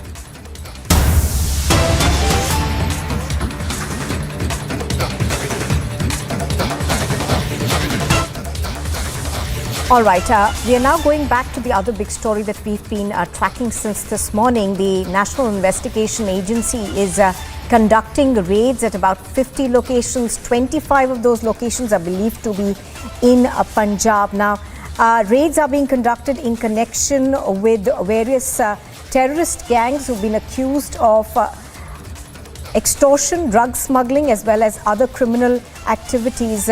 Let's go across, I think, to Amandeep, who's reporting from Chandigarh. He's at one of the locations where these raids are being conducted. Amandeep, these raids, of course, are are being conducted even as there is a fear that these criminal gangs who are operating not just from India but from overseas are actually increasing their activities across North India. And that, of course, has been brought to the fore by the brazen manner in which Sidhu Moosewala was murdered. Well, absolutely. 2 incidents that was actually highlighted the connection of the gangsters with the anti-national people. And in fact, number 1 is that RPG attack on Punjab Intelligence Headquarters. And number 2 incident is Sidhu Moosewala's murder case. In both the cases, gangsters were involved, and in fact, they are getting the back from the terrorists across the border. And right now, Nupur, we are at the location of the raid where NIA is searching a residence of a gangster Lucky Patel. You can see this is village Khudda, Lahora in Chandigarh, and in fact NIA team is still inside. They are carrying out the raid, they are verifying the documents, they are questioning the people here inside, and in fact this is the house of Lucky Patel, who was actually said to be involved in the Vicky Migru Kheda murder case, who was a key conspirator. Though he was not here, he is absconder, and in fact his house is being searched, and 25 like other locations of different gangsters, including Lawrence Bishnoi, Goldie Barad, Jaggu Bhagwanpuria, Shubham, and different locations in Punjab. This raid is being carried out at one time, 4 a.m. in the morning, and 50 locations across the country and 25 locations in Punjab itself, and this is one of the locations from where we are reporting. Basically, the nexus has been exposed between the gangsters as well as the terrorists, and in fact these gangsters are now getting the financial support, getting the shelter, getting every kind of assistance from the cross border, from the terrorists, and that is the reason NIA has initiated the investigation to break down this network. And even the Punjab police has also highlighted from past few incidents, it has been learned that there is a strong nexus is being developed by these young gangsters who are being backed by the pro-Khalistani terrorists and the other anti-national people as well. And that is the reason they are getting an easy access to the weapons, they are getting an easy access to the logistics, to the shelters, and even after carrying out certain kind of incidents, they have an easy go, not only in the India, but yes, they are managed to flee from the country to the other countries as well. They are getting a proper shelter, not here in India, in the different parts of India, but yes, in Dubai, in Canada, in US, in Germany, and even you can see the visuals that Chandigarh police is also here, and this raid is being conducted. At one time, 50 locations across the country, 25 locations in Punjab, all the gangsters who were involved in certain kind of extortions, killings, terrorist activities, their residents were being searched by the NIA this time. And even the Punjab police has also confessed that a terrorist angle is being established with the gangsters. Well, Nupur, it goes like earlier the gangsters were involved into the road rage cases, highway robberies, extortions, but now since they are getting the back from the terrorist cross border sitting in the Pakistan, like Harvinder Singh Brinda, Vadhava Singh, and even Jasbir Singh Rode. Yes. Absolutely. Amandeep, the other aspect of it that's extremely important and is bothering the NIA as well as security agencies across the country is the fact that, narcotics are being smuggled from across the border, they're then sold, and that money is being used to fund terror operations in India. Now, is that aspect also part of the investigation that the NIA has undertaken?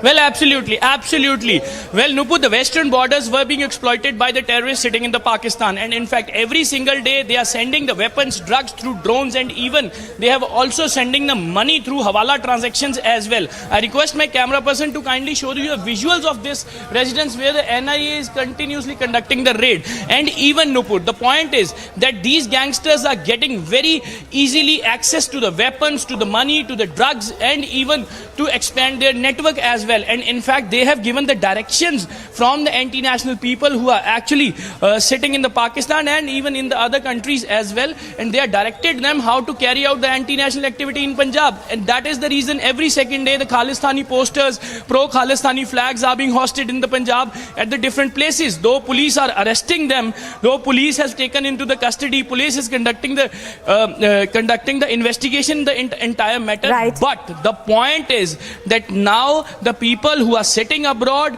who are actually considered as a terrorist of the country, they are injecting the money, they are hiring the people, they are throwing the money to the gangsters like Lawrence Bishnoi, Jaggu Bhagwanpuria and Davinder Bhambiha gang, and in fact they are asking them to carry out certain kind of anti-national activities to establish their agenda here in Punjab and even here in nation as well. Absolutely. As you're pointing, as Amandeep, of course, is pointing out, there are certain gangs who are under the radar who actually are operating out of Canada. For instance, Goldie Brar, he's been someone who's believed to be behind the Sidhu Moosewala murder case as well. Thank you very much, Amandeep, for joining us. And here's a look at what, all right, as we've been pointing out, of course, this is something that is being investigated now by the NIA. The NIA is taking over these investigations because it is believed that these gangs have a pan-India presence now. And here's a look at what else is making news. Involvement of terrorist activities of the D gang in Mumbai's real estate market has now come to light as a video was accessed of a previously arrested Dawood aide Salim Fruit threatening real estate developers. Maharashtra's Deputy Chief Minister has called for an investigation in connection with the project that's linked to the gang, found to have irregularities after an approval by the MVA government. Raids by the NIA are underway at least 50 locations as a crackdown on terror gangs engaging in killings and other illegal activities have come to the fore. The raids are being conducted in states such as Punjab, Haryana, Rajasthan and the NCR.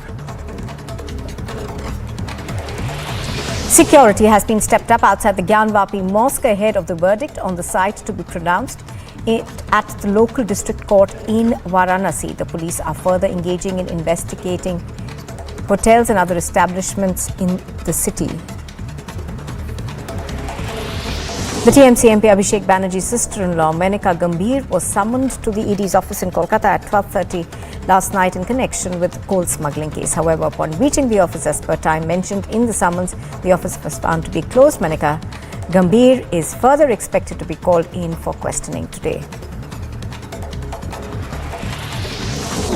The Delhi Chief Minister and the Aam Aadmi Party convener Arvind Kejriwal claims that his party's office in Ahmedabad was raided by the police as the BJP had been rattled by the support that the Aam Aadmi Party was receiving in Gujarat. 4 out of 6 convicts who escaped from a prison in Meghalaya in the forest area near Jowai were lynched by a mob of locals in the region. 5 staff of the Jowai prison were further suspended and arrested for the jailbreak. Personnel of the SSB and the CRPF defused at least 15 IEDs in the Chakrabandha forest in Bihar in a joint operation by forces. The region IEDs were discovered and have been reported as a Maoist stronghold.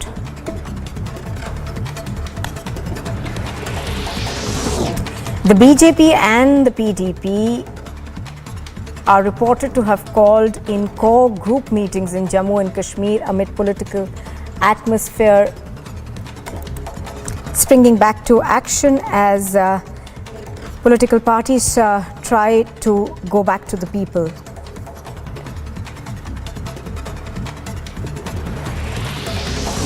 A rift has been reported in the JDU and has come to the fore as Bihar's Food and Consumer Protection Minister Shiv Sena has filed a defamation notice worth about 5 crore rupees against the JDU MLA Bhima Bharti. Bhima Bharti had earlier attacked the minister over her selection in the Bihar cabinet.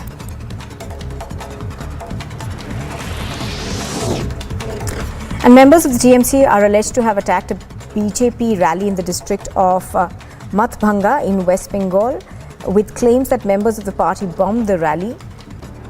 The BJP leader Ajay Roy's vehicle was further destroyed during the rally.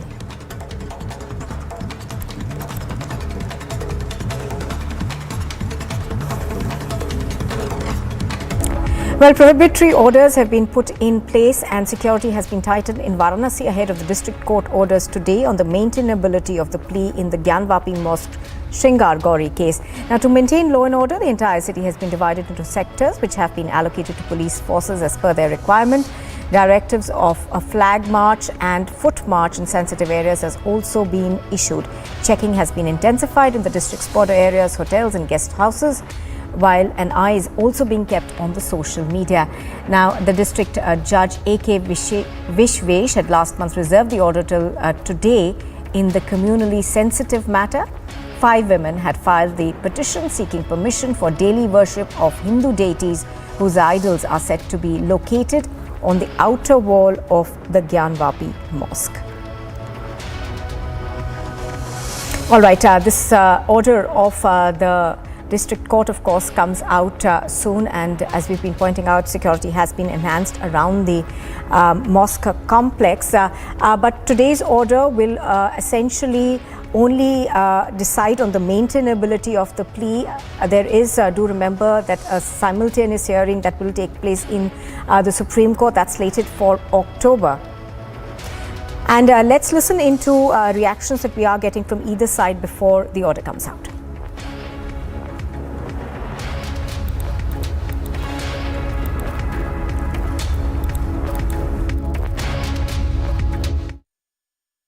देखिए, post नेता को लेकर के 7/11 की दरख्वास्त लगाई कि मामला कहीं से कहीं पोषणीय नहीं होगा। उस पोस्ट नेता को लेकर के जो दरख्वास्त लगी उस पर 3-4 महीने की लंबी बहस चली। उसके बाद अब कल जो ये आज 12 तारीख रखी गई है, आज की 12 तारीख में ये निर्णय आएगा कि क्या ये मामला पोषणीय है। यदि पोषणीय है तो ट्रायल प्रोसीड होगा, अगर पोषणीय नहीं है तो खारिज होगा। हमारी तरफ से जो स्टैंड था, आर्गूमेंट थी, वो क्लियर थी, कम्प्रीहेंसिव थी और हम उसी को लेकर के आज स्टैंड करते हैं। जो भी निर्णय कोर्ट का आएगा उसके अकॉर्डिंग हमारा स्टैंड होगा आगे।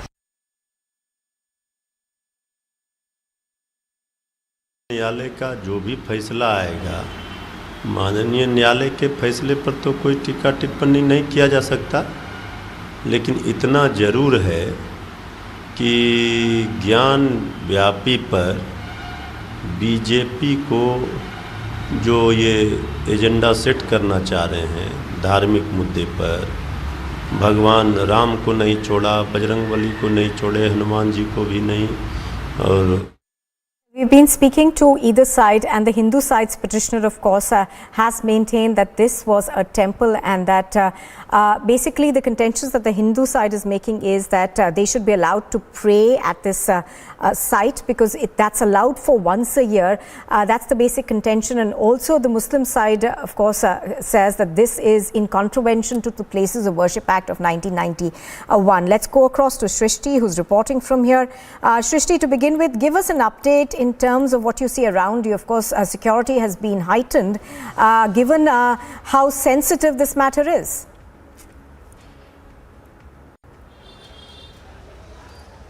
बिल्कुल नुपुर, देखिए जैसा आप लगातार बता रही हैं कि सिक्योरिटी यहाँ पर टाइट है, आपको तस्वीरें हम सिक्योरिटी की ही दिखा दे रहे हैं। आपको ये काशी विश्वनाथ मंदिर का 4 नंबर गेट है जो बेहद अहम है, कॉरिडोर बना और उसके बाद यहीं से लोग जो है वो दर्शन करने के लिए पहुंचते हैं। ये तमाम सुरक्षा यहाँ पर आपको दिखाई देगी। लगातार कोशिश पुलिस की ओर से की जा रही है कि जो यात्रा करने के लिए लोग पहुंचे हैं, यानी कि महादेव के दर्शन के लिए लोग पहुंचे हैं, उनको दिक्कत का सामना ना करना पड़े, क्योंकि आज का दिन सुरक्षा के लिहाज से भी बेहद अहम हो जाता है। इस पूरे एरिया में धारा 144 लागू की गई है। इसी के साथ साथ आपको ये भी बता दें कि यहां पर कोशिश ये की जा रही है कि एक साइड से, एक लाइन से जो तमाम लोग दर्शन करने के लिए पहुंच रहे हैं वो जाएं और माहौल यहां पर किसी भी तरीके से विपरीत ना हो, ये कोशिश की जा रही है। क्योंकि 2 बजे के बाद में आज फैसला आना है इस केस की मेंटेनेबिलिटी को लेकर, पोषणीयता को लेकर यह फैसला आना है कि ये केस सुनने लायक है या नहीं है। क्योंकि मुस्लिम पक्ष लगातार इस बात की दलीलें देता रहा, इस बात की अपील करता रहा कि ये जो मामला है वो 1991 वर्शिप एक्ट वो इसमें लागू होता है और यहाँ पर पूजा पाठ करने का अधिकार नहीं मिलना चाहिए। लेकिन हिंदू पक्ष लगातार अपनी यही दलीलें देता रहा कि 1993 तक व्यास जी यहाँ पर पूजा अर्चना करते थे। इसके तमाम सबूत हैं, पुराणों में इसका वर्णन किया गया है। इसीलिए ये जो तथ्य हैं वो पुख्ता है हमारे पास में और इस पूरे मामले में सुनवाई आगे जारी रहनी चाहिए। और बात सिर्फ यही नहीं, बल्कि आज एक अगर जीत होती है, अगर हिंदू पक्ष में फैसला आता है तो लड़ाई अभी खत्म नहीं, बल्कि अभी लड़ाई की शुरुआत होगी, अभी आगाज होगा। क्योंकि आप ये देखिए कि इस मामले के बाद में सीधे एक और याचिका दाखिल की जाएगी, एक और बात दाखिल किया जाएगा जिसमें ये इस बात की मांग की जाएगी कि इससे पहले सर्वे हुआ, लेकिन एएसआई सर्वे की मांग की जाएगी, तहखाने को खुलवाया जाएगा, उसमें जो अवशेष बताए जा रहे हैं कि अवशेष दबे हुए हैं उसे खुदाई करने की परमिशन मांगी जाएगी। जो बीच में दीवार है, नंदी और शिवलिंग, जो शिवलिंग कहा जा रहा है हिंदू पक्ष की ओर से, जिसे मुस्लिम पक्ष फव्वारा कह रहा है, उसके बीच की जो दीवार है उसे तोड़ने का आदेश मांगा जाएगा। इसके साथ ही जो आकृतियां वहां पर बनी हुई है, मंदिर की दीवार पर, मस्जिद की दीवार पर त्रिशूल देखा गया, शंख देखा गया, ये तमाम वो सबूत है, वो तथ्य है जो यहाँ पर देखे गए, जिसके बाद हिंदू पक्ष बहुत पुख्ता तरीके से बात रख रहा है कि केस हमारा मजबूत है। जी, absolutely.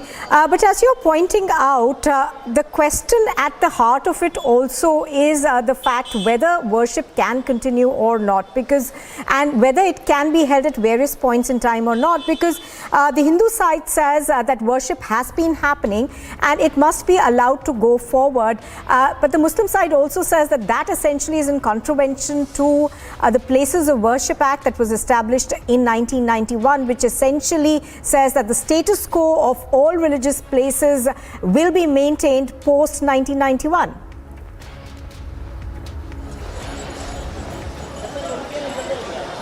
बिल्कुल नूपुर, देखिए जैसा आपने कहा कि सवाल सबसे बड़ा यही बना हुआ है कि क्या पूजा यहाँ पर होगी या नहीं होगी, क्योंकि 1991 का जो जिक्र बार बार यहाँ किया जा रहा है। विष्णु शंकर जैन जो इस पूरे मामले के वकील हैं, उन्होंने तमाम जो जरा कोर्ट में की है, उनका यही कहना है कि ये जो एक्ट है जिसकी दलील यहाँ हथियार बनाकर यहाँ दलील दी जा रही है मुस्लिम पक्ष की तरफ से, वो दलील जो है हमारे पक्ष में है। वो फेवर 1991 का जो एक्ट है वो हमारे फेवर में आएगा। इनकी ये दलील इनके ऊपर उल्टी पड़ने वाली है, क्योंकि 1993 तक ये देखा गया है, इस बात का पुराणों में जिक्र है, इस बात का सबूत है कि यहाँ पर पूजा होती रही है, इसीलिए हमें उसका अधिकार मिलना चाहिए। और सबसे बड़ी बात यह है कि अगर जहां त्रिशूल के निशान है, जहां स्वास्तिक के निशान है, जहां शंख बने हुए हैं, जहां से शिवलिंग नुमा एक चीज दिखाई देती है जो कि सीधे नंदी के सामने है और बीच में एक दीवार है, तो इन सब बातों को दरकिनार नहीं किया जा सकता। लोगों का, हिंदू पक्ष का यह भी मानना है कि अगर खुदाई होती है,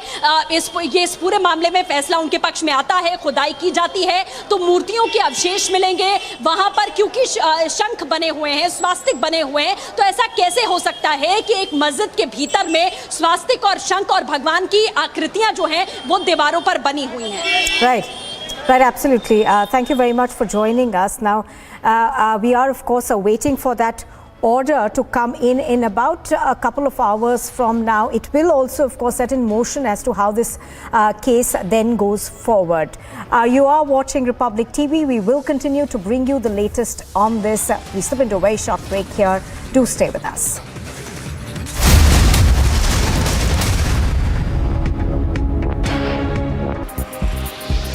Ukrainian President Zelensky marked 200 days since the country's war against Russia began by paying tribute to nation's military, emergency services and those who are suffering because of this conflict. President Joe Biden marked 21st anniversary of the September 11 attacks, paying tribute to extraordinary Americans who gave their lives as one of the nation's darkest days.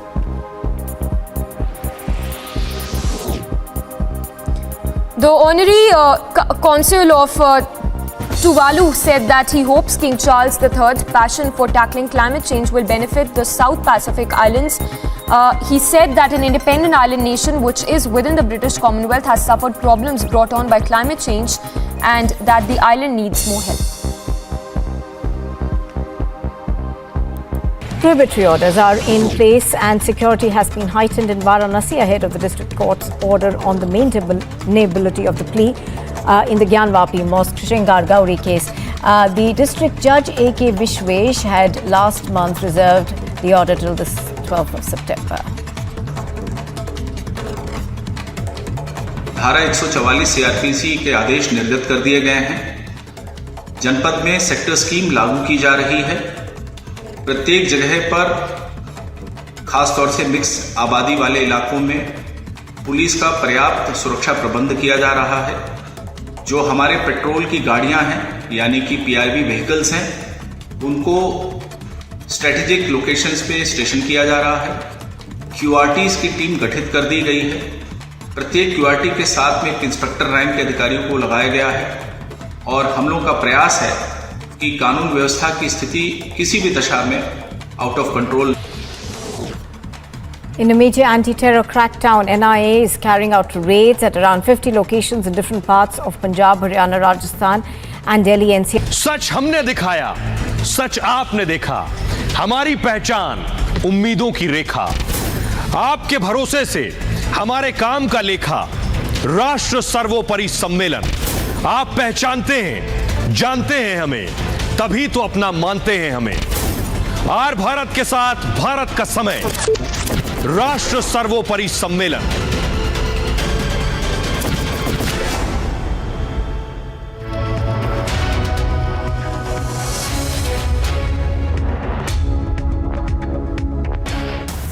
Top stories at 11:30. Viewers, all eyes on the Gyanvapi Mandir versus Masjid case as the Varanasi court is set to deliver the order today.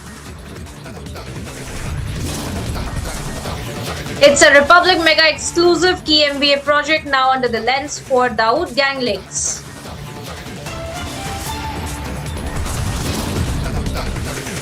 Massive corruption allegations on the MBA project that got MBA nod now being probed.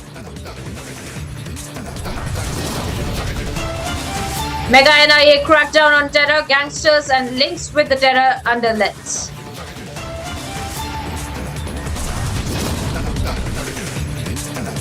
Pan-India NIA raids underway across 50 locations.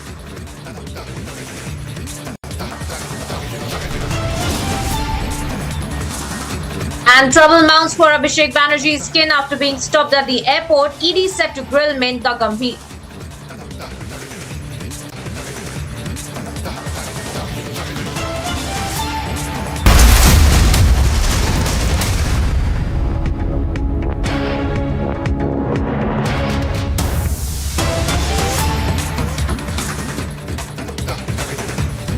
And straight away going across to some breaking updates that we're picking up, viewers, on a big statement. Tejasvi Yadav has stated that Nitish Kumar and he will meet Sonia Gandhi very soon. When he was asked if the RJD chief Lalu Prasad Yadav and Bihar chief minister Nitish Kumar will meet the Congress interim president Sonia Gandhi together in Delhi, Tejasvi has said that once Sonia Gandhi comes back, there will be a meeting. Both of them will be going together to meet as well. Now, this is a massive statement coming in from Tejasvi Yadav now, viewers, where he has stated that both Nitish Kumar and he himself will go and meet with the interim chief of the Congress party, Sonia Gandhi, and that as soon as Sonia Gandhi comes back, there will be a meeting between the three of them, that is Nitish Kumar, Tejasvi Yadav and Sonia Gandhi as well. Now, remember, this also comes in the backdrop of the kind of opposition meetings that have been going on by Nitish Kumar in the national capital, where he had been meeting with the Congress leaders along with the Aam Aadmi Party chief and several other opposition leaders as well in the past few weeks. Now, following this, we see a massive statement coming in from Tejasvi Yadav. Viewers, let's listen into that first.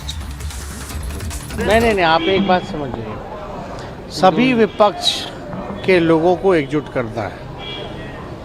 और हम तो पहले भी कहे हैं कि अब Sonia madam आएंगी, हम तो गए ही थे मुलाकात करने। आपको भी पता है, जब हम ओथ लिए थे उसके बाद हम जाकर के सोनिया जी से भी मुलाकात किए थे। अब जब बीमार हैं, वापस आएंगी तो दोनों लोग नेता जो है मिलने जाएंगे और मिलकर के हम लोगों की तो यही कोशिश है ना, सारे विपक्ष के लोगों को गोलबंद किया। Now, viewers, that is a massive statement coming in, a massive political development as well that we are tracking for you with respect to Tejasvi Yadav, making it clear that both Tejasvi Yadav and Nitish Kumar will go and meet with Sonia Gandhi as soon as she comes back as well. Now, this comes in the backdrop of the back-to-back meetings, viewers, that Nitish Kumar had also been carrying out in the national capital, and now we see Tejasvi Yadav echoing those statements of Nitish Kumar as well.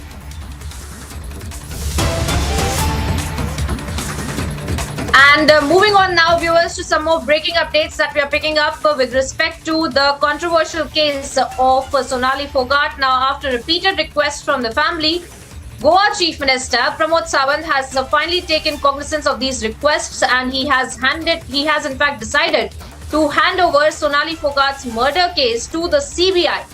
Now, we had seen the kind of controversy that had erupted over Sonali Phogat's murder. The conspiracy that had also really come to light with respect to the accused that had been planning for quite some time to get Sonali Phogat to Goa as well. And of course, how she had also been fed with drugs, and we had seen how the investigation in that area was also being conducted by the authorities. Post which we have in the latest that the Curly's restaurant that had also been demolished, and now we are seeing in the backdrop of these repeated requests from the family, Goa Chief Minister has taken cognizance and decided to hand over the murder case to CBI. My colleague Alisha is also joining me on the broadcast with more details. Alisha, tell us more about this latest decision that has been taken by the Goa Chief Minister. He has stated that the entire investigation will now be handed over to the CBI. What more can you tell our viewers? Well, yes, it's an official from Goa Chief Minister Pramod Sawant clearly mentioning that it's a repeated request that has been made by Sonali Phogat family to hand over the case to Central Bureau of Investigation, after which state government has decided to hand over the case to CBI. Whether the fact, he also mentioned that Goa police has reached to an end, and of course there are getting many much evidence in the entire case. Moreover, he has a faith on his own police officials, but there is a request repeatedly that has been made by family of Sonali Phogat to hand over the case to CBI to reach out to the conclusion over the case.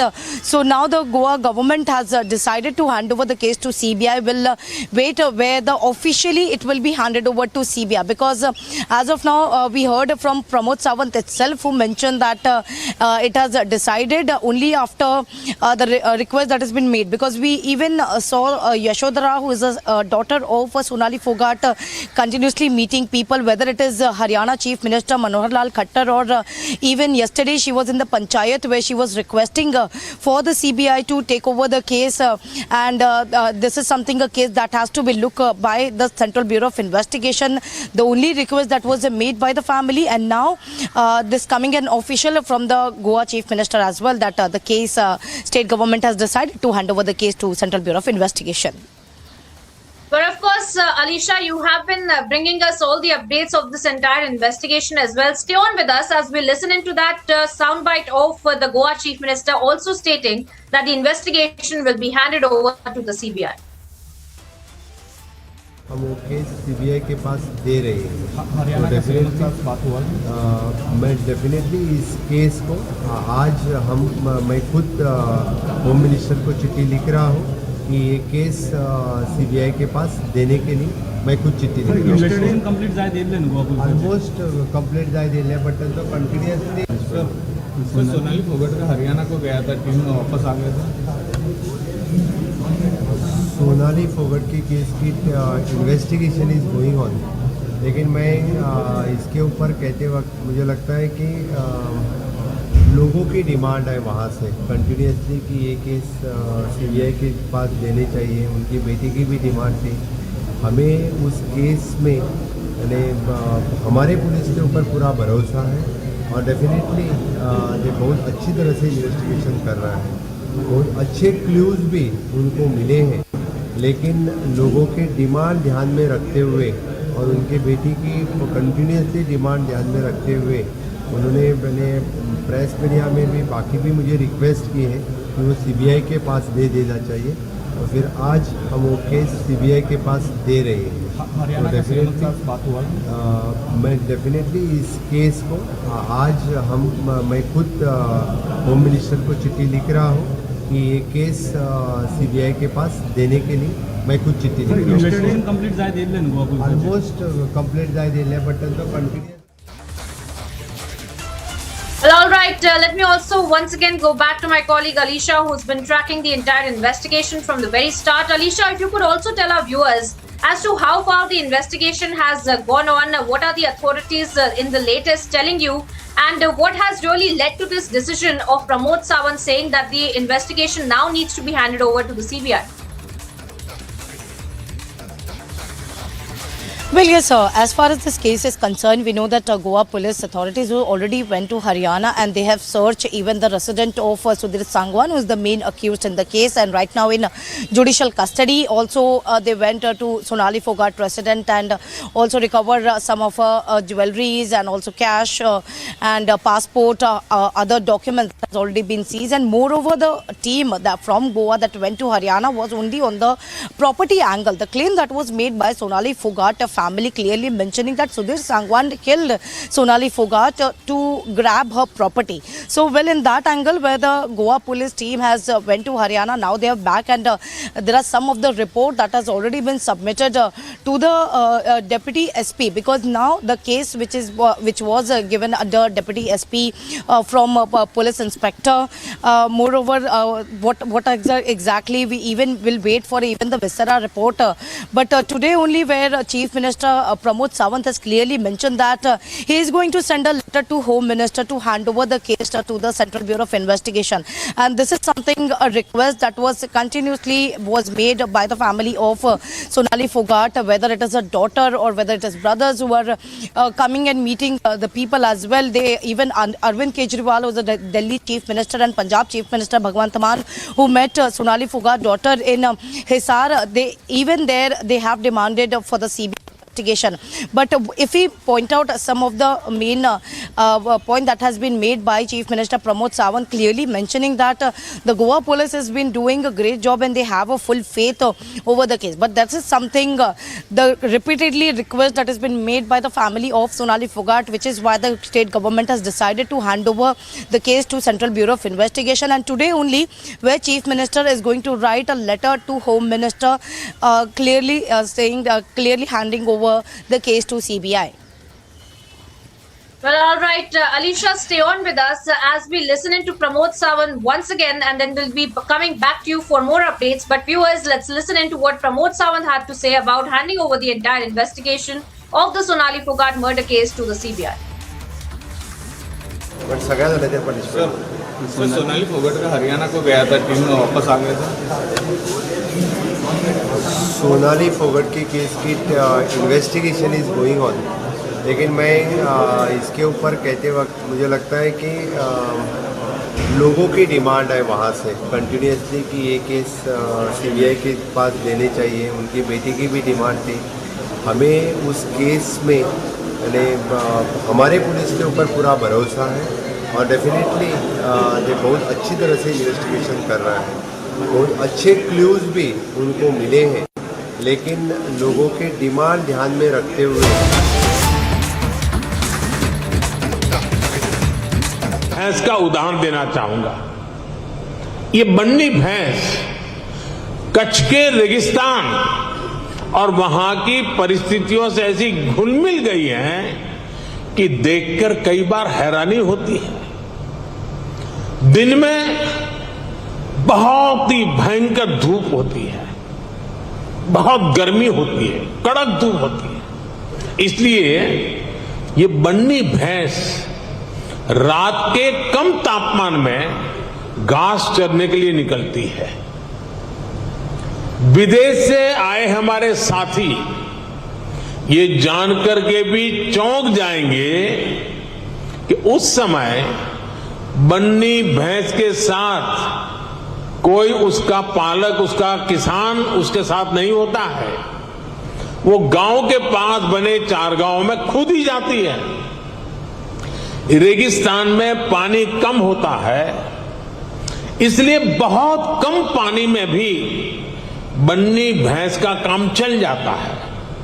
बन्नी भैंस रात में 10-10, 15-15 kilometre दूर जाकर घास चरने के बाद भी सुबह अपने आप खुद घर चली आती है। ऐसा बहुत कम सुनने में आता है कि किसी की बन्नी भैंस खो गई हो या गलत घर में चली गई हो।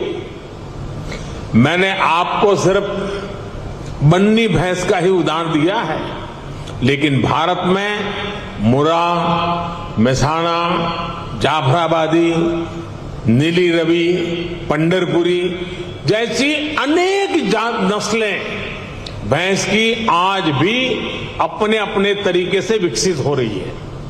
इसी तरह गाय हो, उसमें गीर गाय, सहीवाल, राठी, कांकरेज, थार पारकर, हरियाणा, ऐसी ही कितनी गाय की नस्लें हैं जो भारत के डेयरी सेक्टर को यूनिक बनाती है।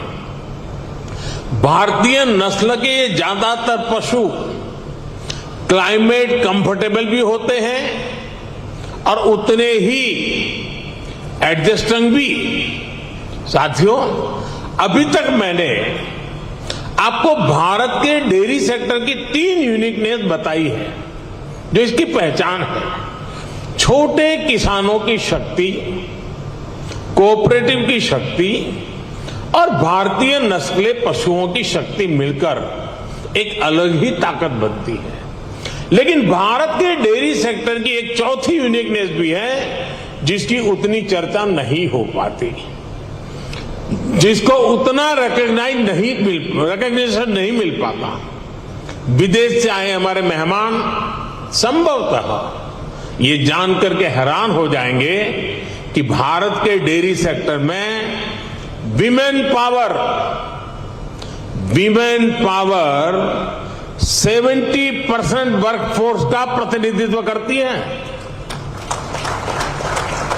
भारत के डेयरी सेक्टर की असली कर्णधार विमेन्स हैं, महिलाएं हैं। इतना ही नहीं, भारत के डेयरी कोऑपरेटिव में भी 1/3 से ज्यादा सदस्य महिलाएं ही हैं। आप अंदाजा लगा सकते हैं, भारत में जो डेयरी सेक्टर 8.5 लाख करोड़ रुपए का है, जिसकी वैल्यू धान और गेहूं के कुल प्रोडक्शन से भी ज्यादा है, उसकी ड्राइविंग फोर्स भारत के ग्रामीण क्षेत्र में रहने वाली महिलाएं हैं, हमारी माताएं हैं, हमारी बेटियां हैं। मैं वर्ल्ड डेयरी समिट से जुड़ी सभी महानुभावों से भारत की नारी शक्ति की इस भूमिका को रिकॉग्नाइज करने, इसे विभिन्न वर्ल्ड प्लेटफॉर्म्स पर ले जाने का भी मैं आग्रह करूंगा।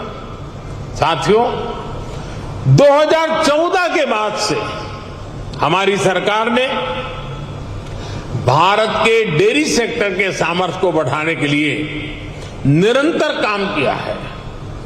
आज इसका परिणाम मिल्क प्रोडक्शन से लेकर किसानों की बड़ी आय में भी नजर आ रहा है। 2014 में भारत में 146 मिलियन टन दूध का उत्पादन होता था। अब ये बढ़कर 210 मिलियन टन तक पहुंच गया है, यानी करीब करीब 44% की वृद्धि। आज पूरे विश्व में मिल्क प्रोडक्शन 2% की रफ्तार से बढ़ रहा है, जबकि भारत में इसकी रफ्तार 6% से भी ज्यादा है। भारत में दूध की पर कैपिटा अवेलेबिलिटी पूरे विश्व के औसत से कहीं ज्यादा है। बीते 3-4 वर्षों में ही भारत के छोटे किसानों ने बैंक खातों में हमारी सरकार ने करीब 2 लाख करोड़ रुपए सीधे ट्रांसफर किए हैं। इसका बहुत बड़ा हिस्सा डेयरी सेक्टर से जुड़े किसानों के खातों में भी आया है। साथियों, आज हमारा फोकस देश में एक संतुलित डेयरी इकोसिस्टम के निर्माण पर है। एक ऐसा इकोसिस्टम जिसमें हमारा ध्यान दूध और उससे जुड़े उत्पादों की क्वालिटी पर तो है ही, बल्कि दूसरी चुनौतियों के समाधान पर भी है। किसान को अतिरिक्त आय, गरीब का सशक्तिकरण, स्वच्छता, केमिकल फ्री खेती, क्लीन एनर्जी और पशुओं की केयर, ये सभी आपस में जुड़े हुए हैं।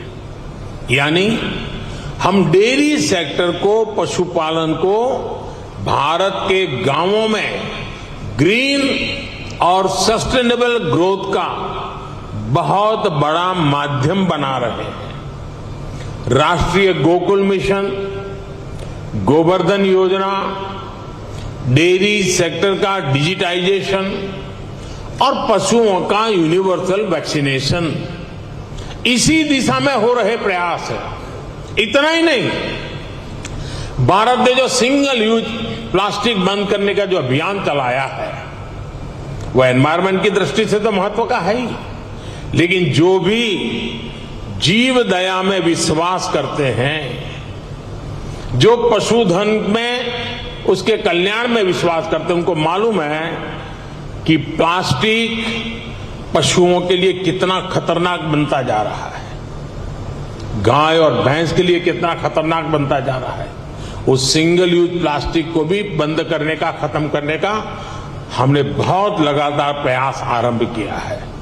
साथियों, भारत के डेयरी सेक्टर का जितना बड़ा स्केल है उसे साइंस के साथ जोड़कर और विस्तार दिया जा रहा है।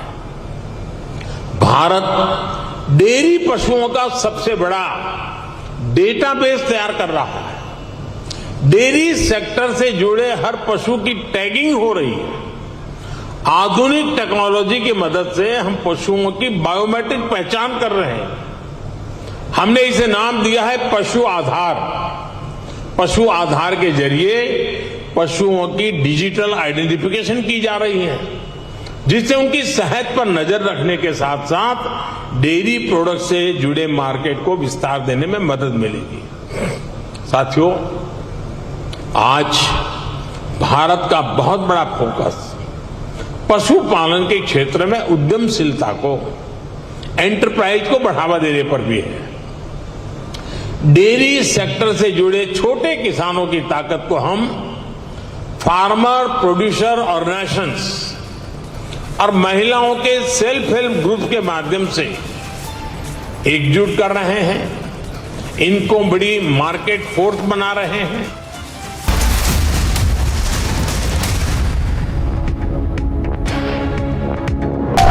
मुश्किलों को करते नाकाम, जनहित हमारा काम, देश का सम्मान, राष्ट्र सर्वोपरि सम्मेलन।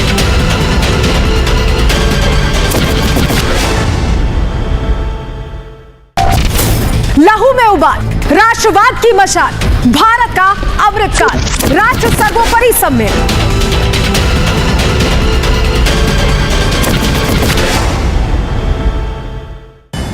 A roundup of news and brief from across the globe. Ukrainian soldiers filmed themselves raising their country's flag in areas of the northeastern Kharkiv region, which had been occupied by Russia in recent days. Kiev's army has been carrying out large-scale counter-offensive to reclaim Russia's occupied areas. Flames lit up this night sky at a power station on the western outskirts of Kharkiv after it was hit in a strike. The thick smoke was seen billowing into this air. Ukrainian officials meanwhile said that Kharkiv's TEC-5, which is the country's second biggest heat and power plant, had been hit in a Russian strike. Ukrainian President Zelensky marked 200 days since the country's war against Russia began by paying tribute to nation's military, emergency services and those who are suffering because of this conflict. President Joe Biden marked 21st anniversary of the September 11 attacks, paying tribute to extraordinary Americans who gave their lives as one of the nation's darkest days.